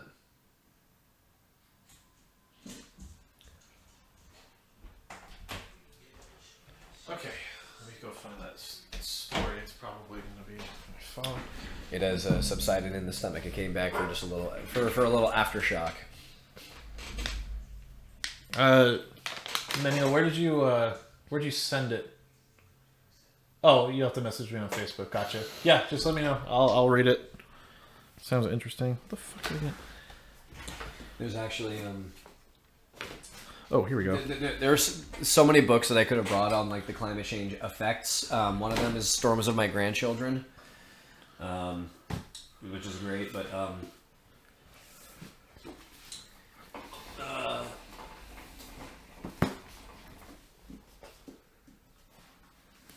Oh, Dan, sorry, the manual. Can you send me the real names? I'm not going to read those out loud, but I'm just curious who fits into where.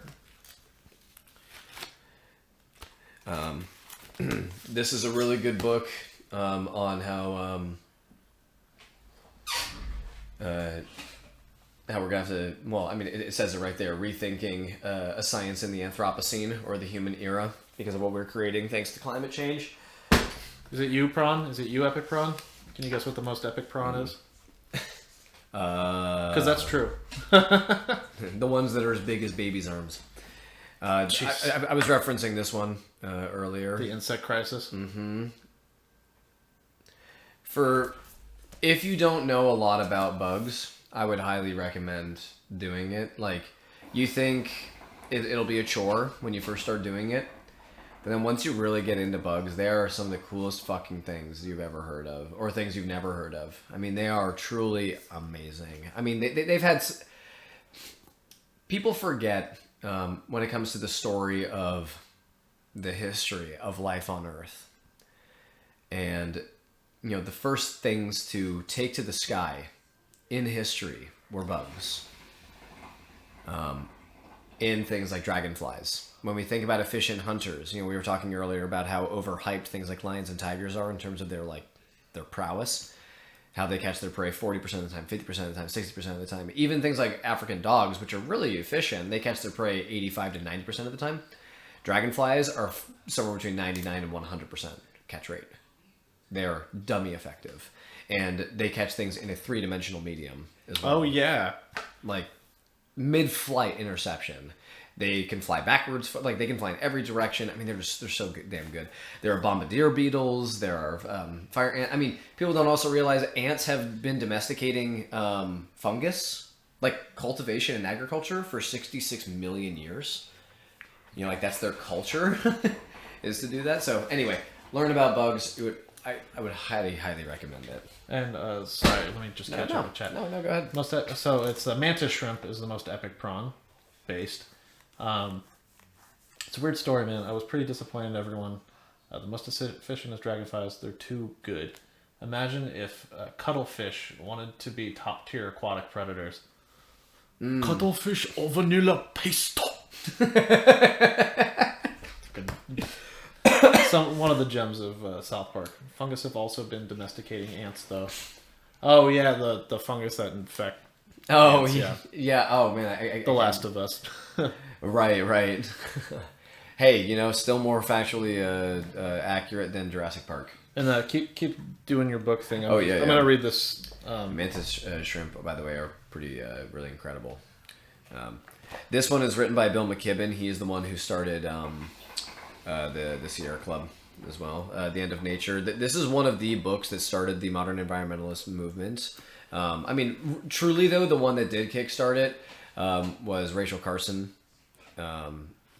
with Silent Spring. Okay. Yeah, again, if you guys that's a very historically important book. Silent Spring. Cordyceps, I think, also called caterpillar fungus. Mm-hmm. That is it. Yeah, I wouldn't be able to read it on chat anyway. It would be too long, and I'd miss a lot of chat. Yeah, I mean, at least with cordyceps, it can't spread to humans. I know that they tried to explain it in The Last of Us, but you know, I mean, they get a pass. It's science fiction, whatever. Yeah, You know, like again, way more accurate than a lot of other things I've seen. Elizabeth Colbert has written 2 books on this subject. One is, it's just such a devastating account, and I mean, like, especially having done field research on animals that are affected by climate change. Field Notes from a Catastrophe. Oh no. Yeah, it is. When you're a book that I did not bring because I actually I'm lending it to the woman that I'm seeing. Mm-hmm. It's by Aldo Leopold. Mm-hmm. It's called A Sand County Almanac, and one of my favorite passages in a book ever. And I reference this quote all the time. And it is, one of the penalties of an ecological education is that one lives in a world of wounds. Mm-hmm. And that is that you are like an army medic, you know, that is just running around a battlefield, but with no equipment. You are just there to be there and hold their hand in their last moments and watch them go. Your job as a biologist now is as much to learn about the natural world for yourself and your studies as it is to chronicle it, to keep it in a time capsule for future generations so it's not forgotten. Your job is to be a caretaker. Yeah, to be basically like someone's in a hospice. You know, like you're Jesus. It's really tough. Yeah. You know, like when you're a field technician, when sometimes you work for construction companies, you know, the paycheck is fat. You work long ass hours, but you're the most depressed person in the world because you just cataloged in real time the extinction of a local species for a Waffle House or a freeway or a bridge or a parking garage or whatever, you know, for housing development. Like it's tough. And so when you compile these instances all across the board, that's what Elizabeth Colbert has done in Field Industrial Catastrophe. That's what I was telling you with like my new job now. When I originally told you about it, I was like, oh shit, I'm getting a job offer from a construction company because of how much we know about the sage scrub, which is the second most endangered biome in the world. Yeah. But thankfully when they were like, no, we're foundation repair, I'm like, thank God. So we're reinforcing existing buildings rather than having to take care of an existing ecosystem to build housing or a building. Yeah, it's I almost didn't take that job if that was the caveat where it's all new construction. Well, and then what also really sucks about these field tech positions is that, you know, like I said, they pay really well, but they also have a lot of good gadgets and stuff. Like I remember one job offer that I got where it was like I would be studying owls like in the forest, and it's like, oh, you drive around in an ATV in the middle of the night and like you catalog owls and whatever. It's like, yeah, because you're marking those trees for logging. Oh shit. Yeah, they're trying to count how many owls they're killing, basically, like acceptable losses and all that, and to meet their quotas, you know, so they don't get canceled or whatever. Just really fucking brutal to be a biologist in today's world. Because just it's so beautiful. You know, you see it all around you, and you want to keep it around, which is also then what this book also is talking about. If you guys go onto my Instagram account right now, I think it was the most recent post that I made, and in my caption I said the 6th extinction will not be televised, and somebody in the comment section said it's the 9th, and I was like, it's actually not, but whatever. and like here, I actually kind of want to like pull up like the actual exchange because it was unbelievable. I was like, are you fucking kidding me? Rabies is the closest thing humans have to cordyceps, and it's not a fungus. Actual zombies are also probably impossible because rabies is the closest thing we have that can do that. Many zombie stories are about as realistic as Star Wars. In other news, scientists have made a functioning grabber claw out of the corpse of a wolf spider. Oh, I heard about that. Yeah, that is literally necromancy. That's awesome. How do you feel about the story, Jet? I haven't read it yet. I'm going to read it out loud and then react to it. Just because I've been listening to what Allan's talking about. Let me see, actually. And then one should really... oh, yeah. This is more of what you were talking about, like the climate tipping points with Speed and Violence. This one's a great read as well. Oh, I know 2 of those people for sure. One of them I know of, but I'm less familiar with, and one of them I'm just not familiar with.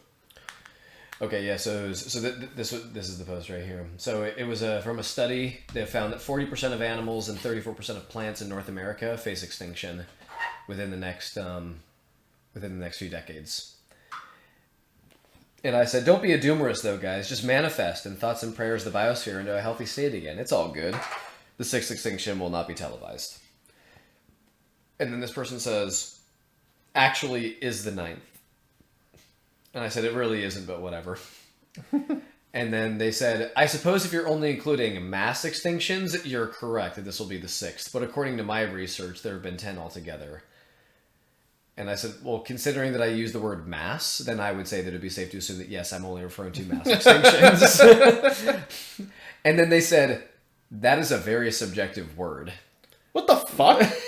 And I said, except it isn't. It's a term with a definition. God. And then they said, also, I wasn't being mean. Well, said you were being I said, mean. if you're suggesting that my comments being matter of fact and factual with you is mean, then I would highly recommend not using this app for very long, as there are actually mean people who will really hurt you. I'm just being direct. Don't mistake someone being honest for someone being insulting. And then they said, in my opinion, they are all mass extinctions due to the large numbers. And I said, that's very nice, but science doesn't care about your opinion in particular. God damn. Yeah. And then they were like, oh, I'm training to be a scientist right now. And I was like, cool. I'm a scientist. Well, right. Well, and so I said, great. As a scientist, you should, 1, get comfortable with the idea of being wrong, and 2, draw from a peer-reviewed body of evidence, not from anecdotes and individuals, and 3, realize that jargon and definitions are important and they exist for a reason, and we use them for reasons too. Yeah. Imagine trying so hard to be right on the internet. Oh, God. The plight. Yeah. And then Life After War. This is the last book of the of this genre, I would say. Very minimal. You know who did a good review of this book is Elizabeth Colbert, who wrote the last 2 books that I just showcased to you guys. Yeah. If it's one of those things where it's like people think of, oh, we can survive with 1.5 degrees Celsius or 2 degrees Celsius of warming, and I'm like, sure, but they can't. Points to the world. Like people are increasing in their knowledge of things like water bears or tardigrades. And so here, let me ask you, what do you know tardigrades for? Like, or what do you know about them? Honestly, I don't know shit. But you just heard them like referenced before, or Like the water bears? yeah. Being able to survive in like any environment. Yes, right? In anything. Like, they're the first organisms ever to have been shot out of the ISS and survive the vacuum of space, kind of a thing. Yeah. They're bad motherfuckers. But you know what kills them? Climate change. Sustained periods of, like, slow incremental warming. Really? Will kill them. Oh, rather than just putting them, just being like, here. Yeah. But rather than just being like, here, okay, Well, let's see what happens. it's sort of like that, like the drip torture, or like if you eat like one Flamin' Hot Cheeto, you're like, yeah, big deal. But then you eat a whole family bag of Flamin' Hot Cheetos, you're like, oh fuck, Damn, my stomach. yeah, right. That's exactly how it is for tardigrades, where it's that sustained. Because people also forget, it's like, it's not like we reach a peak and then it reverts back. It's like, it's there. It is there now. And it will take the planet anywhere between 1 million and 10 million years to recover. Right. It's biodiversity, at least. From a climatological standpoint, 100,000 years. Roughly. Sometimes more. I mean, like this degree of rapid climate, in order for it to be sequestered, because again, like in terms of, like, there have been higher temperatures on planet Earth, there have been higher carbonic parts per million concentrations in the atmosphere, but we've never had such an influx so rapidly. Right. So it's like, where does it go? Like, and when that happens, it kills the things that would naturally sequester it. So it's probably going to take a lot longer than 100,000 years. Jesus. For things to begin kind of swinging back to normal. Have you heard of Arion? No, I don't think so. Trying so hard to be right on the internet. Hot take, being wrong from time to time is fun, actually. I mean, it's an opportunity to learn, just so long as you're not being so stubborn that you're like, well, confirmation bias. Yeah, no, I mean, like, so when it comes to my hypothesis about eutrophication leading to limnic eruptions, I'm perfectly fine with being wrong. In fact, Oh, they made a song called Sixth Extinction. I can believe that.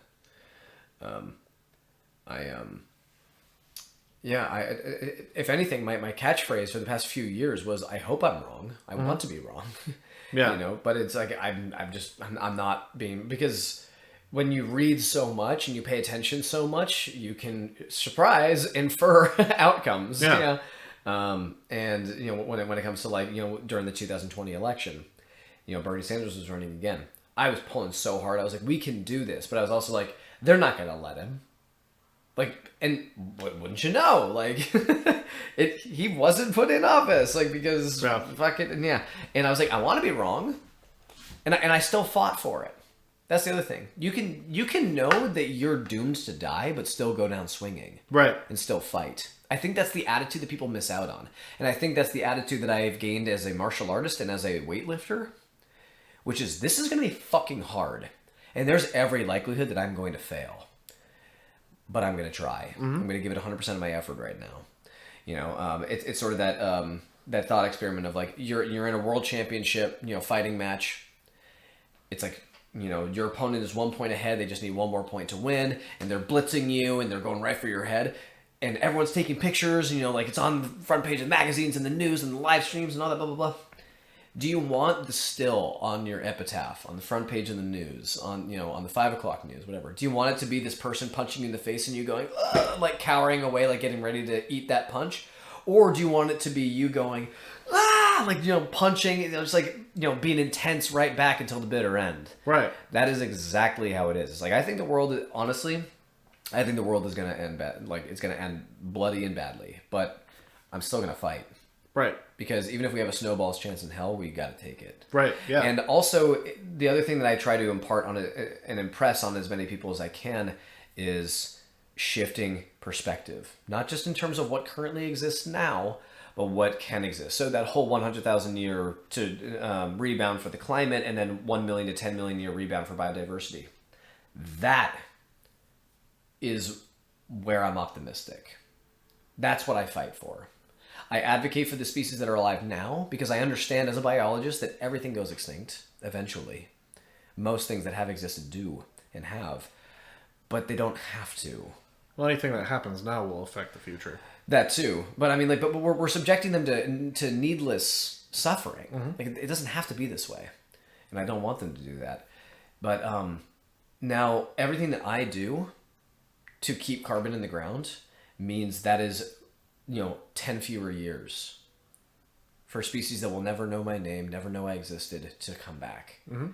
That is my part to play. We have to think of ourselves. So in biology, we talk a lot about ecological niches, or the roles that organisms play in their habitat in accordance with one another.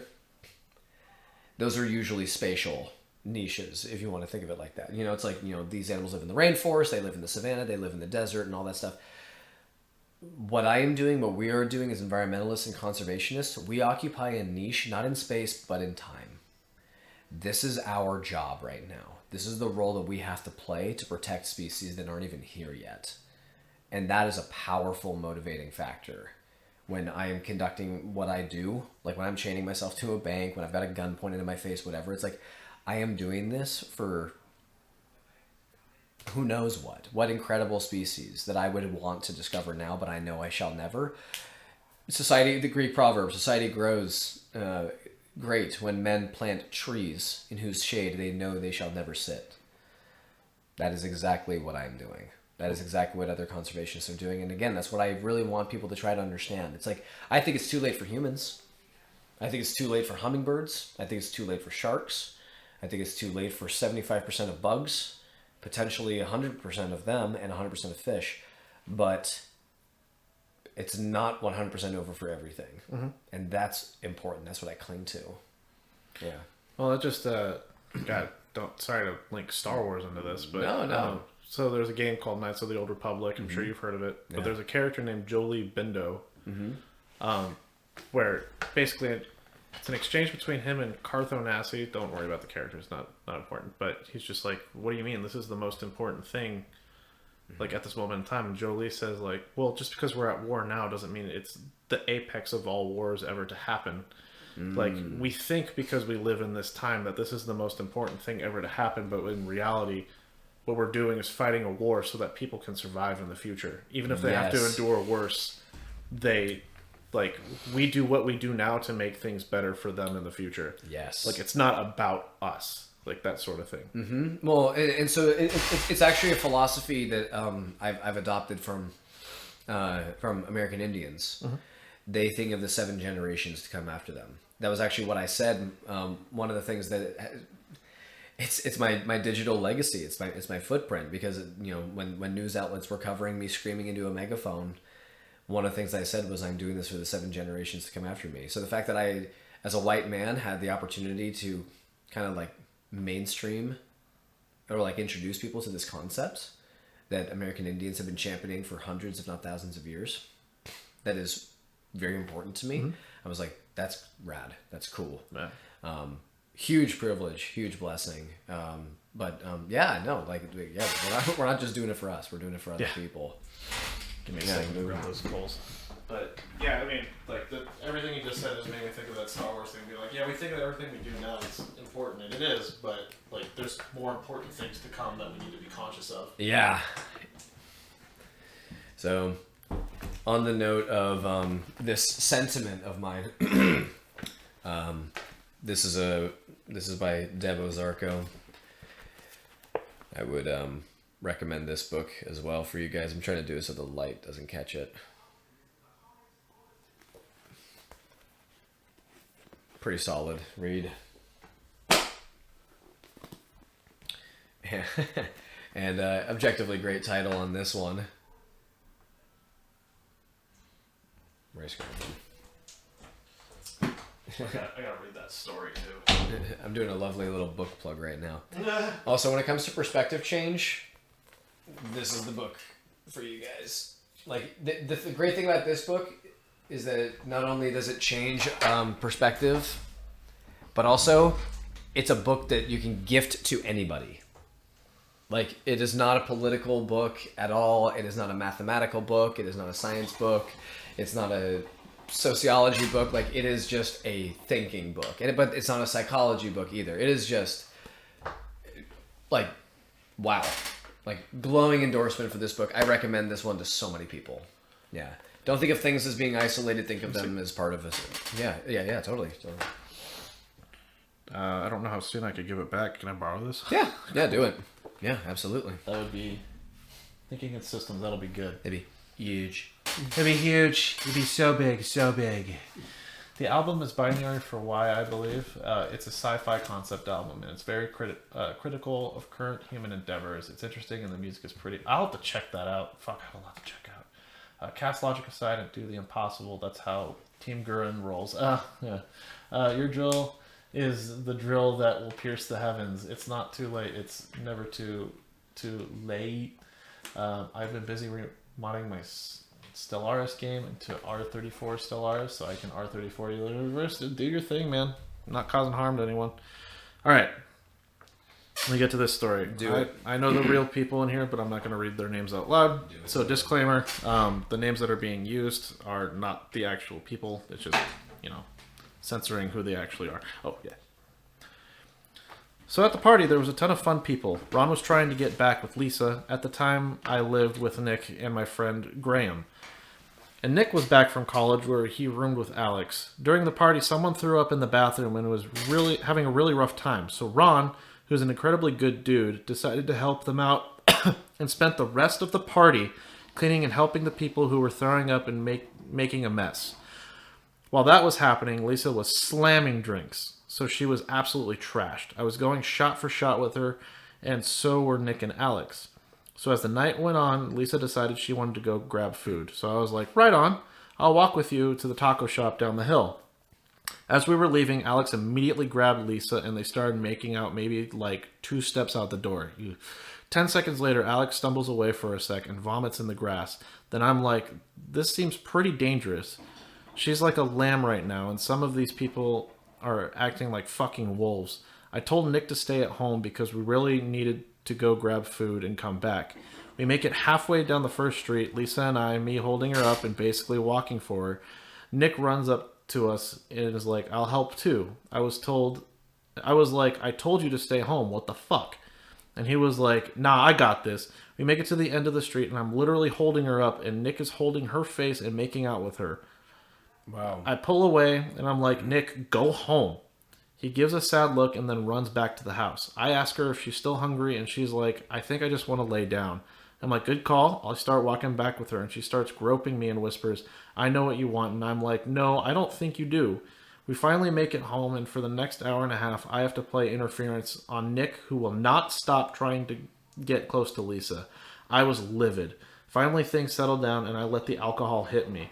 Because remember, I was as drunk as they were. I'm just not a piece of shit. So yeah, that was when I complained to everyone about people not having fucking self-control. Yikes. Yeah, that's disappointing. Very. Yeah, especially. On one hand, I want to congratulate. You'll be just like good job, man. But at the same time, it's like the bar's on the floor. You know what I mean? It really sucks in that way. Like, not to, for a brief moment, have a soundbite that would be tantamount to a Jordan Peterson clip here, but it's like, it is hard to be a decent guy in the modern era because like, by and large, in a patriarchal society, these men, like, the standard, the average is shit. Mm-hmm. So when you're a decent man to somebody, it's like, it's not then grounds for congratulation. Right. It's like, oh, treating drunk people like with decency and respect. I mean, you're treating all people with decency and respect, but also not taking advantage or being taken advantage of by a drunk person. Yeah, that's the yes. That's just what you do. Well, I told you about this last time I saw you, actually. Back in 2019, there was this person that I've known since early college days, and we got pretty hammered.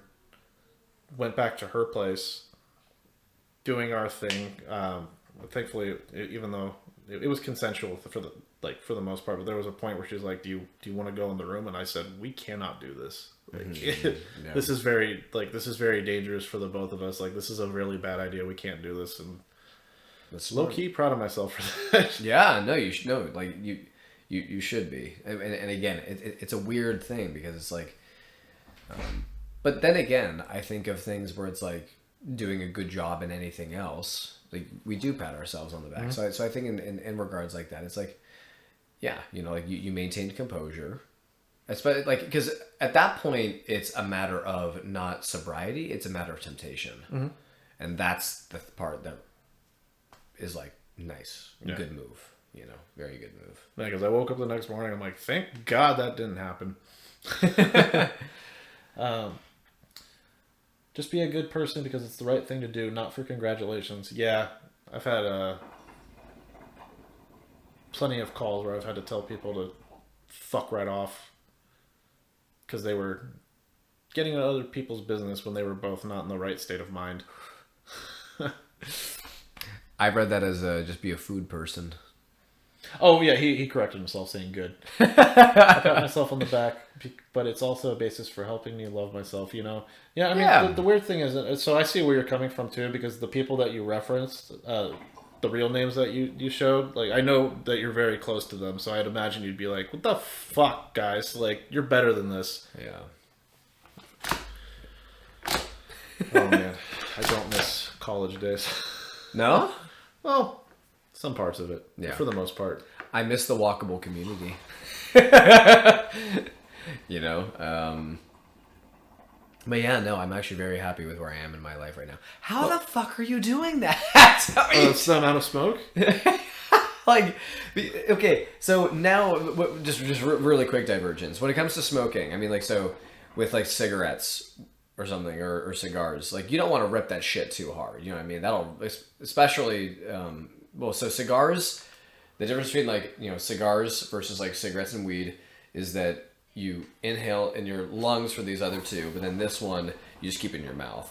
And if you switch from one to the other and you have a fucking inhale on a cigar, good fucking luck. But then it's a matter of how hard do you rip that bitch? Do you know what I mean? Right. And also it depends on the type of, if you're smoking a joint versus doing a bong rip, you know what I mean? That also changes. So with this, it's like, you gotta fucking suck on that motherfucker in order to... You're like, I don't know. I have strong lungs. Yeah, I was gonna say you got iron lungs going Yeah, on. I do a lot of singing, so let's see. Jet, did you know that Nick got married to another of our friend's little sisters? I know he got married, but I didn't know was it one of the friends in the story is their little sister? To be honest, it's selfish to do good and feel good about it, and that's not a bad thing. Yeah, it's selfish, like it's fine, but I mean, you're still doing good. I don't think it's a bad thing. One of the most ultimate debates that I've ever had in my entire life was that there is no such thing as selflessness. That you do everything for yourself, like at the end of the day, because by doing something, so like, you go to a soup kitchen, you don't bring your phone, there's no one that there or whatever, that's still selfish because deep down, like, you feel good that you did a good thing. And I'm just like, well, no. That's like, you did a good thing for other people and that made you feel good. You didn't do it for the good feeling. Yeah. You did it because it's just the right thing to do. You feeling good is a byproduct of that. Like, I would argue that's like there should be gratification for that too. Well, I mean, and there's evolutionary reason for it. I mean, like, if anything, like, just to take the term, it's like that's an acceptative function. It's just like you do one thing and then there's a byproduct of it. Yeah. So, yeah, I got into a huge debate with my one of my best good friends and old college roommates about it, and he was like, "Yeah, everything that we do is selfish," and I was like, well, there's gratification, but that doesn't indicate direct selfishness. Like, normally if people go to a soup kitchen, First off, that's a very capitalistic thing because people are put under that circumstance due to capitalism, but that's neither here nor there. But just being like, no, I'm doing this for the good of these people, and then you get self-gratification out of it. It implies that the incentive is they want the self-gratification. Yeah. Well, I mean, so here's also another thing that I've actually had a conversation with somebody recently, where it's like codependency in a relationship, and independence in a relationship. When when it comes to the love languages, I do acts of service and gift giving. Primarily acts of service. I like making people's lives easier. That's how I show that I care about them. And I know that some people, like, they're uncomfortable receiving gifts, so I feel like the best thing to do is then just, again, do things that make their lives easier. Doing the dishes, taking out the trash, giving them a massage, making their food for them, like all that kind of stuff. Like when, just little things here and there. When they're in the shower, taking their towel, putting it in the dryer, so when they get out, it's nice and warm. Right. Just shit like that. And some people, it makes them a little uncomfortable, and they're like, well, like maybe dial it back. And anyway, it's all to say, it's like, I'm not doing that for me. Like, I'm doing that for, like, it's like I'm doing it for you. Right. And that's just, I don't know. I felt like that was worth pointing out, is that it's not just for strangers that we do those things for. Right. Because the whole point of the soup kitchen analogy is that you do it when no one that you know is around. But this one is like arguably the person that knows you. Not that, I mean, they know you they know you very, very well. And it's like, you still do it. You don't even do it for their perception of you. You do it for them. You do it for them in the now. I mean, it would only be in that context, like, of your friend. It would be like doing this good thing, recording it, and being like, "Hey, everyone, look at this good thing I did." Yeah, self gratification. The mid 2010s YouTuber thing to, like, give a homeless person a meal and be recording it the whole time. Has been married with her for 4 years. It's very topical debate. They've been dating longer than that. Oh, are you implying what I think you're implying, Dominiel? I don't want to say it out loud, but conserve water. Yeah. See, listen. Usually I would, but also it's like, if I'm not in there with them, then then that's what I'll do. And also, it's not like it's an every time thing. It's like, like if they come home from work and they're like, I just need to fucking hose off before I get into bed or something, and it's just like, okay, yeah, like do your thing. And then it's like, they immediately fire up the shower and they can't hear me anymore, so I throw that thing I throw the towel in the dryer, and then I go and I, like, whip up some tea or something for them, so when they get out, it's just like, their socks are warm, their towel is warm, the bed is already made, they have something warm to drink afterwards, like, just that type of shit, and they're like, okay, like, thank you, just that little thing. It's like, yeah, honestly, I don't even care if they remember it that much later down the line. It's, again, just the then moment, being in the present. Their then moment is made more comfortable. he is in fact our age, yes, because we graduated high school, and she is currently 23. So yeah, I understand exactly what you're implying. Since they've been married for 4 years, so that she got married at 19, but they've been dating for longer, we could probably deduce what that means. Half your age plus 7 is the rule. I don't know if everyone thinks it's icky, but I definitely do. Yeah, I didn't know that. Kind of changes my perception. Yeah, that's icky. That is icky. Because, so he's a decade older. Yeah, 9 years. Yeah, that's icky. If they were, like, within 5 years of each other, or like under 5 years rather, I'd be like, actually, no, fuck that. I mean, like, there's the moral conundrum too in my head where I'm like, look, if they dated when she turned 18, right? But I mean, even then, for me, I'm like, if he was waiting to pounce when she turned 18, but if it was like, if he was at a bar, or not even at a bar because you can't get into a bar when you're 18, but like if I don't know, if he was at a park or something. What? Sorry, I'm gonna get back to that. Oh my god. Oh shit. No, I don't know if that implies that's when they were dating. I'm not gonna. Oh, I mean, this is conjecture on my part, but I mean, but that's still that's weird. Yeah. Oh no, I see what you mean. Like, okay, yeah, I was conjecturing there, but okay. Yeah, so the implication maybe they've just known each other he dropped her off in middle school, but I didn't want to do the further implication just to be charitable. They weren't dating back then. Okay, cool. Okay. Oh, that scared the fuck out of me for a second. I was like, damn. But yeah, no. If if you're on a dating app or something and you're 23 years old and then or 22 years old and an 18-year-old comes across on your Tinder profile, it's like, yeah, that's allowed.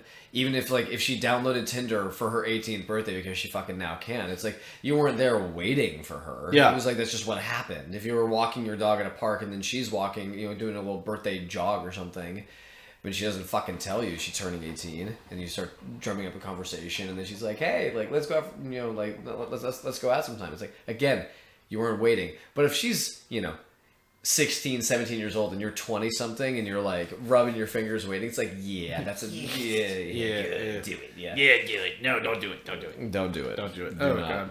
Okay, I didn't know that context. That really gives me a different mindset on how I thought it originally was. But then again, I don't know hold on, Alex that well. Checks notes, Alex. Yeah, for protection purposes. Fuck. That's icky. I've been I know you haven't been able to watch my streams and that shit. I know you're fucking busy, but well, because last week we went over Pred Catchers, and there was a specific YouTube channel called the Trilogy Media who I heavily criticized because the recent stuff has been responsible for how they conduct it. Even then, I have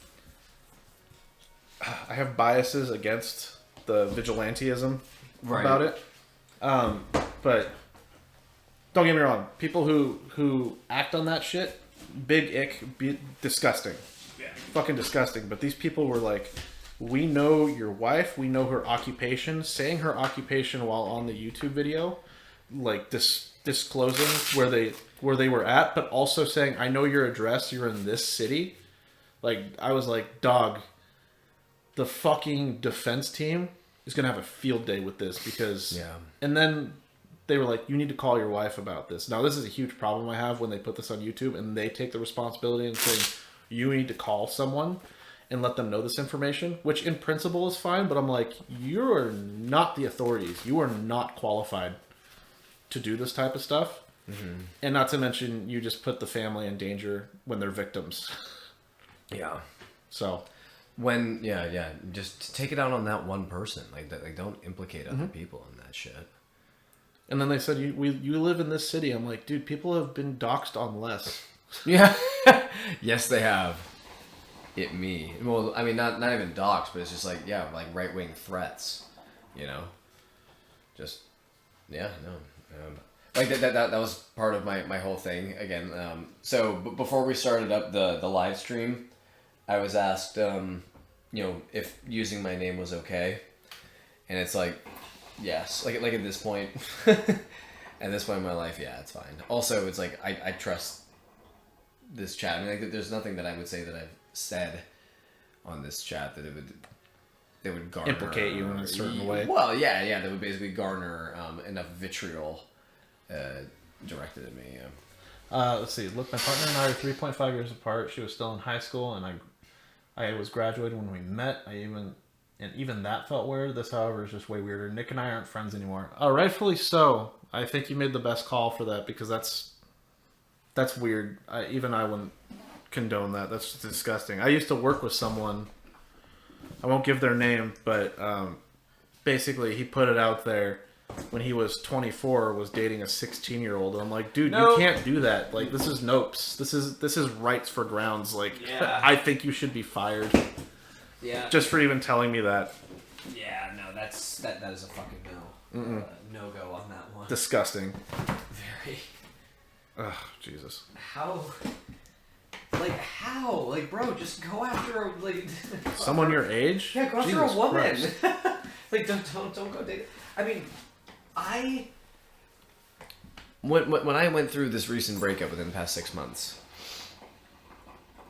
I was like, there's no way that I can date somebody, even though 18 is legal, I can't do that. I can't.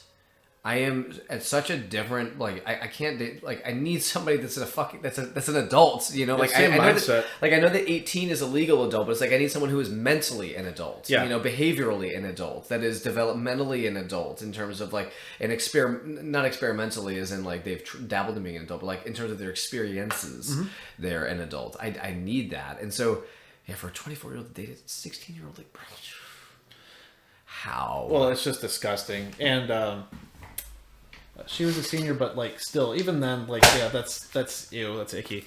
But like fucking, because I was talking to someone about this, might have been you, but I was just like, look, 18 is legal, doesn't make it okay. Like minimum could be 21 because they're a drinking age. However, I'm 32. This person has not experienced the same life experiences I have. Yeah, no, I've had. that is what you and I were talking about. Yeah. Before, yeah. Like, so when I did use dating apps, I'm like, well, you got to be at least like 27, Right. and that was when I was 29. Yeah, I mean, yeah, the rule of thumb, half your age plus 7, that is the minimum. Oh, experientially, experientiality, not experimentally. Yeah, I mean, like I knew that experimentally was not the word, but I just couldn't think at that moment. If you met and were in the same mindset, I get it, yeah. But outside of that, no, thank you. Yeah, for sure. Yeah, no. Yeah, no. I mean, and that's why I'm very happy with this woman that I'm seeing now. Yeah. She's close to me in age and mindset, and Sounds a lot cooler. yeah, I mean, like, so, I mean, I still have like a bit of a nervous tick, you know, still left over. So like, I've been checking my phone, you know, to see like, anything going on, but like, I haven't texted the entire time, you know, that I've been here, because it's like, she's been very clear on like, you know, retain your independence, and like, you don't need to talk to me all the time. I sent her that one snap of me like suffering with the mint chocolate chip ice cream, and that was it. You know, just basically being like, I'm on live stream dying after eating a fucking Carolina Reaper chip. and then she sent me a text saying, oh, I totally forgot you were hanging out with friends tonight, like have a good night, you know, kind of thing. And it's like the fact that I don't feel like it's gonna jeopardize, you know, how she thinks of me or anything like that. Yeah, that feels really good. Well, I don't know how much you're willing to let me disclose on it. Like, no names, obviously, but the circumstance that you told me, if I can disclose some of it, like some of the stuff that you went through for the last month in your relationship previously. Yeah, dude, chat, get an earful of this. So, I lived on a live stream, not like this kind of live stream. It was, you know, like on my phone and my laptop. And it was, they were Instagram and Facebook live streams, but they were changed in their privacy settings to just be for her, because, my partner at the time, she was distrustful of me for nothing that I did. Like I'd never cheated on her. I'd never given her reason to believe that I had cheated on her, but, she was very insecure. Oh no. I won't say it. But, well, what she found, you mind if I disclose that? Oh, yeah. Oh, yeah. So this person was very insecure, and you know, men, they have this thing called pornography. And she found it. Yeah. And then she got super distrustful, even though there was no actual basis to be distrustful. Yeah. I mean, it was, and it started. I mean, like there had been other things going on in the relationship. I alluded to it earlier in the live stream, in that I was willing to yield or concede things. I was still happy when I was happy, but I didn't realize again how much it was fucking me over. But like, she had cheated on me earlier in the relationship, and the relationship kept going for 2 years after that point, because I put in the work to try and get over it and all that. Anyway, so she had cheated, and I had not. I mean, hell, she'd actually even broken up with me before like 6 months before she cheated on me, and then we got back together. So it was like, you had an opportunity, Yeah. you know, like anyway. So then, she was very nervous about like people, like this one person in particular at my work. But I was like, You got that off of a single exchange that you had with this person, and then what you saw me having with a coworker at work while you were standing right there. Right. Interesting. And then, anyway, so then she went on a trip, and she thought I was, while she was gone, gonna be just having this person over to sleep with her, and I was like, oh my god, like I did nothing to make you think that. Yeah. And I was trying everything to try and make her feel better. I was taking her out to dinner. I was, like leaving her letters of affirmation and like notes and like doing all these nice things to try and be like, I love you, like I'm with you. And it wasn't good enough. And so we left on bad terms when she went off on her trip. She came back. Things were going really good. And then she saw a TikTok of this guy.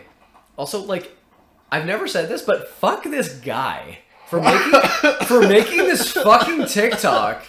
Like, honestly, like, what kind of fucking traitor ass shit? He was like, hey, ladies, if your man has an Android, check his Android. Because on Android, there's a function called the secure folder. And, like, you should ask him what's in his secure folder and whatever. Because, like, you can hide shit in there. And I was like, bro, what do you fucking think is in there? I mean, like, if someone's a cheater, I don't think they're really smart enough to hide it like that. Do you know what I mean? Like, or so if they're dumb enough to be a cheater, then they're not smart enough to hide it like that, is what I meant to say. And so, anyway, it's like, bro, like, sure, someone could be cheating in there, or it's porn. Like that's literally why, like, the private scrolling, like, was invented in Google. I'm almost certain. It's like everyone just needed an incognito tab. God.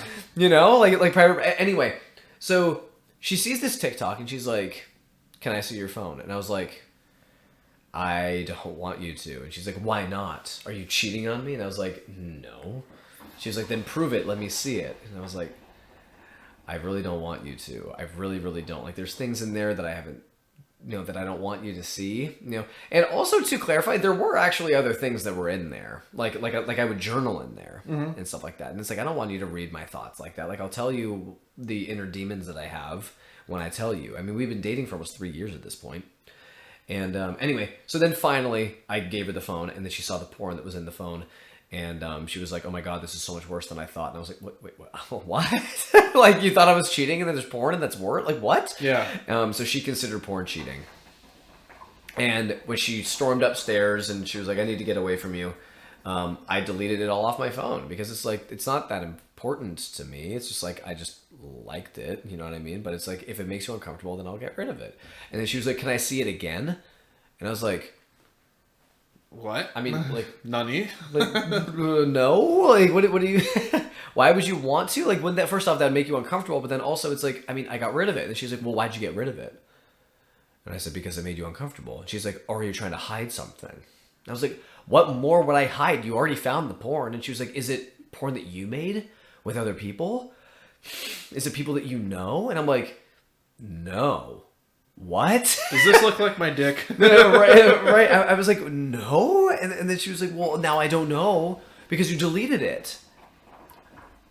And I'm like, oh my God. So for the next month, I lived on a live stream to prove to her that I wasn't sleeping with anybody.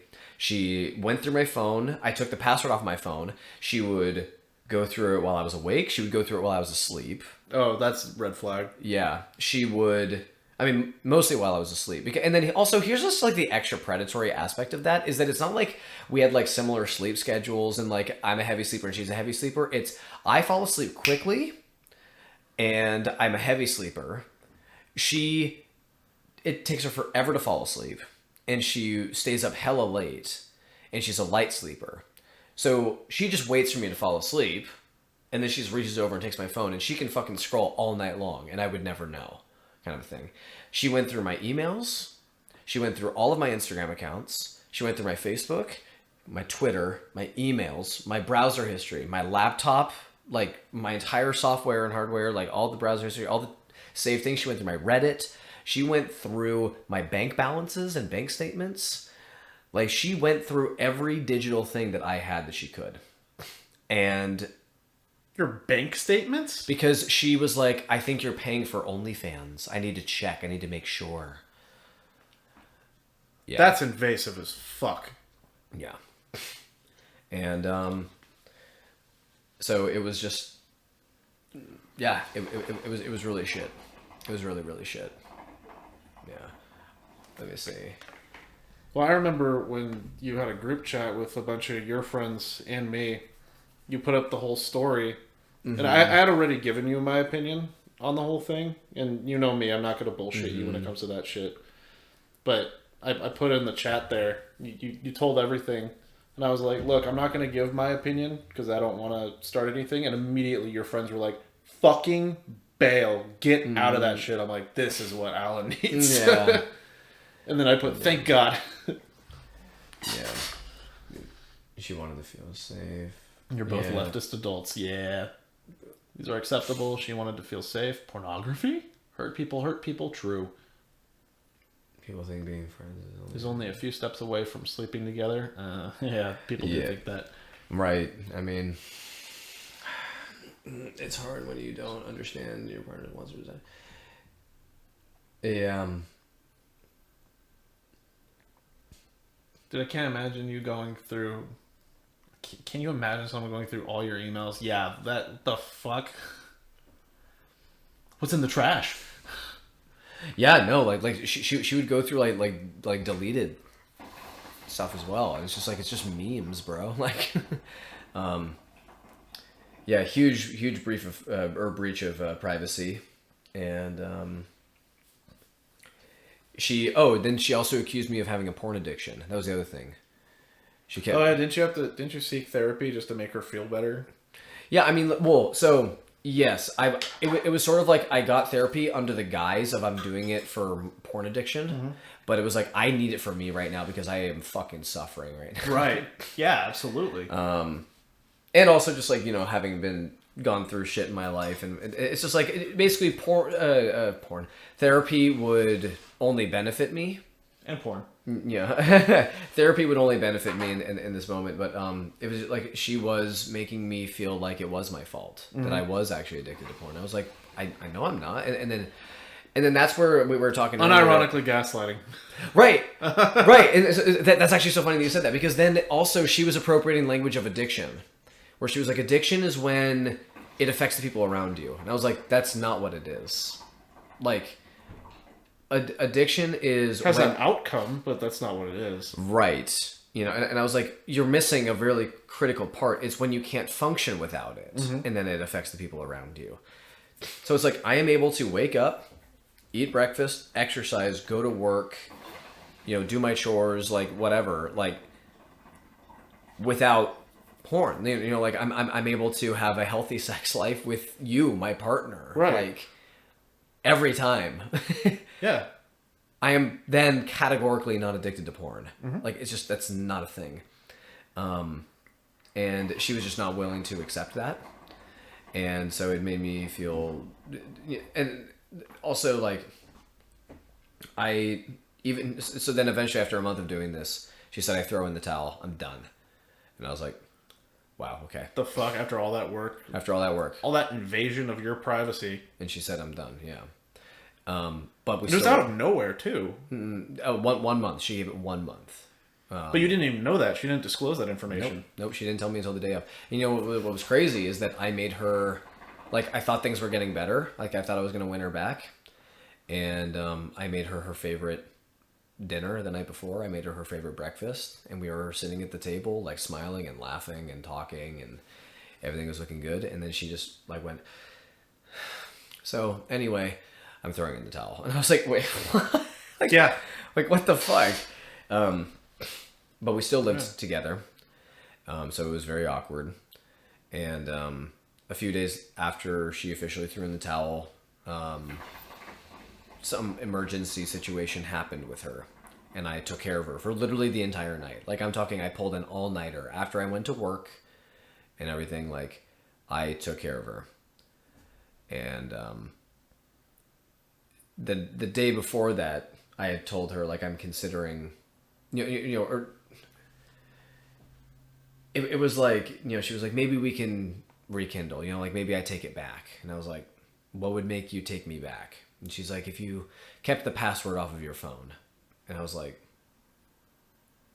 You've already looked as much as you can look. You've already seen as much as you can see. What is me having it continually? You know, like that's what I had when you were, like when I basically was operating under the assumption that you weren't looking at my devices. Do you know what I mean? Right. So that is all that you would have seen. Like if I had cheated on you and I had pictures of other women that I personally knew and had slept with, then they would have been there, but they weren't. So it's not like I would now go and do it. And then, you know, and then like not, anyway. So at that point it became the principle involved of privacy, what I am entitled to, what I have a right to.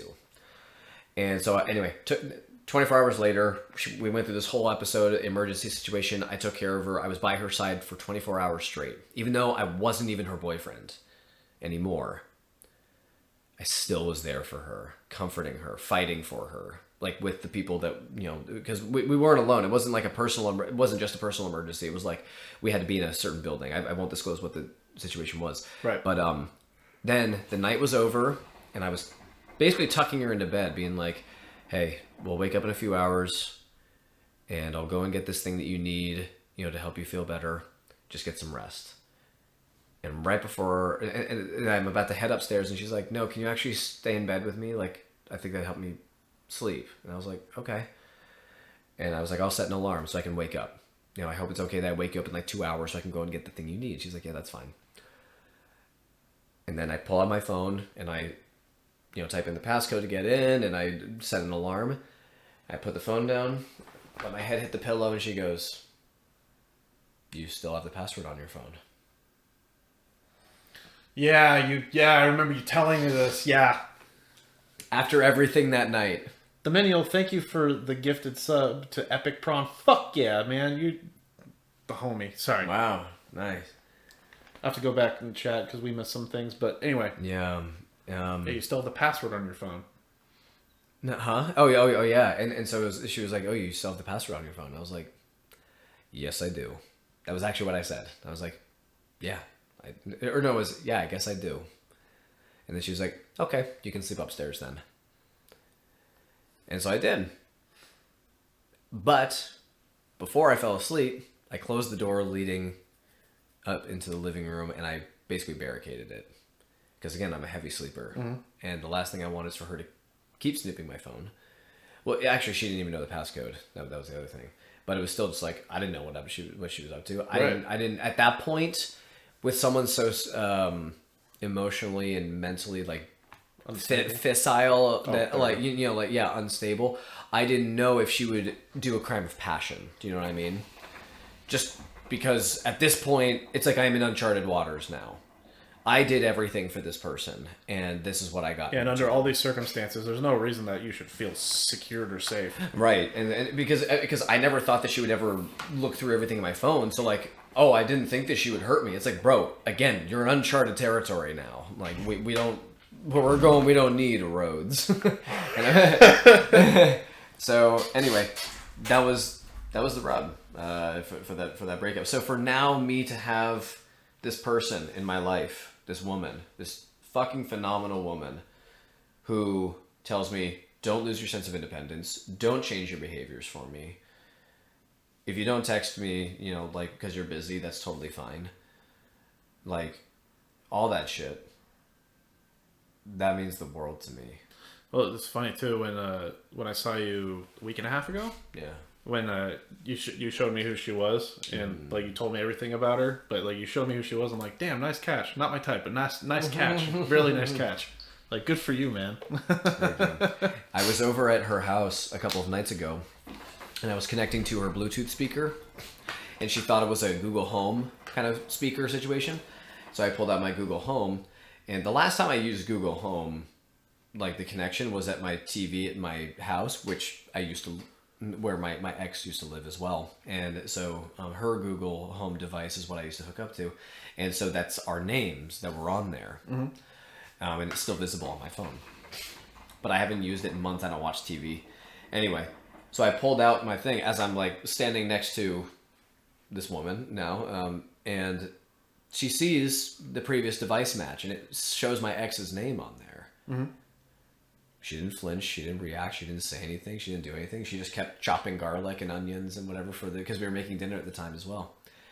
And she was silent for a little bit, and I thought, because of my wiring, it was just a little like, hey, is everything okay? And I just immediately launched into explanation, like, hey, so, I haven't used it in a while, I didn't change the name and like all this stuff. And she was like, what are you talking about? And I was like, the Google Home thing that you saw, like, I'm sorry that you had to see that. She was like, first off, why are you sorry? But second of all, I still don't know what the fuck you're talking about. and I was like, you didn't notice that? She was like, I mean, like, I don't know, like you would. I read a thing. I don't know what it means. Right, like you would connect it to a device. Like she knew my ex's name, and so she was like, "Oh no, you used an electronic device like 6 months ago. Like who fucking cares, man? Like, are you kidding? Like I don't care." And I was like, "Whoa!" Like just something like that. The fact that was a foreign concept to me. That I was like, I have to be thankful for that. Almost, I was like, wow. That's how far down it went, where I had to apologize for having another woman's name on my phone for a device that I connected to 6 months ago. That's insane. Well, I feel like with your ex too, you would have been driving a company car, and then there would be a whole, company car, multiple people drive it, and it would be like, who is this iPhone? This is just like, it's a fucking company car. Right. Like at that point. Yeah, I mean, I'd be hanging out with coworkers, and I would be thank you. I'd be hanging out with coworkers, and I mean, hell, I did it when I would be hanging out with you. I'd be like taking, Snapchats of us to. I remember we discussed it while we were sitting, like having a break, and I was just like, "What?" Yeah, pretty. Incredible. I remember that interaction. Let's see. Imagine, damn, we missed a lot. Can you? Okay, cool. Imagine someone going through all your emails, bro. She would be so bored. She's like, I think you're ethically sourcing your pornography. That's a problem. Porn addiction. You deleted your porn. ... Yeah. Imagine seeing a meth addict throw away their meth. That kind of privacy breach is what caused me to be a very privacy obsessed person. I used to clear my history to the point it left no trace, and it would mutually remove registry files when uninstalling programs. Nowadays, less so, but just enough to keep the feds guessing. I'll straight up tell you, my partner, nah, man, I own my actions. So the NSA agent reading this, that was a joke, okay? But it's good to keep the feds guessing. Got to keep them on their toes. This ex sounds like they had some obsessive behavior problems.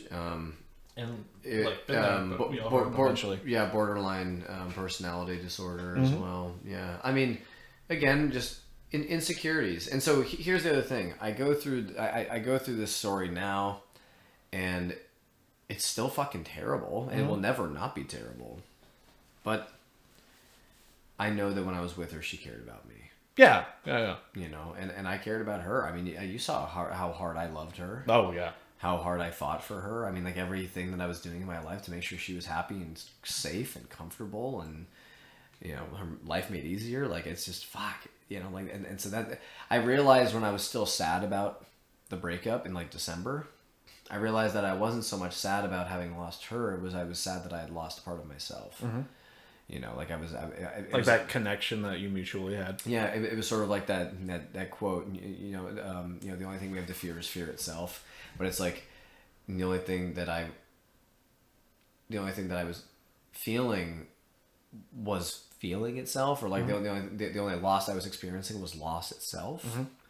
Don't get me wrong. I mean, like I look back on her and my time with her, and I don't see it as a waste. I never will. She was still is a beautiful, amazing person. I learned a lot from her. But I know that we had to move on. I know that she wasn't the person for me anymore. It just took going through something like this for me to realize that, which is a painful lesson to learn. When she and I were going through the breakup, I think a lot of people go through this in breakups where you contemplate maybe we can see each other again in the future. Like maybe our paths will cross again. And people have asked, would you? After everything you've gone through, would you do it? I think that if it would have to start out slowly if ever I did. But it's just like I would need some sort of way of knowing that. I mean, I would ask her, why did our last relationship end? Like, give me a play-by-play. You know, like what events in the relationship, the breakup itself, like what was the motivating factor? Why did, you know, like all that type of shit. Because then that would be a huge way of looking inside her mind and being like, have you changed? But then it's also, and then what did you learn from it? What have you done? If she's like, oh, I haven't gone to therapy or, you know, like whatever, then I'd be like, yeah, there's no fucking way. Like, you need professional help. You need it. Right. I need it. Fuck. Like, I need this shit out of it. I've had to work so hard in therapy to try and get over this thing as quickly as I can because I want to put my best foot forward in my life going forward because I don't have time for this shit. You know? Chad, if you can, if you can do it, go to therapy. It's good for you. Yeah. Go to therapy. Yeah, absolutely.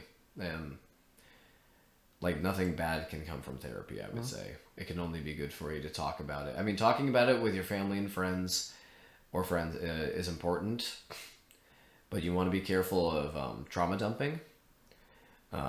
Asking consent beforehand. You're like, hey, is it cool if I vent to you, kind of a thing. But then also, they're professionals for a reason. Like, they've studied this shit, they have experience with it. Having that person there, because you don't want to diagnose other people, and you don't want to diagnose yourself. I mean, like, we've all done it with like a fucking pain in our chest, and we WebMD it, and it's like you're gonna die. You know, the same thing goes for mental health issues. Yeah, don't go psychiatristing yourself. Just don't. My ex saw that her and I started dating, and she called me during the day and told me she had got attacked On a date, so I cut the date short and invited my ex over to make sure she was okay. And then she tried to kiss me. Can you fucking imagine? Ooh, yeah, that's invasive. Shit cuts deep.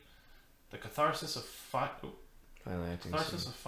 acting secure is awesome. Oh, BPD is rough. Don't get me wrong. I feel for people with it, but unmanaged, it can lead to some abusive dynamics. Yeah, it's scary. Therapy sounds nice.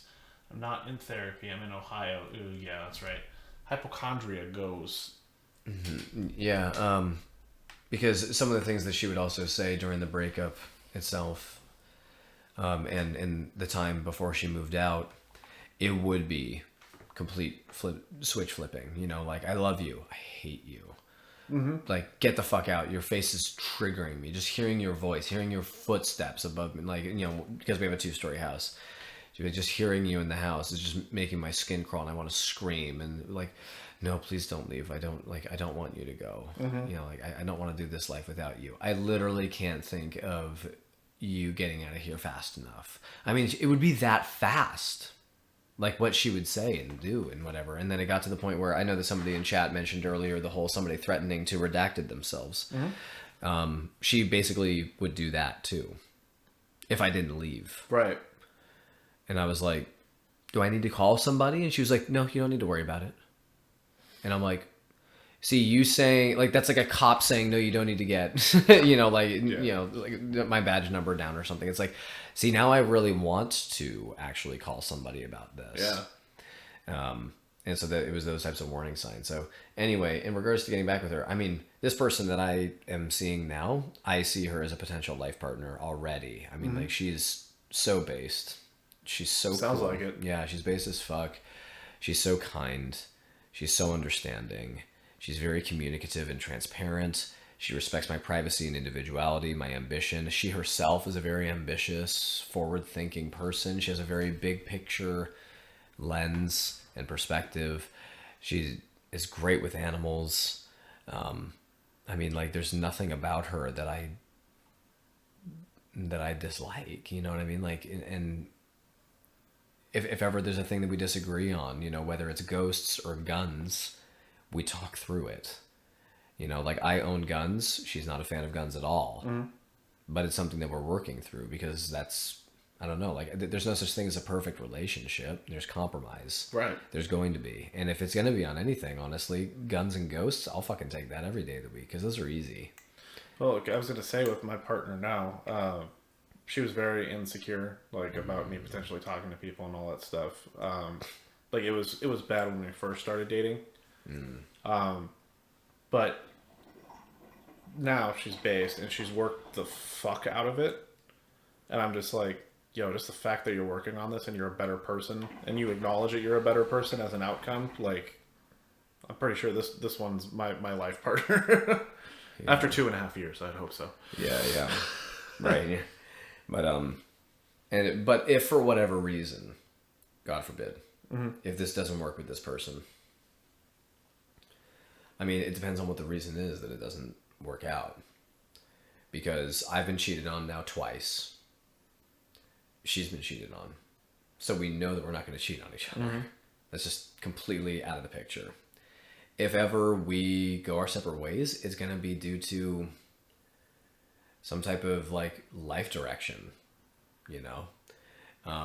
But then also in that type of case, it's like because I click with this person from a baseline, from a foundational standpoint better, why would I, in terms of maybe our paths will cross again. It's like, so then why wouldn't I just ask that person, maybe our paths will cross again in the future, then fall back on like somebody like my ex, just on the chance that maybe like we've changed and the both of us for the better.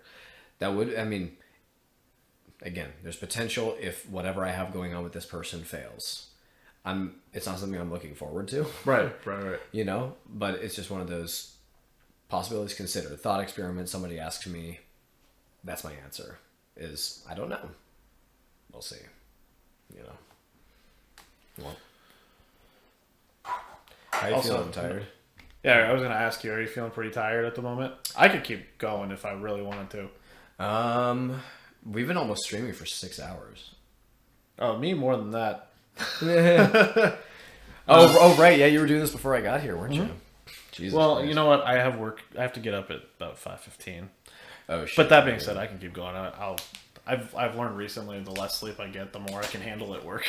Yeah. Right. Yeah. No, I'm totally the same way. But if you're not feeling it, like it's totally cool. No, I mean like I'm totally down. Chat, how are you feeling? Oh, let's I'm insecure about you talking to people, Jed. You found a compatible life partner. Yeah, fuck yeah. Healthiest relationships are the ones that you feel are certain you could end mutually. She and I have discussed it already, actually, as well. Really? Yeah, we're like, I told her something that I've told every single one of the women that I've dated long term, which is now 3 people, where it's like, if you have a dream and the only way that you can achieve that dream is to leave me behind, you take it. You must. And this woman told me that. And that's when I was like, money. I found her. Based. Yeah. Inconceivably. Yeah. And, we can still be friends. That's another thing that we've tried. But we fell really hard for each other.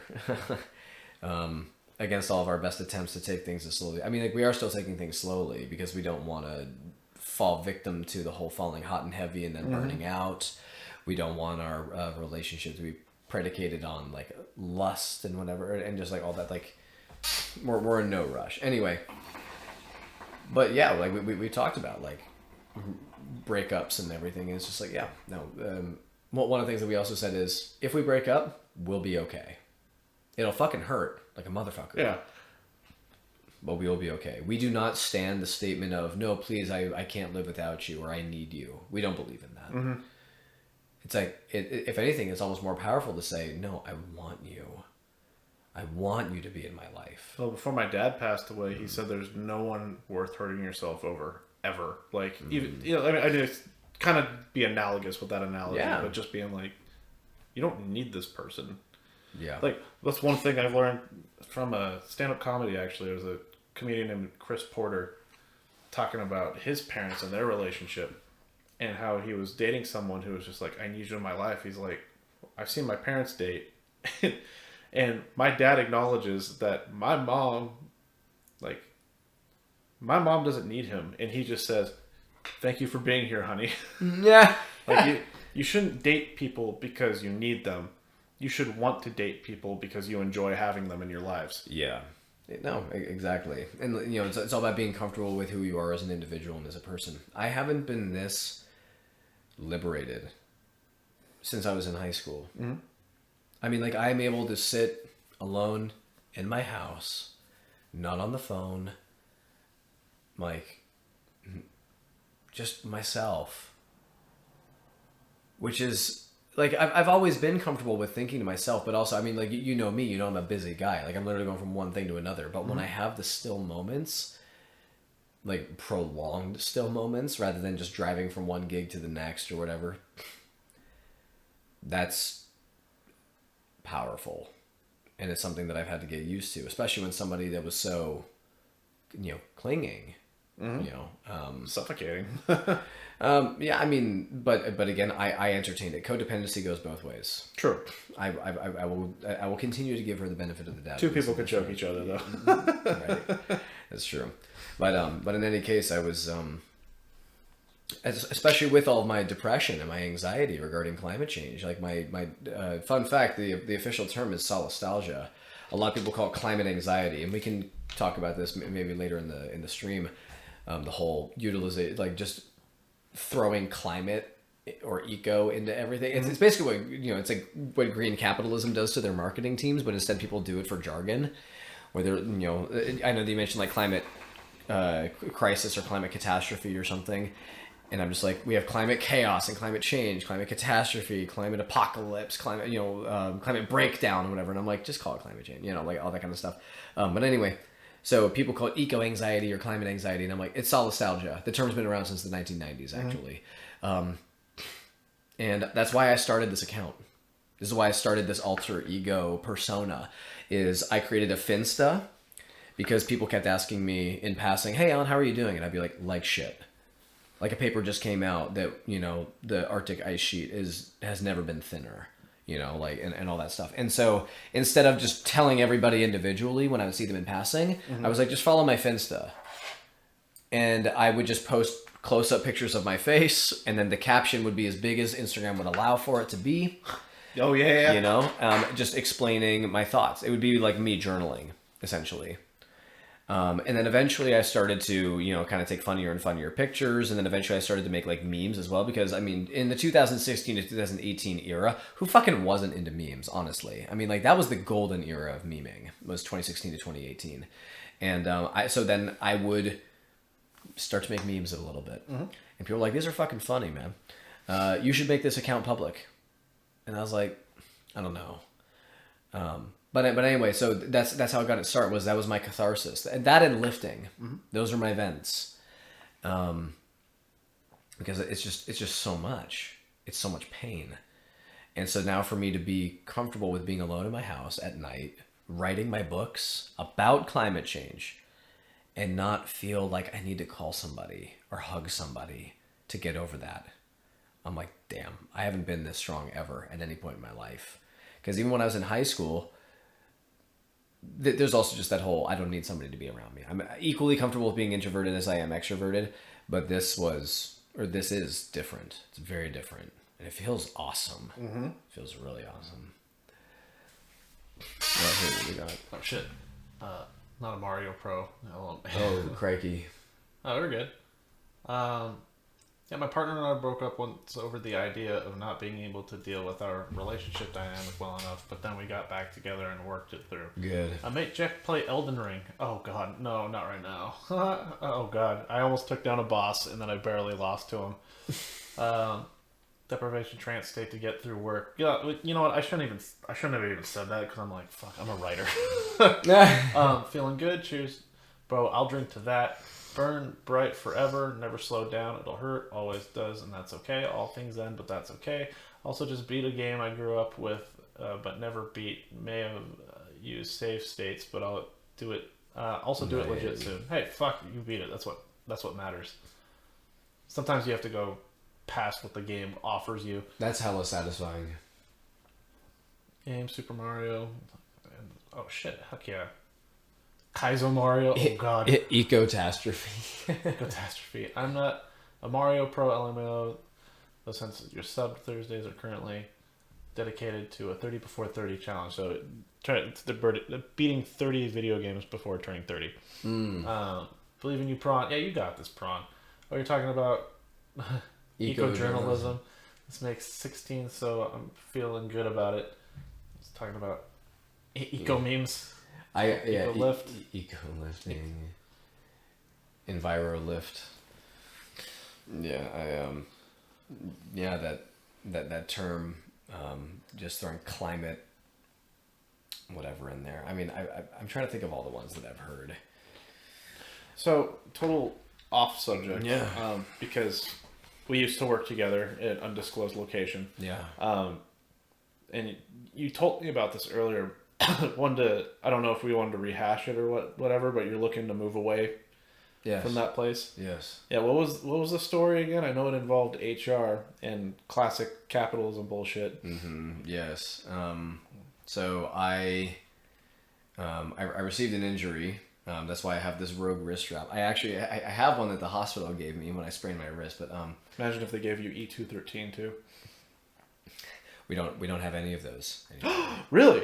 Brand new, all of them, Wow. like wood paneling. Oh, I bet the one dude whose name I won't display is disappointed. Yeah. Good. I know, right? I know, right? But anyway, so yeah, I was lifting so my friends from college came into town about 2 months ago, or a month and a half ago, or shit, what fucking day is it? Yeah, a month and a half ago, somewhere around that time. Anyway, we were rock climbing. I haven't gone rock climbing in like 4 years, and I gripped a rock really, really hard. I mean, a bunch of rocks, really, really hard. It was this open hand gripping really hard that I'm actually not that used to. So, fun fact about grip strength and forearm strength. There's 3 types. There's how hard you can crush, how long you can hold a certain weight, and then how much you can curl like this. Wait. Sorry. No, do you think? I apologize. I just got more of the Menial story and the last part. Who Graham is, and yeah, blah blah. Okay, cool, got it. Sorry, Yeah. gripping. No, you're good. Yeah, so there's how much, like the force that you can crush with, how long you can hold on to something, and then how much you can curl like this.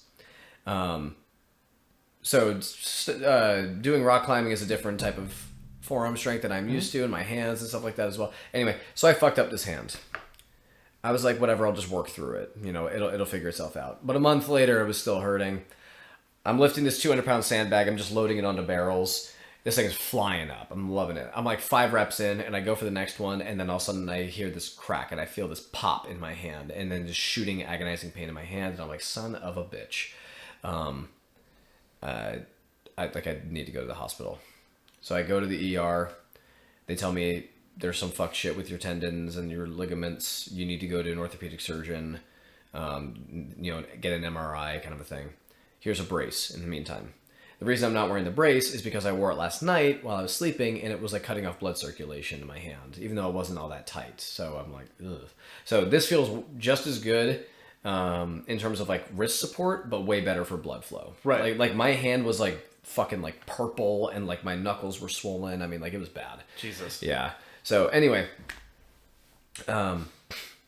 so while I'm there and at the emergency room, I asked the doc for a doctor's note, because flashback to November, Thanksgiving week, I came down with what's known as occipital neuralgia, which is basically where I coughed so hard that it pulled a nerve in my head, where it felt like someone was hitting me in the head with an axe every few seconds, actually. And it went on for about 4 or 5 hours, and after me screaming into the ceiling, I was like, I need to go to the ER. Went to the ER, they gave me medicine for it. I was flat out on my ass, just on painkillers and NyQuil for like 4 days, just trying to make it go away. The only time I would be awake was to call out of work. And I have not called out of work at any point in the entire 1.5 years that I've worked at this establishment. So I had plenty of annual leave and sick time that had been stacked up. On the 4th day in a row of calling out, my supervisor picks up the phone instead of it going direct to voicemail. And she said, hey, you've used up like all of your time, or like, oh no, this is your, you've done nth number of calls and nth amount of time. You need to file for a leave of absence. And I was like, no, I don't, because I'm going on vacation that you guys approved like 6 months ago. And my vacation is 10 days long. Mm-hmm. So I'm going to be over this in 10 days. Like I literally just need to call out for today. This is the last day that I was going to call out. She's like, oh, sorry. Like this is complicated. I'm going to get HR involved. And so she sends it all off to HR. And then HR is like, yeah, you need to fill out these forms. You need to file for disability. You need to do this. I'm like, whoa. Hold on. Like, first of all, I'm on vacation that you guys approved. You're making me work while I'm on vacation. Fuck you guys. But also, they're like, you can't come back to work. And I'm like, I need this job. You know, like, this is my source of income. And then they're like, you need a doctor's note. And I'm like, I didn't get a doctor's note. I went to the fucking ER. And then also, I just changed healthcare plans. Like, I just turned 26. I'm no longer on the old care. And like, so there was just everything wrong in the world. So now, fast forward to what happened this week, a few days ago. I hurt my wrist. I'm like, oh no, I am not doing this shit again. So I asked, hey doc, can you please give me a doctor's note? And he said, yeah, sure. So he gives me a doctor's note and he's like, if you want to take time off with your wrist, you can do that. If you don't want to, you don't have to, you know, but like, I am clearing you, like, you know, so if you don't want to work for the next few days, just to let it rest, here you go. And he signs it off. And I would have been working today. This would have been my last day off. Mm-hmm. I took the next day off to have a doctor's appointment to check up on my wrist to get an orthopedic surgeon recommendation. Cool. Awesome. And I tell my supervisor that. I called her and I said, I just need one day off. And she's like, that's fine. Send your doctor's note over to HR. Okay. Took a picture of it, emailed it, done. I show up to work yesterday at my scheduled time that is on my punch-in app. I get there, like it lets me punch in. I walk in, I'm looking for the schedule. Hi, the schedules haven't been printed out yet. Oh, it doesn't matter anyway because you're not on it. Oh, am I in a different department for today? No, Human Resources told us not to add you to the schedule. I'm already on it. And I'm like, but I just punched in actually. And then they were like, oh, well, I can't remember what the reason that they said why I was still there. And I was like, well, HR said that you can't work. And I'm like, well, I'm telling you that I can. And they said, they legally can't turn you down at that point in the state of California. Well, they did. So anyway, I was fuming pissed. And I was like, I want to speak to HR. HR isn't here. It's a weekend. Right. So I'm here on weekends, but they're not. Love that for me. Anyway, so who can I talk to? Like, you guys can't waive that at all for just a day? Like, I literally drove here so I'm capable of operating a fucking motor vehicle that weighs 4,000 pounds going down a freeway at 70 miles per hour. So I'm pretty sure I can do whatever you guys throw at me here. And they said, it doesn't matter. Human Resources, they said no. Even though I had a doctor's note, even though I'm here. And then I get an email from HR and they're like, you need to file for leave of absence. And I'm like, what? Why? Why? I called out for a day, a single fucking day. So that's why I am now looking for other places of work. Which is unfortunate because the place is very prestigious for the work that they do, but they treat workers like this. They treat workers very poorly and they make things way more complicated than they have to be. And I'm damn good at my job. And it's a job that I've always wanted. So the fact that it could be such an incredible place to work, it really could, and it used to be. I mean, like people that were far many more years veteran to us, they would always tell us they would always be looking back on it, going, "God, I miss the glory days of this place." Now they're leaving en masse. A lot of people that you and I know have left. We are with so few employees now, and so I'm thinking of starting my own company that does climate change education, basically as a traveling lecturer and educator. Yeah, it's a company that I wanted to start during ortho, like bones, or osteo is bones. Anyway, I wanted to start this company at the beginning of COVID, but you can only imagine a 24-year-old starting their first ever company about climate change, education in the United States during an election year of an incumbent Republican by the name of Donald Trump. Like, there was just everything in the world that was just not going for me. And you had to get it through Chase. Yeah, right. Yeah. So it was just impossible. Like, and so COVID completely ruined it. Mm-hmm. And so that's when I started working as an educator, as a part-time educator.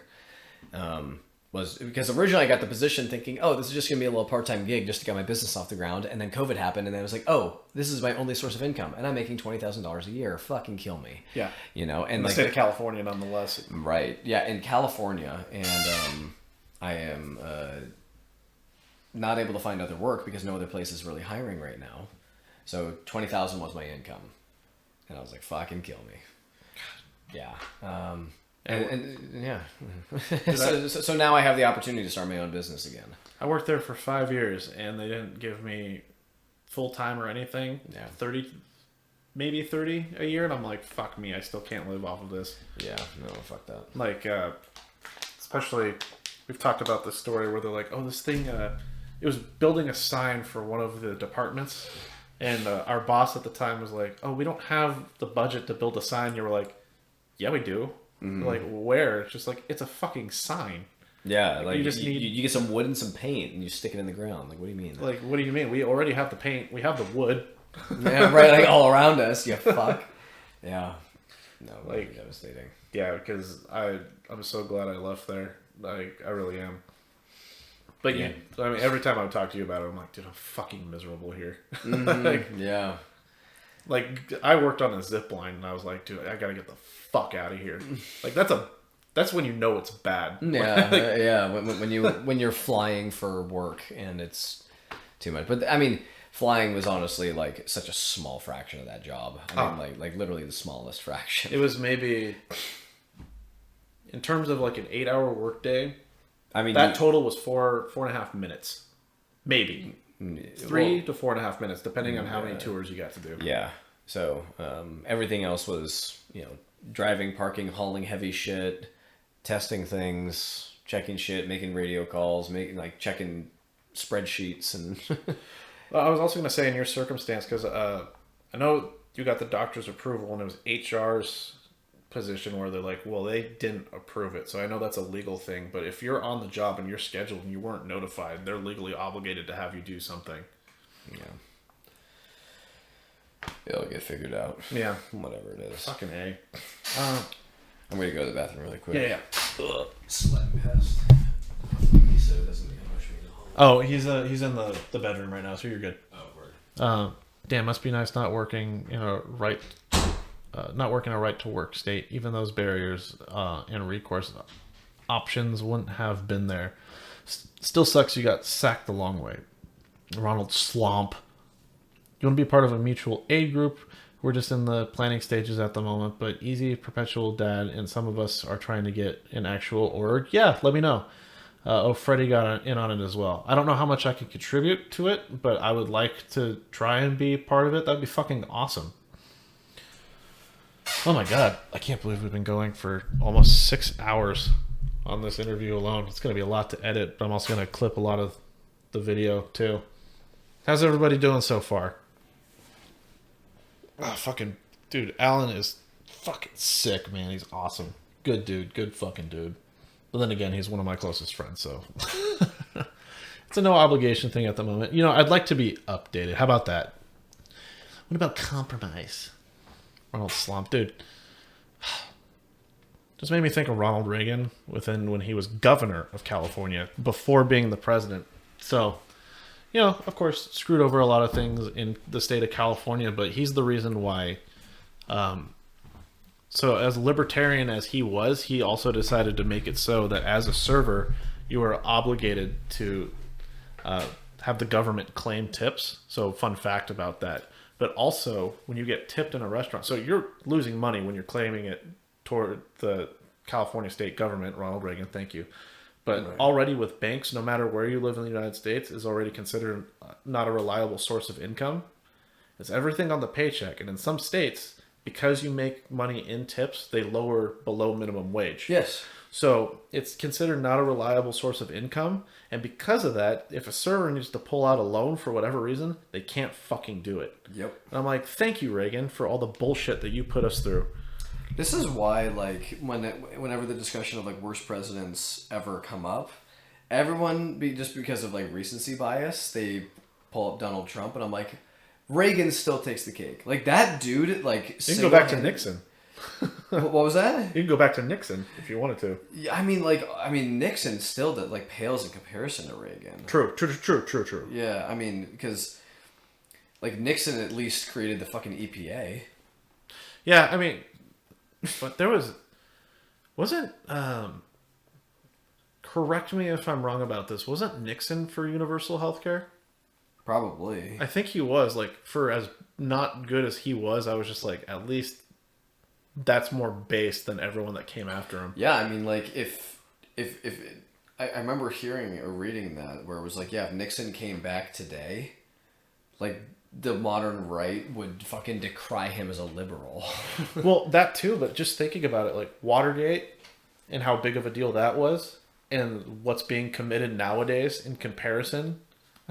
Yeah. Oh yeah. Nick is married to Graham's sister. What's the? I don't want to ask this, but what's the age disparity there? I almost don't want to know because I'm friends with this person too. Oh boy.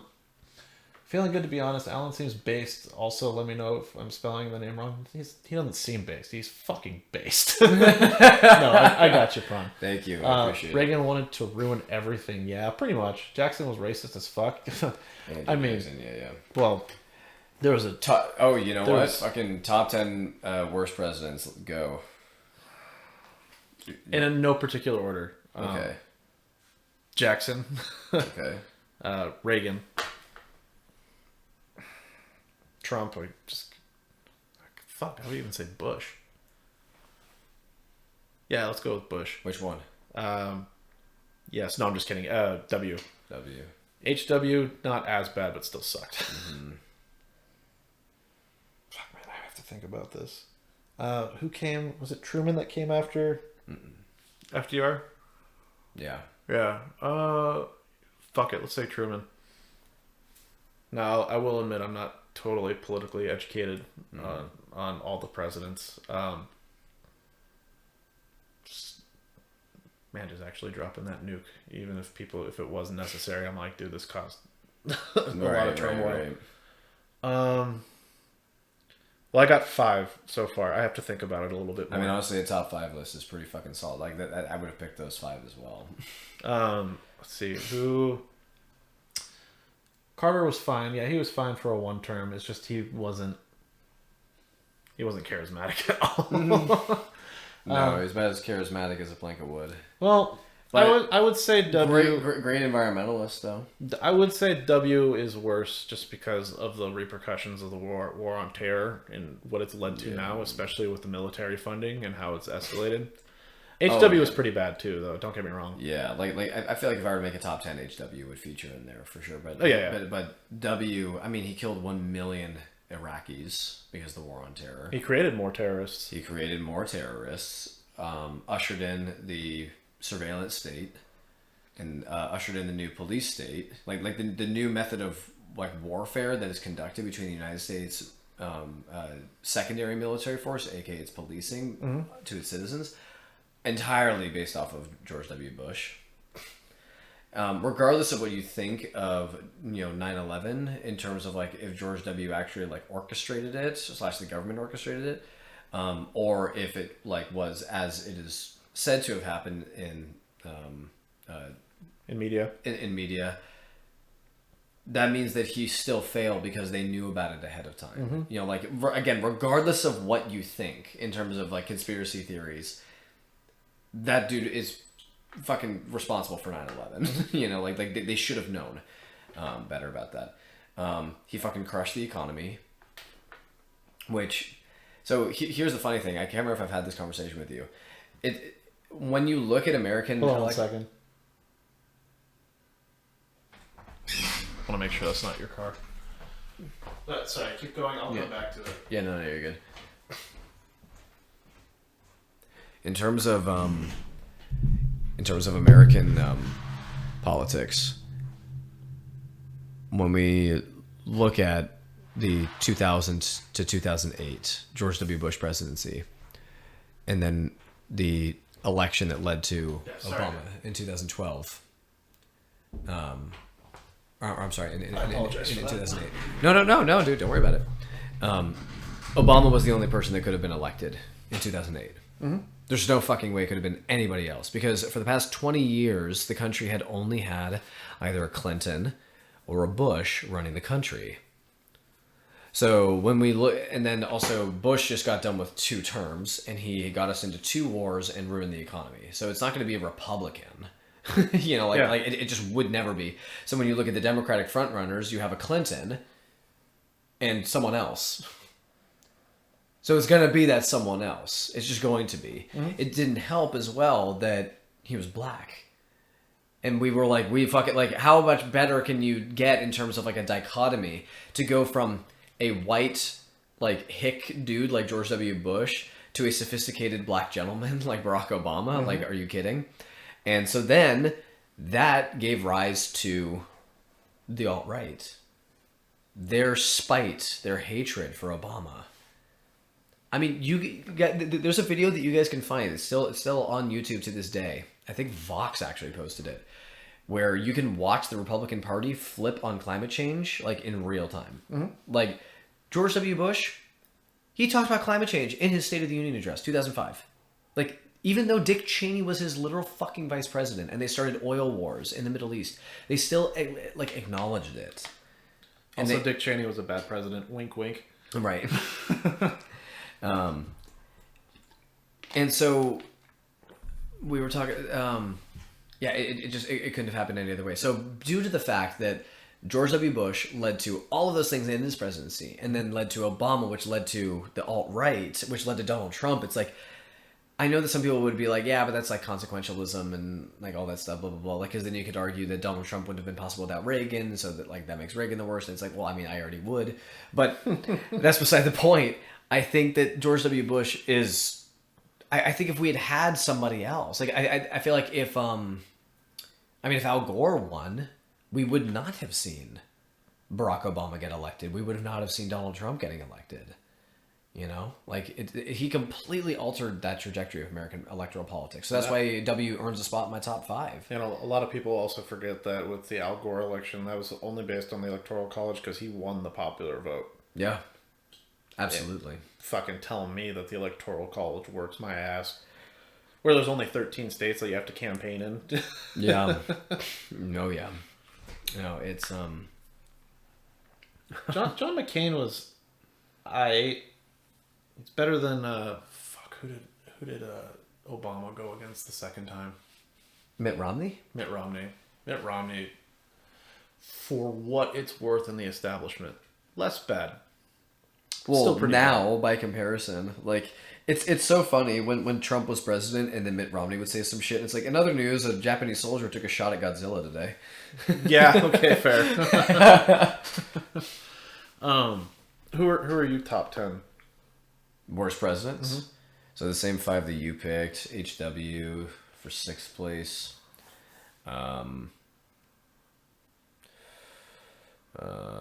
Yeah, I should have stuck when you asked HW or W. I should have just stuck with yes. Yes, yeah, both of them. Like I remember when Barbara Bush passed away, and I posted on my Facebook in quotation marks, "Ooh, ow, it's hot. Ah, no, not the flames. No, ah." And then Barbara Bush now.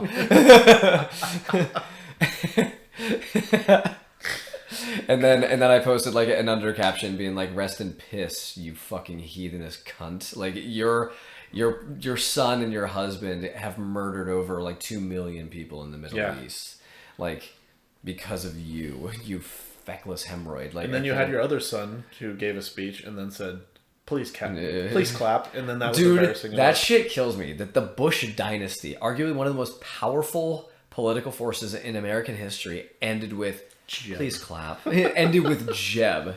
Or sorry, Jeb! Because they had an exclamation point at the end. Yeah. Absolutely hilarious. Isn't it? Okay, so we'll continue on the list, but isn't it just kind of funny how much someone can be destroyed by the smallest things during their presidency? So during their campaign. Yeah. Please clap, and that was like the end of Jeb. But even Pokemon Go. Howard Dean, just the scream, which... Yeah, the Howard Dean screen in 2004, 2005? No, it's 2004. I don't remember that. The we're gonna take over the White House. We're gonna go to West Virginia. We're gonna go for this. Ah! Oh. But that ended it. But like thinking about it now, because I remember then Mitt Romney's 47% or whatever comment as well. Like that happened a week before the election. That tanked him. Yeah. Yeah. But with the Howard Dean one, because at the time he was based. Like now, like we're done. But I thought about it later because at first, like as a middle. That was such a good impression. But like in middle school, I don't know politics when I'm in middle school. I'm like, this is just funny. Like this scream happened. So, I mean, if you're apolitical, it's just ridiculous. But thinking about it now, I'm like, dude, why wouldn't you want a person who is stoked, like, who's not just campaigning, but he wants to become president? Like, why didn't we have that guy? Why was it a scream that destroyed his campaign? Think about it. He freaking black bolted his own presidency. And it went, ah! Fuck. Oh my god. the medium. Oh god. Okay, let's see. No, we don't need to go that far. we're my ahead of god. this. Oh, we're ahead of this. We're ahead of Oh this. yeah, okay. Carter was fine for one. Oh yeah. Those bushes, they shady as fuck, yeah. Dude. Clinton was just hiding between the bushes. That's why he thought he could get away with the sex stuff. The joke's right. The Great Recession. Obama was the MVP. I mean, he was the MVP for the fucking For our lifetime. Well, he was the MVP for the ruling class. Yeah. Imagine if Hillary Clinton won. Holy shit! With the establishment era. Yeah. Oh yeah. Response to a black president. Thanks Obama. Yeah. I mean, essentially, yeah. Gore definitely should have won, or Bernie, Biden maybe in 2008. No, fuck Biden. Oh yeah, for sure. Fuck Biden. Fuck Biden. Okay, like. Is John McCain a decent dude? No, John McCain was not a decent dude. Yeah, he wasn't. He had that moment where someone said, "I'm scared of Obama because he's a Muslim," and then John McCain was like, "No, ma'am, he's a good family man." He didn't say, "What the fuck do you mean? Like, what if he was a Muslim? That would make like, him." what does Do that you know what I mean? Like, he was like, "Yeah, fuck Muslims," but Muslims aren't family people, apparently. right? Yeah. He was like, "No. He's a family man." Anyway, also he referred to Asian people by many racist slanders and slurs, so we're not doing that. I'm convinced about. Yeah, no, W was fucking awful, man. Like, he really was just dreadful. And it's pretty sad when you could be like, well, HW wasn't as bad, but he was pretty bad. When liberals say, "Oh my god, I want W back," and I was like, "Get the fuck out of here!" Like, you need to rewatch his gaffes. I mean, like, that dude was he was abysmal. We gotta stop those terrorizers. Yeah. If Jeb won, McCain was better than. Imagine Jeb doing the State of the Union address, gets through the whole thing, ends it. Please clap.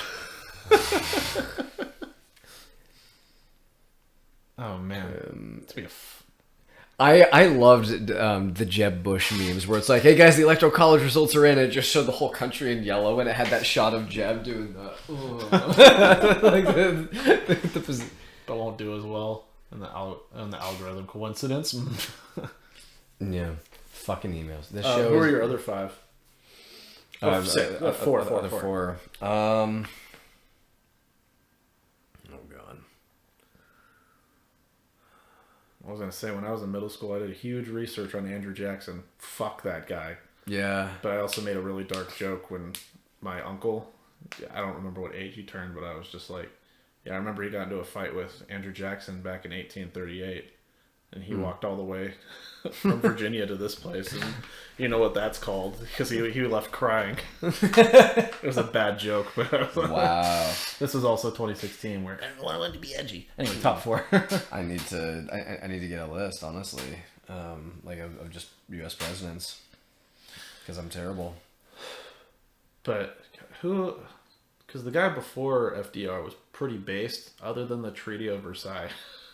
Treaty of Versailles. What was it? No, that wasn't it. My bad. No, that was the wrong timeline. Whatever happened after World War One, there was something that was signed, and it eventually led to World War Two. Especially the fact that he's 3 children in a trench coat. What? Is of Ted Cruz, just everything about him, especially the fact that he's 3 children in a trench coat. Right? No, I was gonna say he's the Zodiac killer. Did you see the meme of when Ted Cruz went super hard after Trump, and then Trump fucking humiliated him, and it got to the point where Ted Cruz was doing phone calls, doing the calling people on the phone to endorse Trump.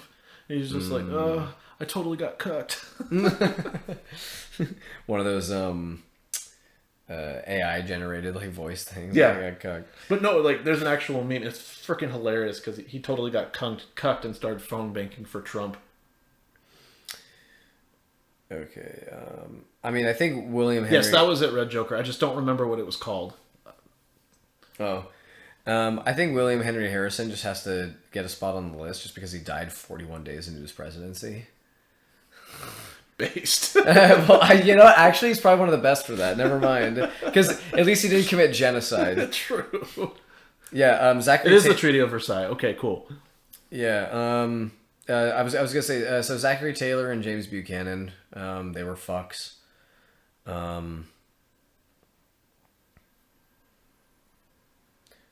Honestly, I think making a top 10 list of best presidents would be harder. True. Like that'd be really fucking hard, actually. Oh, God, man, because of like top 10, I still want to put FDR, but I'm like, Japanese internment camps? Yeah, right. Yeah, and then like Abraham Lincoln, but he was still racist. Racist as fuck.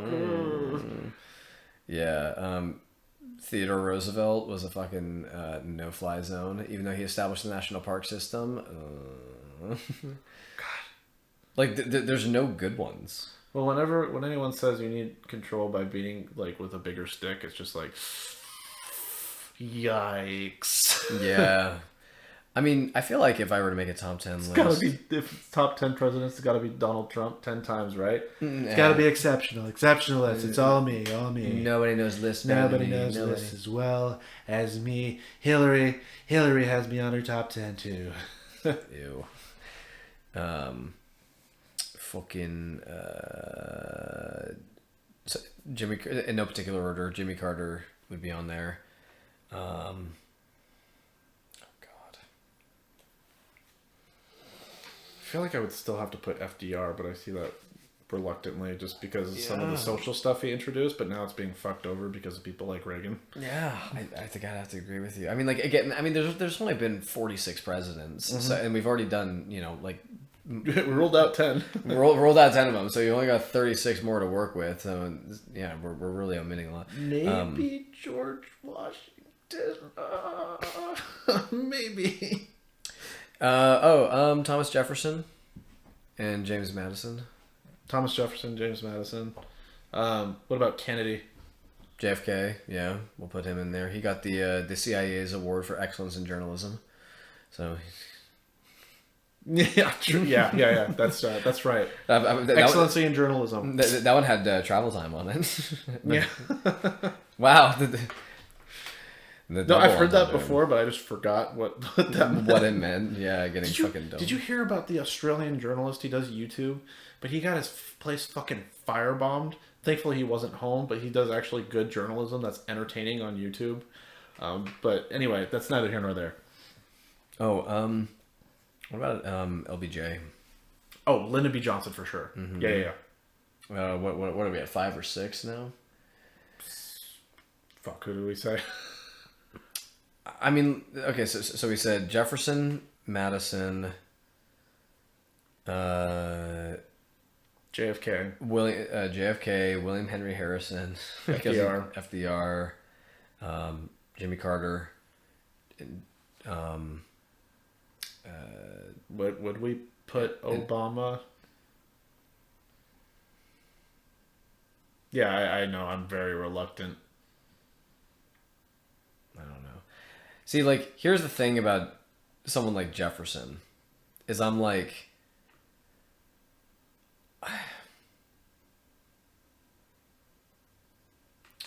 as a person or as a president, you know what I mean?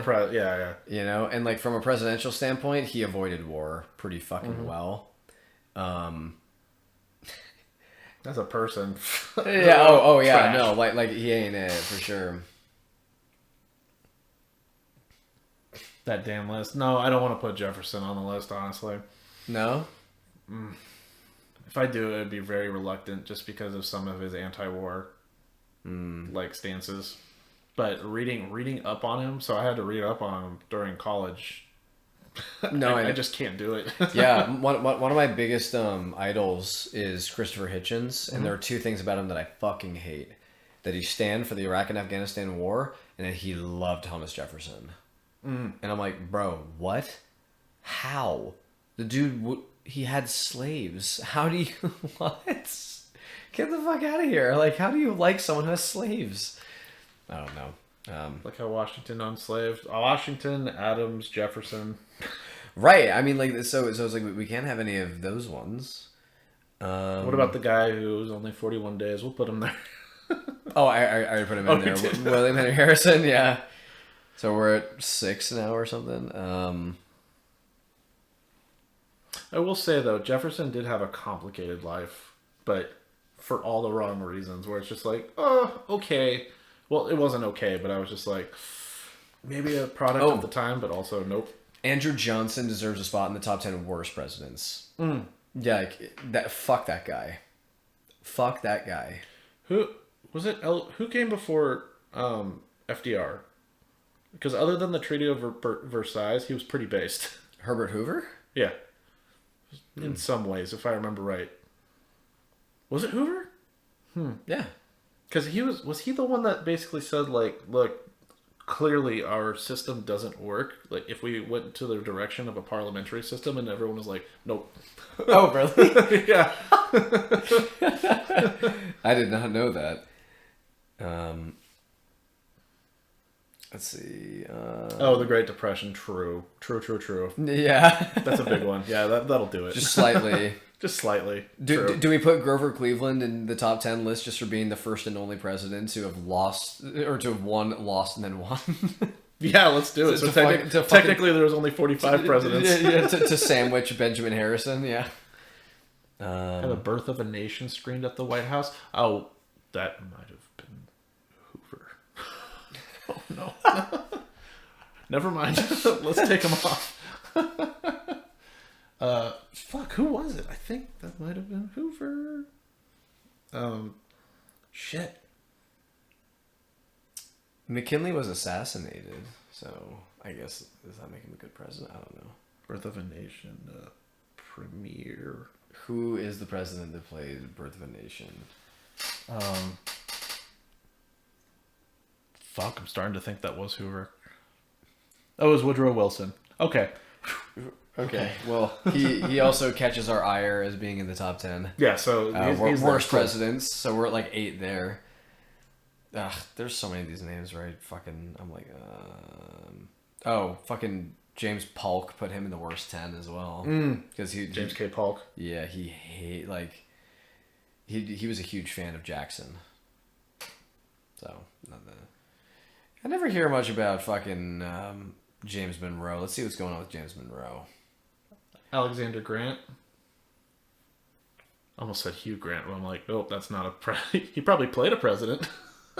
Ulysses X. Ulysses S. Grant. Oh, did I give the wrong name? Whoops. My bad. What'd you call him? Alex? Did you call him Alex Grant? Alexander Grant. What was I thinking? Dude, I don't remember. There was there was a thing, Every Frame of Pause, that I was watching where they were taking down like this criticism of the Lord of the Rings. It's like an 11-hour video or something. It's fucking hilarious. Anyway, and one of the guys in the live stream like referred to Merry and Pippin as Scotty and Pippin. It was such a good moment. So it's like, oh yeah, my favorite president is Alex Grant. Beam me up, Scotty. Yeah. We gotta get to Mountain Dew. Well, right, like my favorite heavy metal band is probably One Direction. It gives the same energy. James Buchanan, that was before Lincoln. I don't know much about Buchanan. I don't know. It would be Woodrow Wilson that would premiere Birth of a Nation. Okay, Grant was an effective civil rights executive who signed the bill that created the Justice Department and worked with radical Republicans to protect African Americans during Reconstruction. Okay, we like Grant. You know, I think overall, if I do have to rate like the top of the top 10, now that I'm thinking about it, probably LBJ. Yeah. I don't know, like, because, I mean, LBJ didn't do the things that he did, like, the kindness of his own heart. He did it because he was like, fuck. You know, like, political purposes. For some of it, but at the same time, gotta give him credit, he at least did it. Sure. I guess. I mean, like if we're comparing him to the rest of this circus, yeah. but I mean, that also being said, then I would have to put Lincoln on the top 10 too. Even though he was not the greatest guy. I guess that's true. I don't have to go with that logic. It could be comparative. Because at least LBJ was just like, yeah, let's fucking do it. As opposed to Lincoln is just like, oh, I got to more so cover my ass. Right. He ain't great, but he was better than his contemporaries, it seems. That's the thing. Like, it's kind of a low bar for the best. Yeah, like limboing under a 7-foot bar. James Buchanan, the 15th president of the United States, served immediately prior to the American Civil War. He remained the only president to be elected from Pennsylvania and to remain a lifelong bachelor. What the fuck? That's funny. He did so little they added a dig about being a lifelong bachelor. That's true. Can you imagine your crowning achievement, or one of your crowning achievements being that you just never settled down? Like, fuck. No, wife, don't look at the implications. Right. Either A, I'm a piece of shit, or B, I can't have what I want. Dude, if I was half as funny as I thought I was, I would have been making jokes to you right now about like, oh my god, like, did you really like not put Abraham Lincoln in your top 10 best presidents because he's gay? You do know that, right? No, wait. No, like making up a meme. No, like that's an actual theory that Abraham Lincoln was gay. Yeah, because he had this one dude that he would like have over to like his like summer cabin or something like that, and people would be like, oh, but they're keeping together in the warm. It's like, dude, it's Virginia in the summer. Like, what do you mean cuddling for warmth? Fuck off. Like, the Oval Office, they'd be like, good, job, Mr. Buchanan. True. Well, false. They would say, good job, Mr. President. Yeah, well, because I know Bill Clinton with, what was her name? Monica Lewinsky. Mm-hmm. Like oh no, I did not have sexual relations with that woman. No, I didn't get a blowjob from her. And then people are like, he lied. It's just like, wow, over a blowjob. And then you're just like, I'm using this. Oh no. I mean, have you seen my wife? This should be based. Robin Williams' bit on that was the funniest thing ever, where it was like, you know, he was taking the POV of someone who's like been in a coma for the past 30 years and then coming back and being like, okay, so what happened? It's like, okay, so Clinton got impeached for what? A blowjob? Fucking A, like really? And then it's like, well, and they impeached him for that? Well, he lied about it. He's married. Who wouldn't? What the fuck? Because I know FDR had a mistress, and a lot of the Marilyn Monroe. No, I'm kidding. yeah. No, but I mean, like, a lot of the public, no, not the public, but the press, they were just like, yeah. And his wife was like, yeah. Jeez. That house is so icky. Oh, dude. I mean, built by slaves. Well, it's called the White House for a reason, but just don't put a black light on it. Oh, no. Oh, God. The White House, the cum house. Oh no. Just having orgies and shit? Yeah, probably. Daddy's Cummy's house. Dude, JFK and his brother were both blood brothers and Eskimo brothers.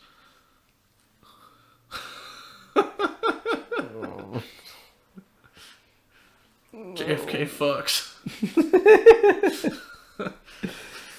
Definitely one of the most consequential BJs in history. You know, conservatives secretly were like, yeah, go brother. But they're like, oh, but we also don't like you.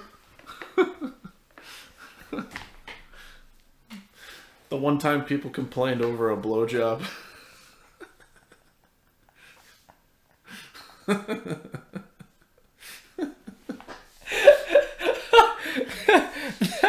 That definitely wins Red Joker.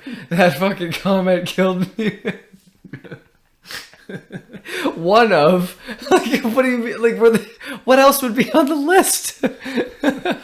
Like, what are we gonna compare this to? The president, like, the president before W. Bush. Hey, hi there. You're watching. Thanks for clicking to Watch Mojo, and today we're doing a countdown of the top 10 most consequential blowjobs in prison. Well, in American history. That's the thing, though, is like people. Hey, the menu. Thank you for the tier 1 sub to Red Joker. Well, that's the thing, though, is like I don't understand why W. Bush wasn't impeached. Because I mean, look, Bill Clinton got a blowjob. That was a consequential blowjob, but no one saw W fucking the Middle East. Yeah. Have you ever seen the Donald Trump and the Joe Biden inaugurations are on Pornhub? Yeah. I mean, old white guy fucks entire country at the same time. And then the Obama or Biden with Kamala, where it was like interracial couple fucks over the entire country. It's crazy though, thinking about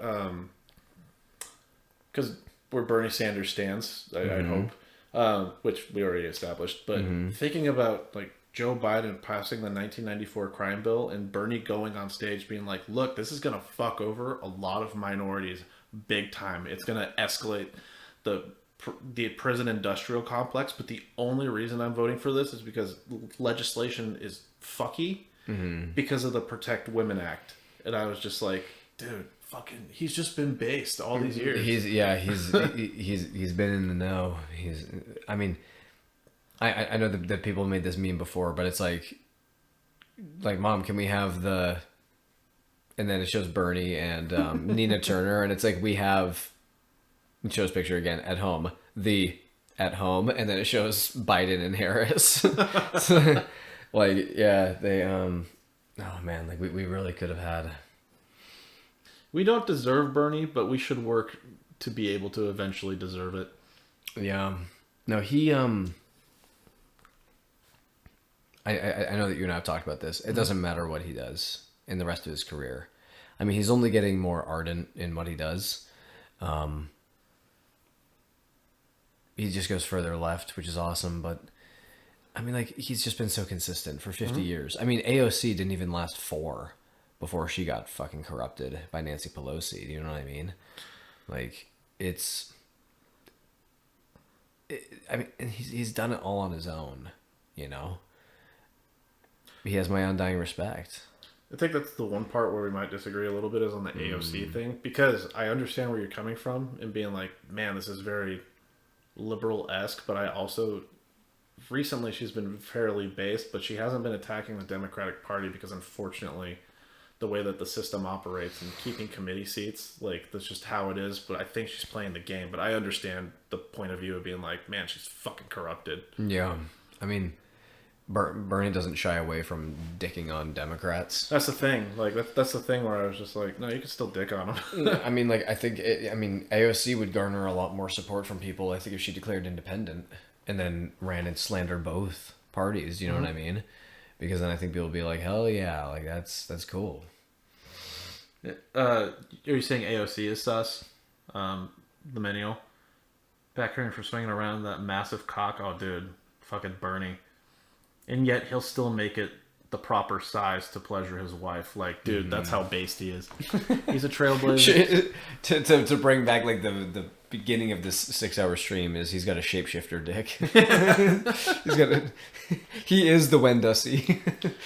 It's just weird. Wendicky. Yeah. And because of Wendicky. Can you imagine, like, some graphic artist, like, revamping that cover art where it has the kid walking with the dog, but it's just this fucking sorry. What were you gonna say? No, it's just kind of weird because learning more about how our political system is really fucked and how some Democrats have to work internally, like, play the game, quote unquote, which is why I kind of give AOC the benefit of the doubt, but she has a lot of her based moments. But I see where you're coming from, where you're just like, what are you doing? Yeah, I mean, you never see anybody else doing that on the right. Mm-hmm. You know, like, you never see them, like, pumping the brakes on their beliefs. Like, we've been throwing a lot of bones where, you know, giving credit where credit's due. But it's like, yeah, so the right, they're really good at, you know, their rhetoric in their communication and stuff, their recruiting and all that. They're also really good at just not giving a fucking shit. Like, at all. I mean, that's also because there's no such thing as right division. Mm-hmm. Do you know what I mean? Yeah. Like, the best way I've heard it phrased is there's more discourse and dispute between architects than arsonists. Yep. Because it's just like on Team Right, we have Do you hate minorities? Yes. Okay, welcome to the club. Meanwhile, with leftists, it's just like, I don't know. Your placement on the political compass test, you're 0.1 above me. I think that's a little bit too tanky for me. Right. That's true. Like, oh man, it's just so weird. Like, I mean, like, I've heard leftists unironically, like, bash on people like Noam Chomsky and stuff like that. Like, they're like, oh, he's like, he's a shill. And I'm like, Noam Chomsky, bro? Like, shut up. I mean, it's fair to say that Gnome isn't 100% on everything. Who the fuck is? But to say, like, he's a shill? Right, it's like... Please. Like, insert Princess Diaries quote, where it's like, you keep using that word. I don't think you know what that word means. Leftist purity testing will get us killed. Dude, for sure. This is why I've backed off of gatekeeping so hard compared to when I got back into politics in 2017. Yeah. Because, like, even... So, not even an example for, like, Congress or any of the political stuff, but just the recent discourse on fucking Hogwarts Legacy. Where the right, I can already see them. I just imagine in my head the fucking popcorn while there's just this little discourse about these little semantic things. Zizek is the most base lefty. But like this whole thing where it would be in Brianna J, who just died in the UK, where they were holding a vigil for her, and the organization that was representing the vigil used the hashtag say her name, and then one person who was nominally on the left, they were pretty racist too, but they were just like, don't use that phrase. It's been coined by black people after I don't remember what happened in 2016, but it was about police brutality. And then other liberals backed onto it and caused that organization to change it to something else. And I was just like, Doug, is this really... Like, do you not see the point of say her name? Yeah. It's a trans woman. Like, that was the whole point of it. Also, it turns out that expression, the say her name, was originally coined... I can't even say originally, but before that, it was by indigenous tribes. Yeah. So... that... Yeah, for missing indigenous women, yeah. Zizek is the most best lefty. He's so best. Slavoj is an interesting... dude, one of my favorite things about Slavoj is that whenever he's doing like a speech or a debate or something, and then the moderator says, okay, well, thank you so much for your time. That's all the time you have. And he's like, you're just like Stalin. You're Stalinist. For having control over the situation. What are my thoughts on the Hogwarts Legacy thing, though? I think the boycott was very counterintuitive. Mainly because of the representation of the online left, especially over Twitter. There's a reason I don't go on Twitter. Like, I have a Twitter account. I don't use it. It's an actual PSYOP. Oh, is it really? Huh. I didn't... Oh, yeah. I know who you're talking about. Yeah, it was also this person who was just like... Who said, like, don't say that because black people own this expression. But also, like, previous tweets in 2020 would be like, yeah, if you're mixed race and you're claiming that you're black, you're full of shit. And I'm like, so you're racist. What the fuck? No, I know what you mean, an actual PSYOP. But yeah, you'll have to send me that. That doesn't surprise me at all whatsoever. I can't believe Vosh was actually right about that and being like, this seems like a PSYOP. And I'm like... You sure about that? It turns out it is. And I'm like, are you sure about that? But what was I saying? Fuck. There's something before that. Slavoj? It was after... it was just about... it was Hogwarts Legacy. Oh, yeah. I think it was blown out of proportion, and I understand that J.K. Rowling gets some of the royalties. However, she's already rich. It doesn't mean anything... to me, as far as I'm concerned. She's already rich, and it's only like a small fraction of the royalties that she gets. Yeah. But also, like, I wouldn't want to screw over the devs who were just like, hey, we got permission to make this game. Also, fuck you, Rowling. The money that you will be getting is because of, like, pro-trans and all this fairly liberal stuff. But I'm like, yeah, it's kind of a good fuck you. Yeah. But also the way that the online left handled it was basically, you're a piece of shit if you get this game because you're implicitly supporting Rowling. And I'm like, no, that's not how that works. But Yeah, also, but then meanwhile, what are they totally fine with people watching Disney movies? Are you fucking kidding? Like, Jesus. well, that was the other thing too. It's just like you're implicitly supporting rallying, and I'm like, that's not how that works. But also, you want to screw over these devs that actually put a lot of hard work and care and are just trying to get by and put like stuff into a passion project that they made, and it's like the number one most streamed thing on Twitch now.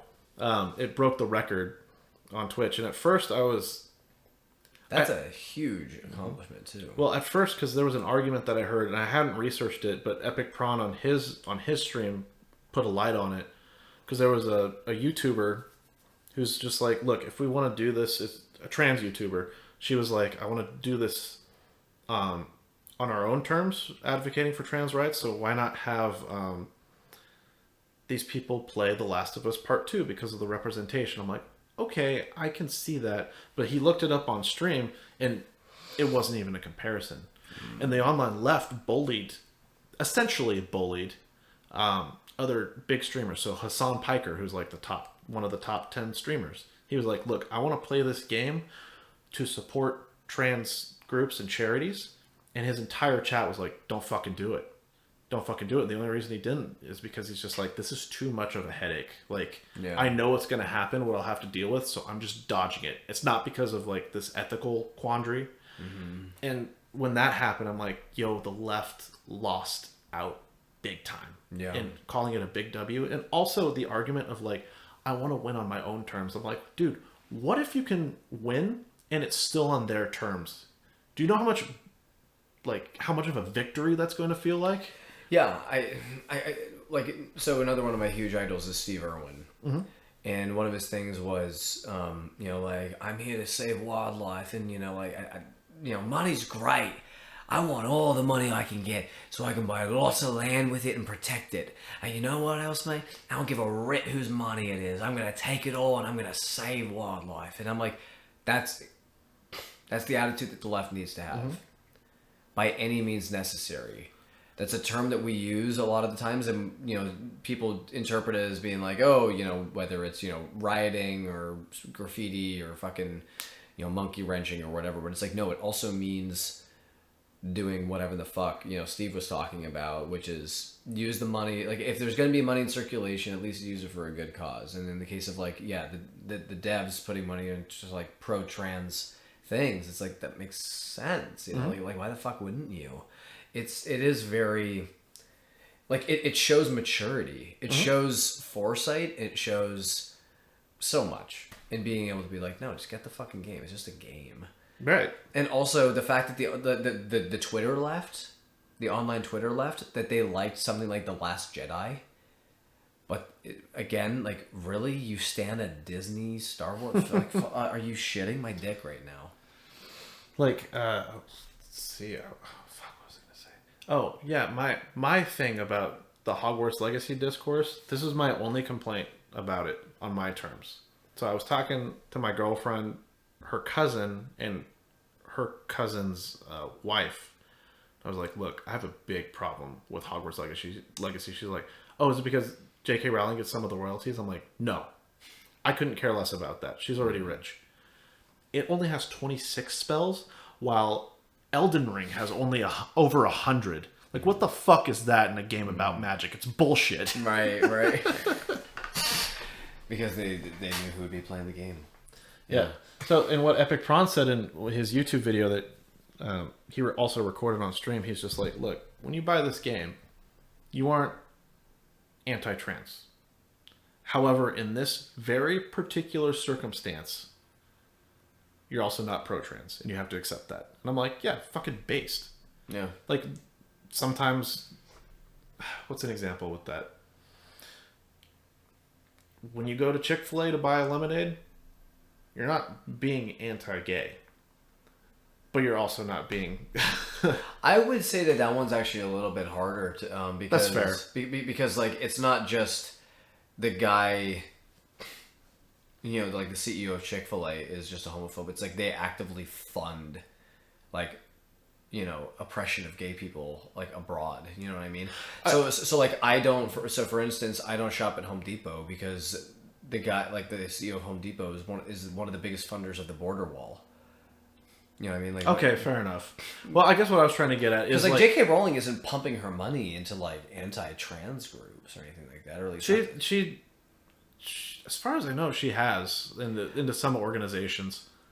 I know that she like gave speeches. Yeah, she does fund anti-trans causes. Okay. Sorry, I should clarify that statement. Then I will definitely concede that I did not know that. Yeah. I guess I should clarify the last statement I made. By wanting to go to, like, the personal choice of being like, I just want a fucking good lemonade, like, without the intention of being anti-gay. But to your point, I could see it leading to those negative results. Because also, I would say that the amount of the cut of revenue that JK gets versus, like, the lemonade to Chick-fil-A, it's less of a percentage. Because that's going directly toward the company. So Right. And, like, J.K. Rowling gets money from the movies, from the other video games, from the toys, from the theme park. I mean, like, she gets money from fucking everything. Meanwhile, Chick-fil-A, they only get money from selling food. Home Depot only gets money from selling lumber and tools. So it's like, if you don't go to Home Depot, then they run out of bullets in their ammunition, like, you know, in their gun. Same thing with Chick-fil-A. But with J.K. Rowling, it's like, okay, you don't buy this video game, but, you know, like, she's got every other type of, you know, like there's the merch, the toys, the everything. So, yeah, it's, I know I brought it up a little bit earlier. How do you separate the art from the artist? Me, myself, I grew up with Harry Potter. Mm-hmm. I love Harry Potter. And I will always love Harry Potter. And I will keep watching the movies and, you know, like, rereading the books. I don't really have the fucking time for it, honestly. But, like, and I own the movies as DVD copies, so she doesn't get any extra money from that. J.K. Rowling's face never appears. She doesn't do, like, a Quentin Tarantino cameo at any point. There's no anti-trans sentiment in the Harry Potter verse.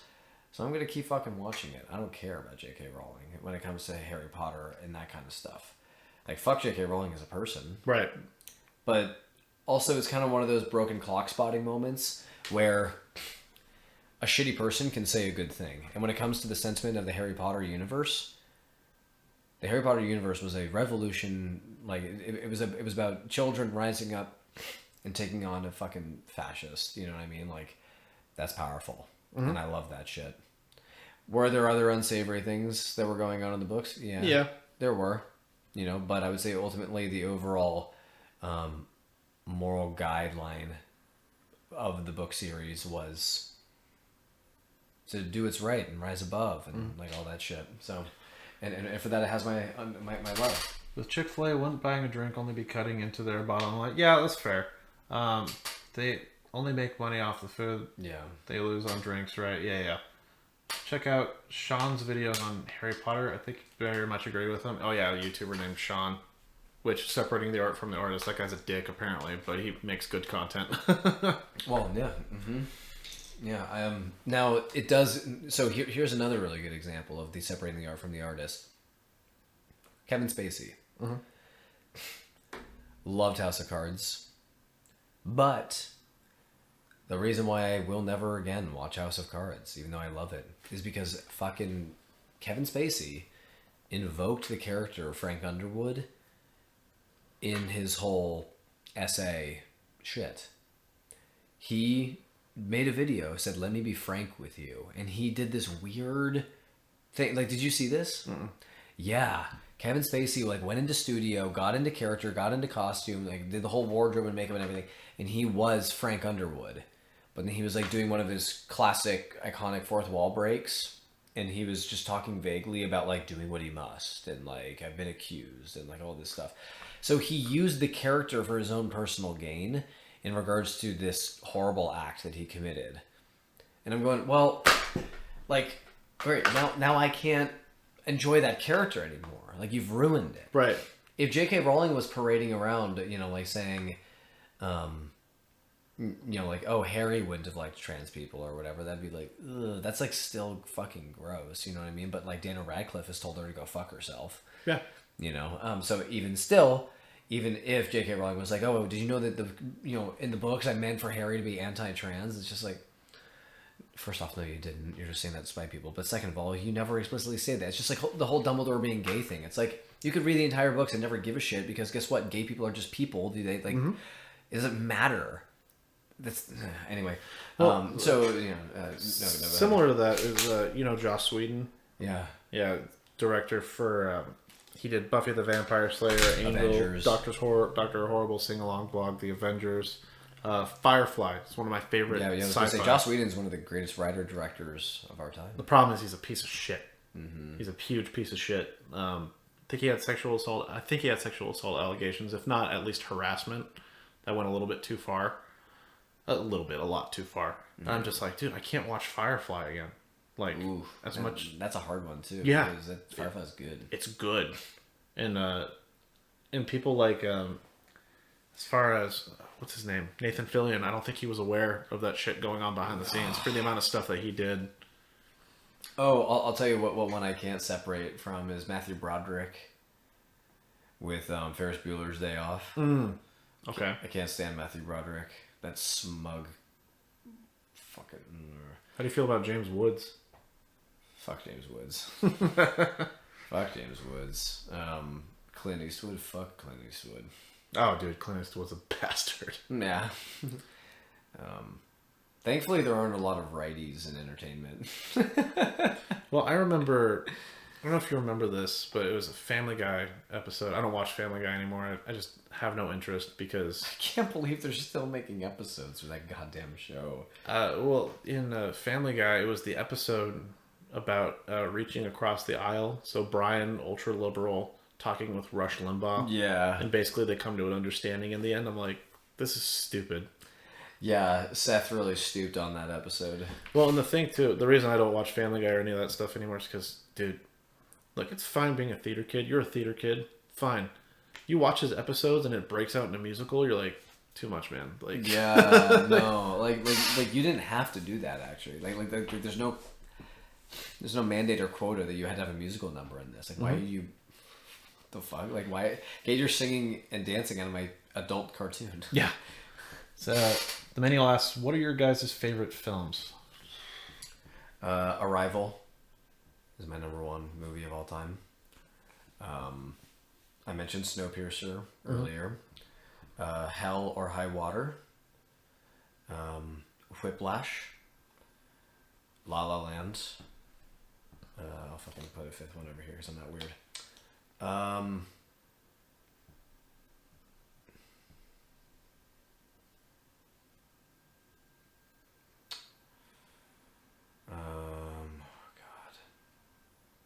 Gotten the top 5 out of the way. Now I got to be really careful about my spots because part of me wants to put something like Back to the Future in there, but I'm like, is that still one of my favorite movies? You know. Well, thankfully, it doesn't have to be top 10. Yeah. Yeah, that's true. Like, we weren't asked top 10. We were just asked some of our favorite movies. Have you seen Synecdoche, New York? No. I've never watched it, but I've heard really good, really good things about that film. Okay. Trying to think of any others.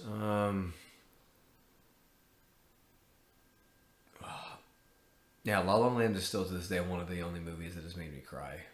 Damn. I love that movie. La La Land hits differently when you've lived it. Like, have you seen it? Okay. No. Yeah. It's pretty. It's good. I haven't been sure whether or not to watch it, honestly. I just haven't taken interest, that's why. Yeah, no, it's so good. I'll have to check it out. Yeah. Again, and if you do watch it, I mean, like, I'm sure you'll be thinking a lot of things. I mean, focus on it itself, but just do remember that it's like, I lived that movie kind of a thing. And so it's just, oh God, you know. Here's another hard thing for me when it comes to movies is that, like, what if there are books as well, you know? But also, I would say I prefer the Lord of the Rings movies to the Lord of the Rings books. Like, if I was asked what are your top 10 books, I would not put Lord of the Rings in there, but I would put Lord of the Rings in my top 10 movies. Since they were filmed at once, I'm going to take artistic liberties with this one. I'm just going to say Lord of the Rings as a trilogy as one movie. So that'll be my 6th spot. Fuck. I'm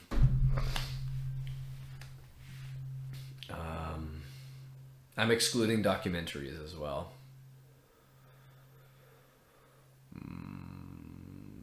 do I want to put like Forrest Gump in there? Like, do I really? Do I want to be that fucking guy? I mean, why not? Like, it's just your favorite movies. Just talk about what you enjoy. Forrest Gump is a good movie. Yeah, I do love Forrest Gump.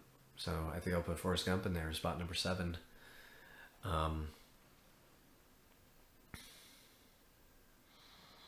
I'm also trying to think of like movies that I've loved throughout my life. You know what I mean? I'd probably put The Incredibles in there.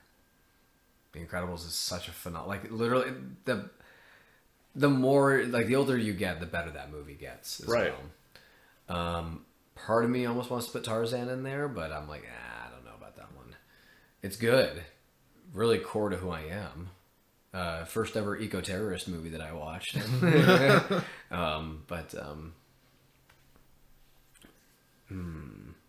right, I've got 8 in. Oh, thank you. Love Snowpiercer, Arrival. Oh man, yeah. Whiplash and La La Land are actually directed by the same person. Worth noting. Absolutely incredible director.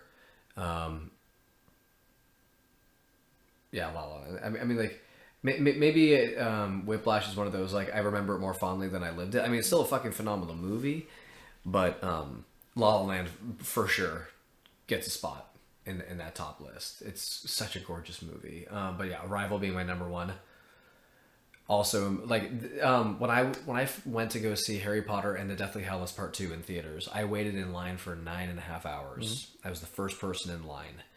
I was in costume. I was taking pictures with people. They were taking pictures with me. Like, it was such a great night. And that was sort of like a coming of age story of my own. Like, I grew up with Harry. Like, every grade school year that was the year of Hogwarts that Harry was in, kind of a thing. People would tell me that I looked like Daniel Radcliffe. I would dress up as Harry Potter for so many Halloweens, and I had Harry Potter themed birthday parties, and like I went to the midnight premieres of all the books. And so being a 14-year-old, which is sort of when you are, you know, in that transition in boyhood to manhood, like that, you just that period in your life, and you get to see the Warner Brothers logo change at the beginning of every movie. And then for the last one, it's the darkest one. And it's slow, and you hear that, and I remember being on the verge of tears because it was just like, oh my god. And I haven't even seen anything, it's just a logo, you know, what it meant. Arrival is the only other movie that has done that for me, but it's not even the logo, it's the movie itself, because of just, it only happens when you've seen it before. So you watch it once, and then you watch it again, and you know what that scene means, literally that opening sequence, and you're like, like it sends chills, it breaks your heart, it lifts you up. It's sort of one of those moments where you feel like you're a marionette on strings, but instead of them being connected to your limbs, you just have it attached to your heart. And it's just pulling you up and up and up. So on one hand, it's like uplifting you, but it's also like it's literally wrenching your heart against your ribcage to do it. It's just such a fantastic movie. Anyway, What would mine be? Fuck. Yeah, mine probably aren't as deep as yours, but I love Anchorman. I think because Anchorman, people perceive it as like it's a man's movie, stupid humor, but it's actually, if you really look at the subtleties on it, it's critiquing misogyny. It is. Anchorman 2, the concept was way better than the first movie. However, it just was not executed nearly as well. Where it's actually talking about like the story of the day sort of thing in order to get views as part of the press. And I'm like, dude, this is a fucking good concept. The problem with that movie is the reason it was made is because people wanted it. And they were just like, fuck it, whatever. We're going to bottle feed a shark and then send it back to the sea and sing about it while Ron Burgundy is blind and trying to talk on the phone, but it's actually a lobster. And another character has to point that out, which is probably the funniest part of the movie, honestly. Anyway, neither here nor there. Iron Man, the first one. Like, I'm a diehard Iron Man fan. You can see the poster. Well, you guys can't see it, but there's a poster right there. I have Iron Man up over here. He's my favorite character of all time. I don't care about the capitalism part, because the whole point about Iron Man is being defective and learning, because he is a flawed character, and that's what I admire about him. Well, I mean, also, it's sort of like how your kinks don't reflect your morals kind of a thing. It's like, your fascination with a character doesn't reflect your morals 100% either. I mean, like, how many times do we root for villains or anti-heroes True. or whatever? Like, that's what fiction's for, you know? So, good pick. Recently, what surprised me, the movie The Menu, which came out like a month ago. I heard about that. It is so good because, I mean, it's a thriller. I like thrillers. I think I probably got that from my mom. She's a huge Hitchcock fan. But that movie, it's not just like a thriller and people are in a restaurant and people are going to die. It's like you're looking at how the restaurant business and workers have been affected by society. So you have like the rich couple who goes to a restaurant because they can afford it, but they never remember what they eat. You have the rowdy rich guys who will threaten Wow. for bad service and all that stuff. So you're actually looking at not just the restaurant industry, but actually looking at the service industry and how fucked it is. To where, and the critique is, it's just like, you all deserve to die. We'll die with you. Nice. But I won't give any spoilers, but there is one character that's a service worker, and you're just like, I feel that. Like, I fucking feel it. Let's see, what other favorite movies? Clockwork Orange. I'd probably have to do Lord of the Rings trilogy. Oh, Empire. Star Wars Empire Strikes Back. That's always going to be fond in my heart. I do like Pulp Fiction a lot. Yeah, fuck it. Pulp Fiction. When I was going through my hard shit recently, I kept going over and over again at the scene in my head, the final diner scene. You know, Ringo sits down, and it's just the part where he goes through Ezekiel, you know, that verse,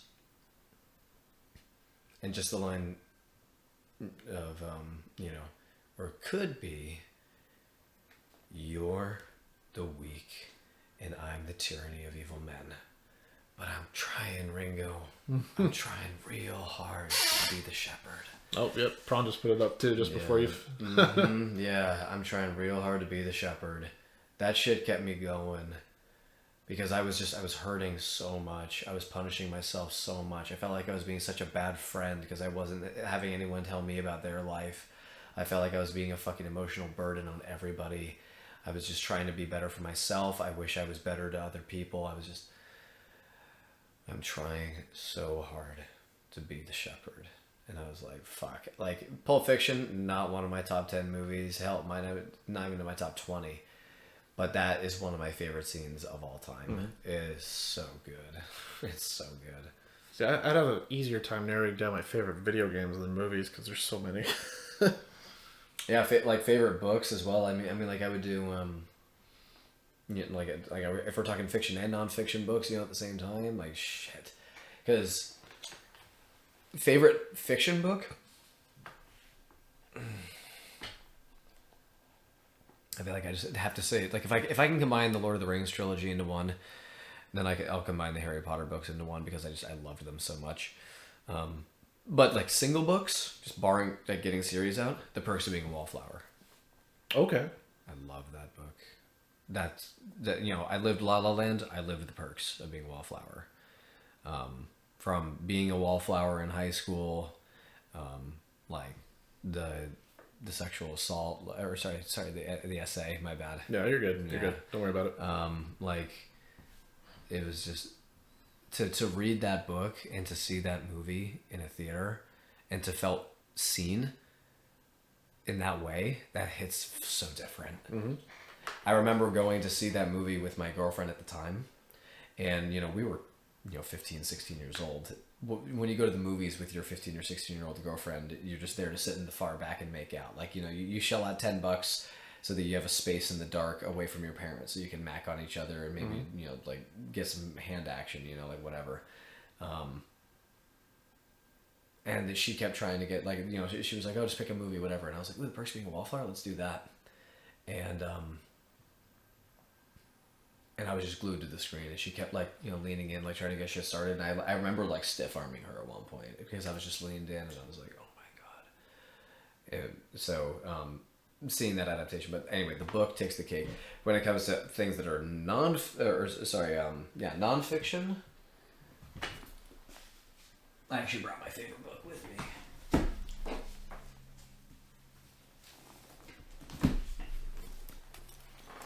favorite book. This right here. Demon Haunted World. Oh yeah. One of my favorite days of 2022 was September 9th. And I remember that day because that was the day that the heat wave ended in San Diego. I mean, we had this brutal heat wave in San Diego where it was like, 100 degrees for like a week and a half straight or something. And I live in an old house that was built in the 30s or 40s, doesn't have air conditioning. So it was just fucking me up. But then the rain came in the morning. And it was the sweetest summer rain. So it cooled you down, it hydrated you, but it didn't freeze your fucking ass off. It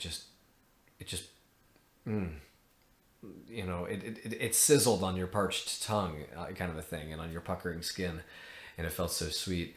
And I had this excellent workout, and I opened my garage door, I took my shirt off, and I just lifted logs and stones in the rain, and it was beautiful. I mean, like, I had grit and dirt all over my chest, and it was awesome. And I wasn't cold because it was still a little bit warm. Mm-hmm. Went inside, had myself like some scrambled eggs, a cinnamon roll, and a cup of coffee. And I went out onto the porch and I listened to the rain hitting the leaves in my front yard. And I picked up this book and I just started reading. It was one of the best days, one of the best mornings that I've had in a long time. I loved it. And yeah, I spent it with one of my favorite people, Like, it was... I feel so sad that I didn't share much time on this planet with this guy. But fuck, like I miss him. I miss him so badly. Yeah, he always has my heart. I've considered getting tattoos. One of the key ideas being a turn of phrase or taking the phrase "I stand on the shoulders of giants," and getting the tattoos of the people that I idolize or that I look up to on my legs, like up the length of them. Carl Sagan would be one of them. Steve Irwin, Bernie Sanders, like those guys, I would get them up my legs. Yeah. Just like, such good. Bruce Lee, another one. Such great people. You have any poems that you really enjoy? If not poems, let's go with poems or short stories that like stick out in your mind. The Egg by Andy Weir. I read that one. I Heard the Learned Astronomer. Poem. I'm trying to think of any others.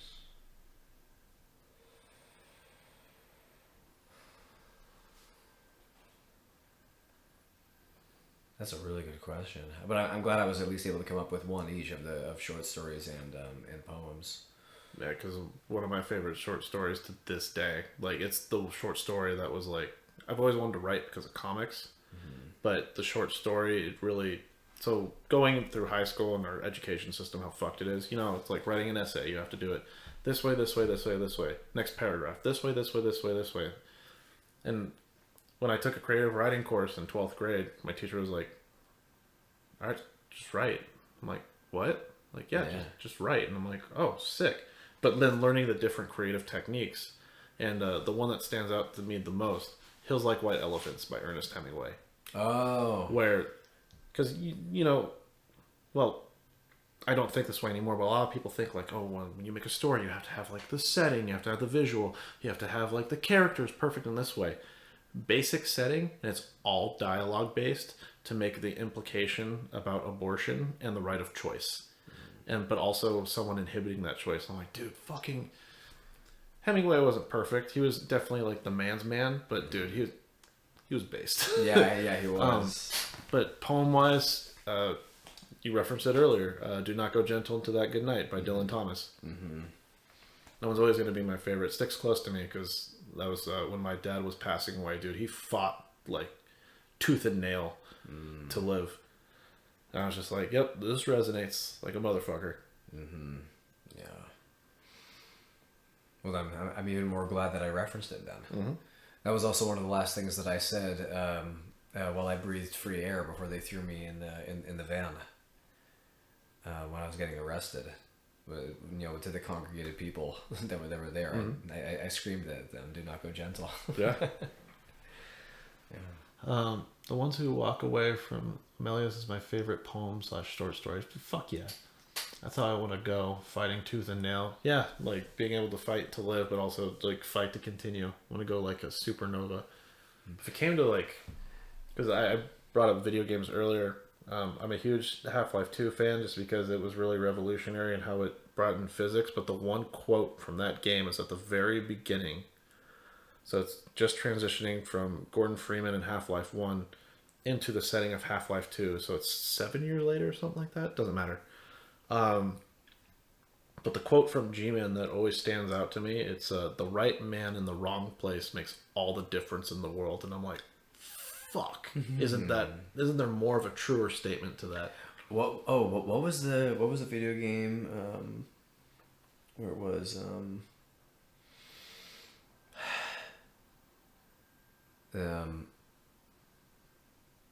the silence of a trillion souls is your answer. Oh, You know what I'm talking about? I think I do. Yeah. Like it's a question of like morality or something like that, or Oh, shit. Let's see. So a favorite video games. Oh lordy.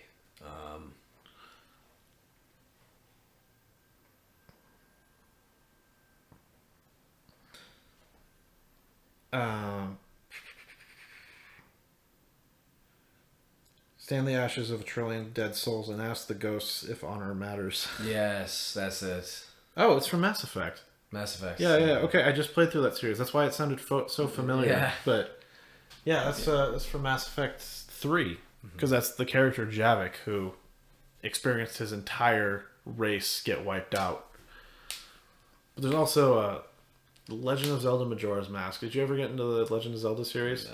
So Majora's Mask, I still think it holds up to I'm this not a day. very voracious consumer of video game, actually. No, I think I like to think you'd probably get appreciation for this one because Majora's Mask is you're set in a universe where you have 3 days to save an entire world, but if you don't get to that goal on the 3rd day, you can go back in time.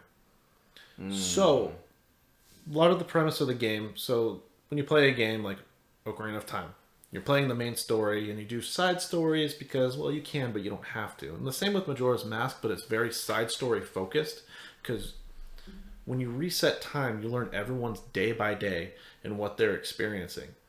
And so, for instance, there's 2 star-crossed lovers. One of them has been turned into a child and can't face his fiancée because he doesn't have a mask that's ceremonial to their wedding. So you get to know the wife, you understand her plight. Her name's Anju, and then you have Cafe, who's the husband. You start to know her plight. She doesn't know where her husband is, so you go and investigate. You find him, and he reveals the mask stuff. He reveals who stole the mask. So you go to the hideout on the 3rd day, when the moon's about to crash onto the world, by the way. You recover the mask. I got chills just thinking about that. You recover the mask, and when it's like 3... The moon is going to hit 6 a.m. the final day. And they reunite, they put the masks together, and they express their love, and they say, in these final moments, even though I'm going to die, I want to spend it with you. Then, you're not done. You have to go back in time and undo all of it. And the realization of you can't do everything in the time you have to make the best of it, hits hard. I love Majora's Mask. Oh, I love Majora's Mask. Like, wow. no matter how much you do, you can't do everything. Wow. That's powerful. Damn. Let's see, like, it's kind of funny that the way that you answered my thing about movies is the way that I would answer your thing about video games. Because again, I'm not nearly as well versed in video game, So like, I would say like my favorite video games are things like Halo Reach, Borderlands 2, Modern Warfare 2, Stronghold Crusader, The Last of Us. Trying to think of it. The Lord of the Rings, The War in the North.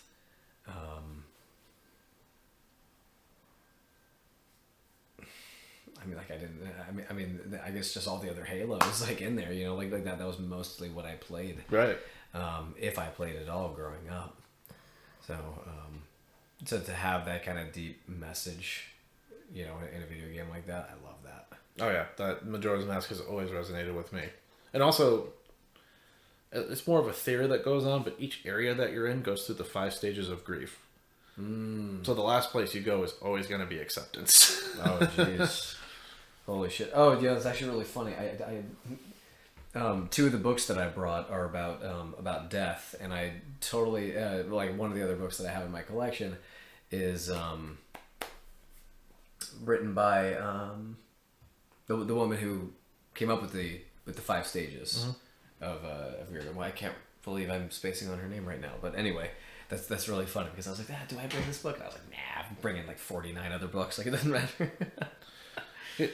Also, with the movie thing that you said, like, comic books are... Well, I think comic books are a good part of literature as far as I'm concerned. Yeah, that was one of the first things I learned about you. And, oh, dude, speaking of which, like, I have a story that's off subject, like, about when you and I first met that I think the audience would get a fucking kick out of. Would I be able to ask that you table it? Because I was going to ask if I can go to the bathroom really quick. Oh, yeah, my bad. No, you're good. We've been links in the chat as well. Gotta play God of War 2016 and Ragnarok. I really do. I think I got through God of War 3 and I just kind of stopped. I actually wasn't that interested in Kratos. Honestly, now that I've gotten to know the story a bit more, I would go back and play it. But Ragnarok, I've seen gameplay, or 2016, I've seen gameplay for, and it looks amazing. And I've seen the story behind it. It's awesome. And then Ragnarok, I'm like, yeah, I gotta fucking play this game at some point. But just the new games are great, and just seeing Kratos have to move on from what has happened and essentially destroying the world because he took down the Greek gods and was tricked by the Titans. It's like, damn, but also being in another area. Where is he at? I don't remember, but god damn, like, Kratos being a family guy, not in reference to Seth MacFarlane. I would hate it if he broke into song. He is in Midgard. Yeah, okay, cool, thank you. And seeing how he's trying to atone for what he's done and also being a good father. Like, I have to check that out. I was going to say in regard to comic books, Iron Man Extremis, that's what got me into comics in the first place, made Iron Man my favorite character, because there's one panel. So, I'll make this brief, but Stark Industries makes this thing called the Extremis Serum, and it turns out it was sold to terrorists, and one of the terrorists could handle the serum and went to go on the attack toward the White House. And Iron Man, on his own volition, he's like, look, I could die, but I'm fucking taking it. And basically it's a bunch of nanotechnology that makes you think at a faster rate and go at superhuman speeds and all this shit. Yeah, I was going to say, how disappointed are you in their depiction of the Extremis armor in Infinity War? The nanotechnology armor, not that disappointed. I'm more disappointed in Iron Man 3 that he never took the Extremis serum, and instead, that's what I've noticed about all the Iron Man films. It's always him at some sort of disadvantage. Now, you could say that for any movie. No, but for him, it's definitely the case. but you know, yeah, especially Iron Man 1, he has the arc reactor that kept him alive, but it was taken away from him, so he had to use the one that he built in a cave that is objectively inferior. With a box of scraps! Yeah, dude, don't know. That he built in a cave! Frickin' Jeff Bridges in that line. Built this in a cave! With a box of scraps! Like, he forgot the line. Iron Man 2, he hadn't created the new element yet. And so, like, creating that element is what made him overcome, like, Whiplash and Justin Hammer. Iron Man 3, he didn't have the Extremis serum. Had to go with a prototype armor, and then kind of had to go with a prototype technology that allowed him to control multiple armors at once, while this guy had an Extremis serum injected into him. Also, it just wasn't that... As an Iron Man fan, terrible film. As a moviegoer, yeah, it's pretty good. It's pretty entertaining. I like the first part of it. I fucking hate people that like catch on fire and shit like that. Like it just doesn't have a very satisfying through line. And then also then he like destroys all of his suits, and it's like, what the fuck. But I loved that it focused it on like him having post-traumatic stress from like the fight and everything like that. Like I From think Infinity War, yeah. Or no, the first Avengers. yeah, from the first Avengers, I was like, that was fucking smart. But that being said, wasn't really a fan of how in some cases it was played off as a joke. I was like, but then again, isn't it a fucking Shane Black movie? Yeah. Yeah, which makes sense. Well, that plot twist of the Mandarin, that pissed me off, because if there's the number one nemesis to Iron Man, it's the Mandarin. If not himself, but like that's why I love the character. Right, no, a lot of people were pissed about that. But in the original Extremis comic, like he took it, thankfully he was alive, but when he went to take down the terrorist, he tried to take him down without lethal force. But it ended up being that way to where he actually had to blow his head off. I'm like, fuck, man. Like, it was, at the time, it was pretty powerful. This was also when I was 15, 16. Where he's just like, dog, I tried, but you fucking left me no choice. God damn it. I'm like, oh man, now he has to deal with this stress too. And then it led up to Civil War. But also Green Lantern, the Sinestro Corps War. So, brief rundown. There's multiple cores and they each represent a different emotion. Let's see, it would be rage, avarice, fear, will, hope, compassion, love, and then Black Lanterns are death, White Lanterns are light, whatever. But before they revealed all the lanterns at the time, it was green, will, versus yellow, fear. So the philosophical implications of having to use willpower to overcome fear, like being able to attribute that as a leftist, like it's still probably my favorite comic, like graphic novel series. Wow. Like it's that good where I'm just like, I get the concept behind it, and it's fucking fantastic. Wow, that's very clever too. That's actually, I think that's probably what, I mean, not that you need to show your receipts, both in terms of just like, you don't owe it to anybody, but also just like, I don't think anyone would doubt it, but it's just like as a receipt of your erudition in comic books, that's it right there. Because I feel like people that are just filthy peasants when it comes to like comic book consumption, they would just see the Ryan Reynolds movie and they'd be like, oh, Green Lantern sucks, and then you're over here like, actually, yeah, exactly. If anything, I fucking hate the Green Lantern movie with Ryan Reynolds because I'm such a huge fan, you know, like because of how they fucking ruined it. Yeah. Very, very similarly to how I dislike what they did with Wolverine and Spider-Man. Yeah. Oh yeah. Tobey Maguire coming out of the wrist. I'm like, this is disturbing, and also how. I think that the Andrew Garfield ones, they had their merit. Like I actually really like. I mean, we were talking earlier about like the whole atonement and forgiveness, just like that inner turmoil and that conflict. I mean, both he and Toby have that, where they're having a hard time between their Peter Parker and their Spider-Man alter ego. Toby does a great job of showing the turmoil and how it influences Peter Parker. His Spider-Man ain't terrible. I mean, like him shooting the webs out of the wrist, like, yeah, fucking whatever. I thought that was, again, forgivable when you consider how good those movies are. And that was also a product of the time, because that type of shit, I can't think of the word right now, but not having the web shooters, but like the kind of the biological mutation, like, because I know the X-Men at that time were very popular, so it's just like, oh, why don't we do this with Spider-Man? And then everyone's like, okay. Yeah, he's shooting he's shooting cum out of his wrist. So no. You were gonna give our villain origin story to chat? Oh yeah, so no, so how I met Allan, so where we worked, because I heard about you when you first started. Well, I didn't. My reputation preceded me. Well, to be fair, like I didn't have an opinion. It was just like, oh yeah, Allan doesn't capitulate to the guests. Like we've told him to not talk about climate change and these other issues, but he does it anyway. And I'm like, okay, like I didn't have an opinion on it, but you could probably guess who I heard it from, and it was mainly your department. Yeah. And I was just like, oh, okay. Well then, like when you came on the flight line and you got cross-trained, they're like, oh, Allan's coming, and I'm like, okay, like just if he could do the job, and he does it well, he's good. But then I think it was a 2-team day, and I don't think you were part of my team, but No, I remember I was on lunch with girl. I'll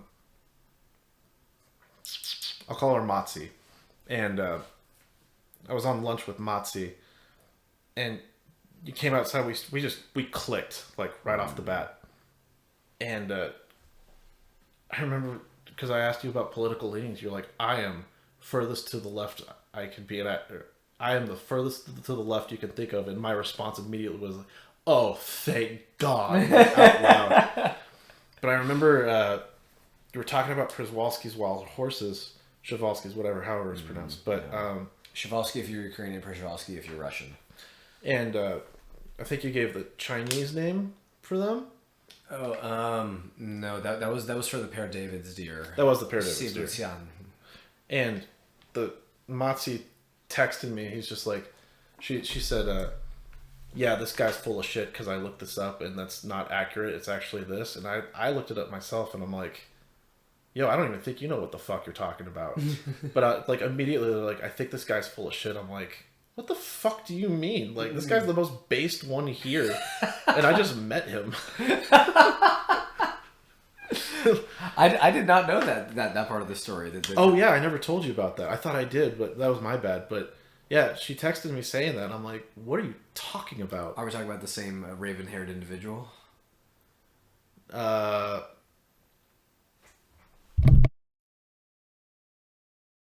What? Really? Mm-hmm. I would have not thought. Damn. Yeah, and but I remember that, and like ever since that day, you and I would just joke around in the office all the time talking about politics. And Wow, man, it's just someone thought I was full of shit. First off, that's hilarious that my reputation preceded me. That like I'm guessing, I'm pretty sure I know who you were talking about, and that they told you, oh, he only talks about climate change and evolution when we told him not to. And you know exactly what I'm talking about. Yeah. First off, that's hilarious. But then the fact that somebody thought that I was bullshitting, it's like, you don't know who I am then. Mm-hmm. Because it's like, if the information is presented that's not correct, then I'll change what I'm saying. But also, it's like, I can assure you I know what I'm talking about.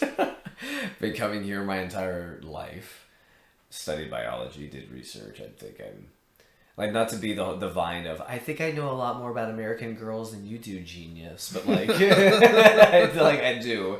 Like, God, Well, that was the thing that I appreciated about you too, is that even if you were incorrect about something, you'd be the first to be like, oh, okay, and just move on with life.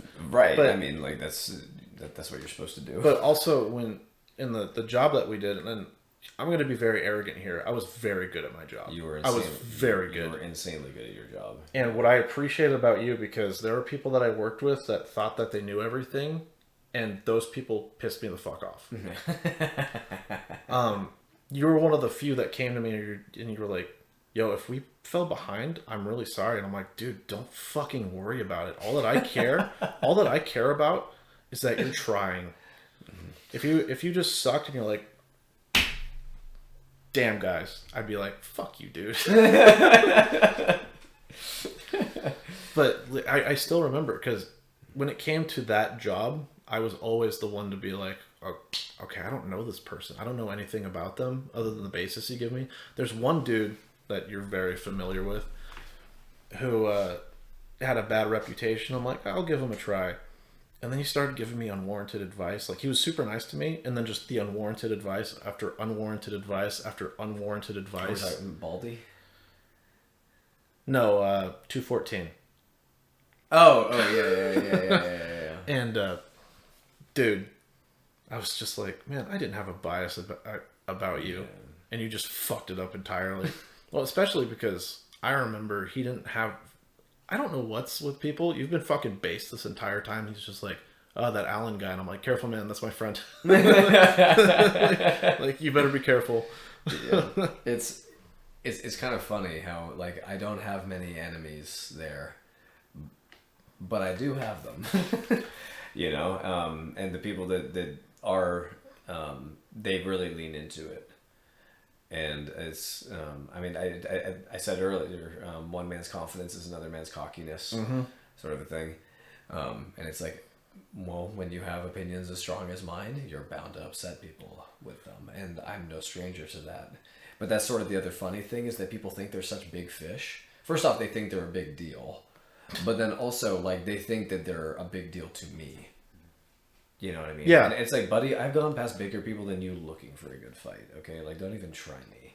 So 214, for instance, like, he thinks he's the Frank Underwood of the safari park, and then he can underhand anybody that he wants just because he's been around there for 15 years. Like, dude, your resume fits on a 3x5 card, okay? If you took a moment to look at mine, it's 2 pages long, you would see that I have 2 years of political experience in the upper echelons of academia.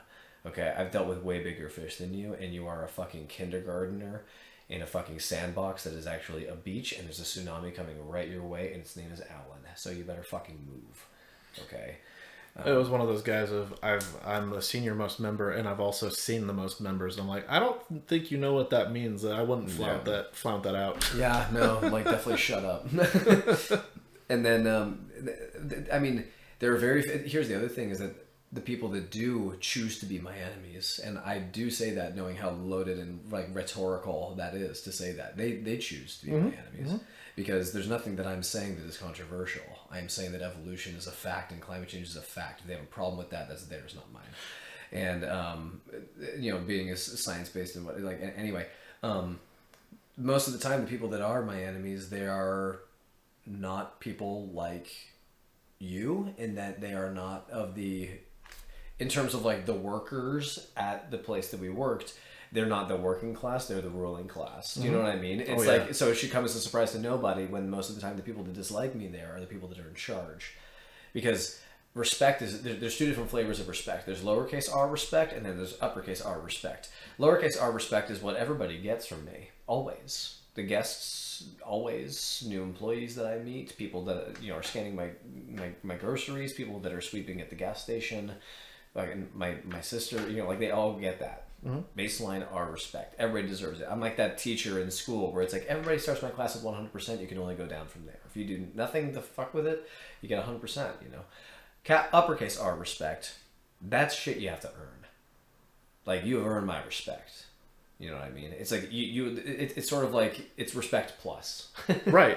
Respect premium, you know? You've earned it. Yeah, it's not like the other one is like diet respect. Do you know what I mean? It's like you get respect, but people, when it comes to the type of stuff in the interaction that I have with, again, management, it's like, no. You have to earn that. Like, if you want to have an authoritative position in my life, you have to earn that. So when I did martial arts, the sensei doesn't just roll out in a black belt and a gi and just tell you shit, and then you just kind of take their word for it. They show it in how they conduct themselves. And when they're showing you the technique, it is crisp, it is perfect, it is powerful. They impart wisdom on you. They're patient, they're humorous, but they're stern and they're firm. Like, you know what I mean? Like, there's so much in how you command respect without it being an actual command. And hell, it's not even a fucking ask. It is they command it without doing either. It's just, that's what it is. And so management at the place that you used to work and I currently still do, they've done nothing to earn it from me. If anything, they have been at that 100% and they've only taken away from that. So there's no way they could ever get to uppercase R respect. Well, what I've noticed in a lot of places I've worked, that's wanting to have a position of authority to maintain superiority, but they can't command respect. Yeah. The whole, I am the king. Any man who will say I am the king is no true king, and all that, yeah. Sometimes people use respect to mean treating someone like a person, and sometimes treating someone like an authority. For some, if you don't respect me, I won't respect you, means if you don't treat me like an authority, I won't treat you like a person. Yeah, it's so true. We love a good origin story, and now you're just bros being bros. That we are. Love to see it. We literally watched Allan accept a correction in real time in this very stream. True. Proof that he is in fact based. I appreciate that, guys. I really do. Whoa, you're talking to my boy all wrong. Do it again. I'll stab you in the face. Christopher. Before I make change. That's a good one. Sometimes people will use respect to mean treating someone like a person. Sometimes mean treating someone like an authority. For me, if you don't respect me, yeah, exactly. I remember hearing from a priest back in my evangelical days that men respond better and appreciate more being told "I respect you" rather than "I love you." Mm-hmm. Barring how disgusting of a sentiment that can be like the toxic masculinity.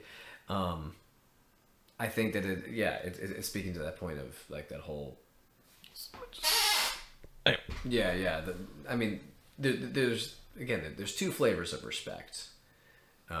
We talked about the respect and love as well, being another one. There was something in here. Yeah, if you don't respect me, I don't respect you. Well, yeah, no, and that's the thing is that I did nothing. When I started working at the safari park, I was telling them like, please tell me if there's anything more I can do. Mm-hmm. I don't want to lose this job. I've wanted this job since I was a child. Please let me be the best that I can be and let me keep this job. And then they go and they just start slandering me, and I'm going, okay, well then how the fuck? Like, attitude reflects leadership, Captain. Yeah. Personality is dependent on me. Attitudes are dependent on the other person. Well, it's just interesting too because a lot of those people that I've heard that from, I'm like, oh no, I know you said shit about me too, which is fine. I don't care. You're just too much of a pussy to say it to my face. Mm-hmm. I don't like using the term pussy, but it's just like, man, you like. I've also been okay. So here's a story. I don't remember if I told you this one. I apologize if I did, but it was like the end of my tenure at the safari park, and I was having a bad time. I felt very undervalued in the workplace. I gave suggestions to the workplace, and I fought. I'm like, please let me help with this person. Like I know what I'm doing. I promise you, I know what I'm doing. Okay, goes around with everyone else and never gets to me. And I was just like, please just let me do this. I would offer suggestions. There were times where I was in a position of leadership and people would just take over. And granted, I would usually tell people back off, like quit stepping on my toes. I know what I'm doing. But like management, I felt super undervalued. And one of the days I got a write-up because someone was driving a truck, scratched the back of it. I told them to keep going. And then the person went to the office and told everyone around. And I was just like, God damn it. Like, what's wrong with you? Keep your fucking mouth shut. Yeah. But just really quick, by the way, you are going to have to edit and post because you did drop the name of the location that we work. Oh, fuck, my bad, dude. Shit. My bad. Well, anyway. Fucking write down that timestamp. Actually. Let's see. 8:45. Yeah, I'll write that down. Fuck, my bad, dude. Like, because you just breezed right through it, and I was like,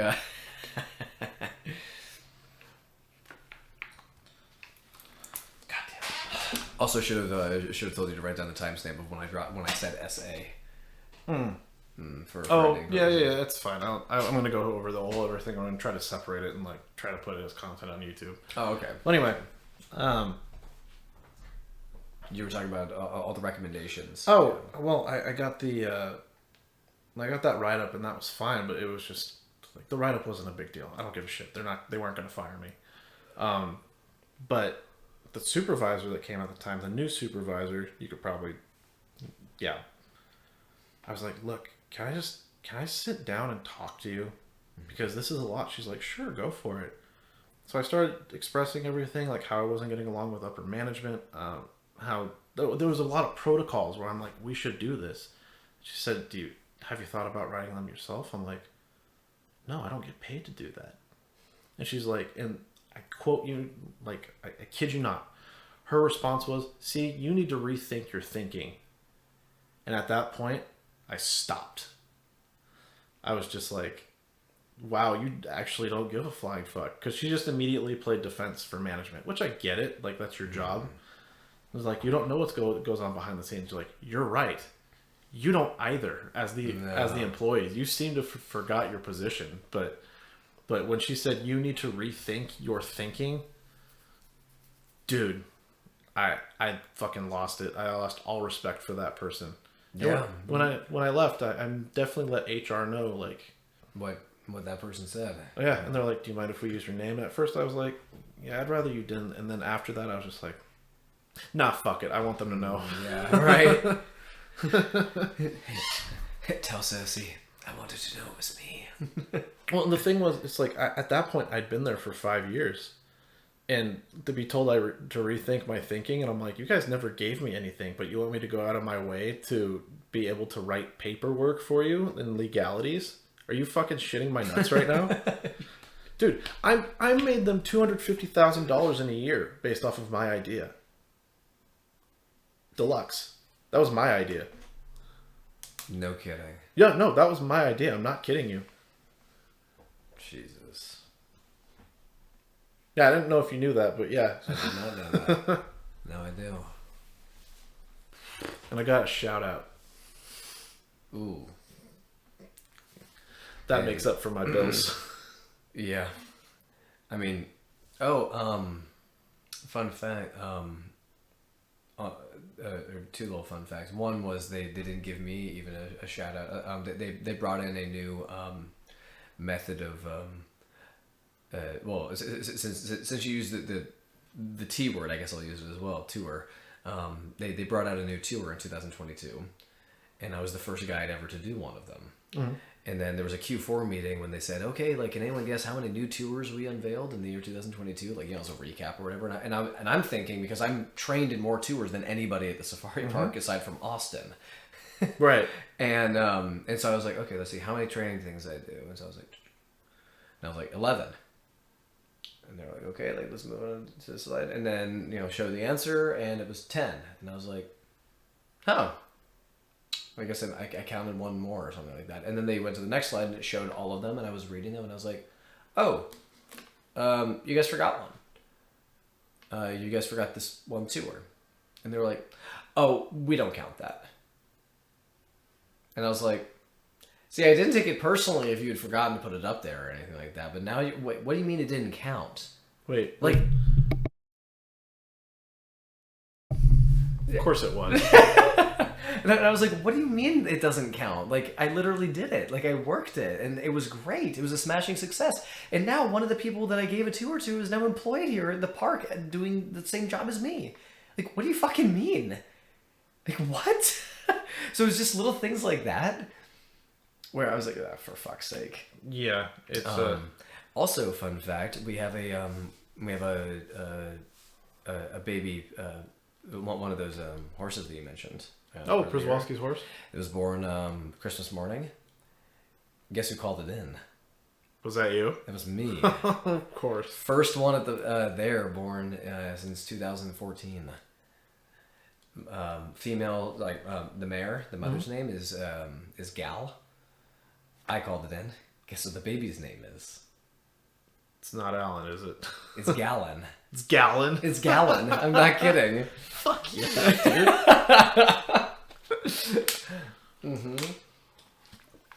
Put that on my CV that I have an endangered horse named after me. We will be throwing a pizza party for you this coming month. Break $5. Oh, yeah. They're supplying the pizza party, but we're supplying the money. Oh my god! I'll tell you what. The menial. If I go to another one of these fucking staff meetings and they bring, I think it's Panera coffee, I'm gonna fucking lose my mind. That's the most disgusting, despicable, disgraceful excuse for coffee I've ever put in my mouth. That is cardboard broth, is what it is, and I can't forgive them for that. Like, I remember being in one of those early-ass, like, butt crack of dawn 7 a.m. meetings or whatever, and it was just like, oh, cool, great, we got fucking PB&J Danishes and fucking cardboard broth from Panera, and it's lukewarm. Thanks, I hate it. Kill me, please. Yeah. In a video game. Like, oh, and by the way, $25,000 a year, but it's just like, woo! For the how many millions that they make? Fuck. Yeah. I know a large chunk of it goes toward conservation, but it sure doesn't go to the workers. No, it 1,000% does not go to the workers. Yeah. So, yeah, I'll be either. I'm at this weird crossroads in my life where now I'm looking. So I don't want to work for anybody else anymore. I mean, fuck, I was ready to start my own company almost 3 years ago, you know? Or no, it was 3 years ago. Oh my God. 2019. Oh my God. Well, Yeah. almost 4. 2020. Oh, it was 2020. Okay, Yeah, sorry. I thought you it said was 2019 earlier. January and February of 2020 that I was starting my company. I was in the process of getting like trademark and like finishing on my syllabus and everything. Oh God. Anyway, in my curriculums. So 3 years ago, I was ready to be my own boss. Mm-hmm. I'm ready to do it again, and I've only learned more, and I've only gotten better. But I'm also at an interesting impasse where it's like I also have another opportunity to start another company. So I can either go down the route of like, you know, biodiversity, ecology, evolution, climate change, and all that stuff, or I can go down the route of food and culinary as a root beer brewmaster. You know what I mean? Yeah, we talked about this. Yeah, because that is looking like a hell of a prospect. I mean, I pitched it to J Squared and J&J. Oh, nice. Yeah, they are huge fans. I pitched it to my sister, also huge fan. And if anyone was going to tell me that's a fucking stupid idea, it would be her. And she did not tell me it was a fucking stupid idea. But it's definitely not nearly as much my wheelhouse as the other option. Mm-hmm. And I definitely don't have the money or the time or the energy or the resources to do both at the same time. Ideally, I would live a life where I can do both, but it's just a matter of what can I do now? Like what has the most immediate returns and what is going to satisfy me? What is my ikigai? What is my purpose for being? What is something that I'm good at? Something that I like doing? Something that the world needs? And something that I can get paid to do. What fulfills all four of those things in this Venn diagram where I'm smack in the center of it? Being a root beer brewmaster and connoisseur does not check all those things. Right. Like, I can get paid to do it. I like it. I'm fucking good at it. But does the world need root beer right now? No. Not really. There's a want, I would say, for it. Mm-hmm. The push towards, you know, sober drink options, a push towards something that respects culture and tradition and like, you know, all that stuff. Something that is new and exciting and sexy, but all, you know, again, but reverent towards the past and all that, using sustainable local ingredients and stuff like that. Yeah, that'd be fucking rad. But I wouldn't say it's nearly to the same caliber as being a climate change educator. So that's now what I'm doing with my next 3 days off of work is, you know, trying to figure out what I do with my next company. I mean, better than right now. Yeah. Or no matter how much care you put into it, they don't seem to care because you're not following the status quo. Yeah, that's true. And that place is a clique. Yeah, it is. I miss most of the people there, don't get me wrong. For as much shit as I was talking, like, I enjoyed the people that I worked with, but V-sexy, damn straight, being a climate change educator. Epic problem with the O joke. That was pretty good. Oh yeah, I need the Omega lol. You'll understand when we get it next time. You better rethink your thinking. That's some more whaling shit. Okay, yo, real talk. At my middle school, you know, like, you know how like they have that thing where that, you know, they do the whole Pledge of Allegiance and they have like the daily bulletin of like announcements and stuff like that. You know, like, oh, the hot lunch menu today is X, Y, and Z, blah blah. You know. And now a word from the principal. And then the principal would take the thing. It was like, good morning, students and staff, you know, and your parents and all that. Just, you know, just a few reminders, blah, blah, blah, blah, blah. And every day, she would finish her address with the most dystopian shit I've ever heard. And I've even put it in one of my books now. Because it's just like, you can't beat this. She would say, because the school that I went to was Aviara. And she said, you know, she would do her whole thing and she would go, let's make it a great day, Aviara. Or not. The choice is yours. And then would hang up. I am not joking. I'm not kidding. Let's make it a great day. Or not. The choice is yours. Every day. Every morning. And then she changed it in a few years' time. Which was, let's make it a great day or not, the choice is ours. And it was like, that doesn't make it any better. Honestly, I mean, or it makes it a little bit better, but it's also still like, ugh. That's some liberal shit right there. Right. I was gonna say, like, that's very Trump to Biden right there. Let's make it a great day, the best day. The choice is yours. It's a big game, man. Yeah, pooey. Poor kids are just as intelligent as white kids. Honestly, one of my favorite gaffes of all time. That was a good one. Being a climate change educator, very sexy. All right, I hate to do this. No. I gotta end this. Yeah, no. I gotta get sleep. I gotta end this. No, I won't stop. But before we go, chat. Thank you for sticking around. Yeah, it's been seriously. My God. a great chat with Allan, aka Pessimistic Environmentalist, one of my closest friends by far and away. Any last words before we raid out into the next stream? Let's make it a great night, chat. Or not. Let's rethink our thinking, or not. The choice is yours. I'm trying to think. Fuck, I'll bring the books again next time. Thank you guys for being an engaging group of people with awesome questions and terrific feedback. I had a great time. I'm looking forward to being back. This was a lot of fun. Oh, we're doing this again for sure. Yeah. When in doubt. Yeah. I'm gonna end the recording right there.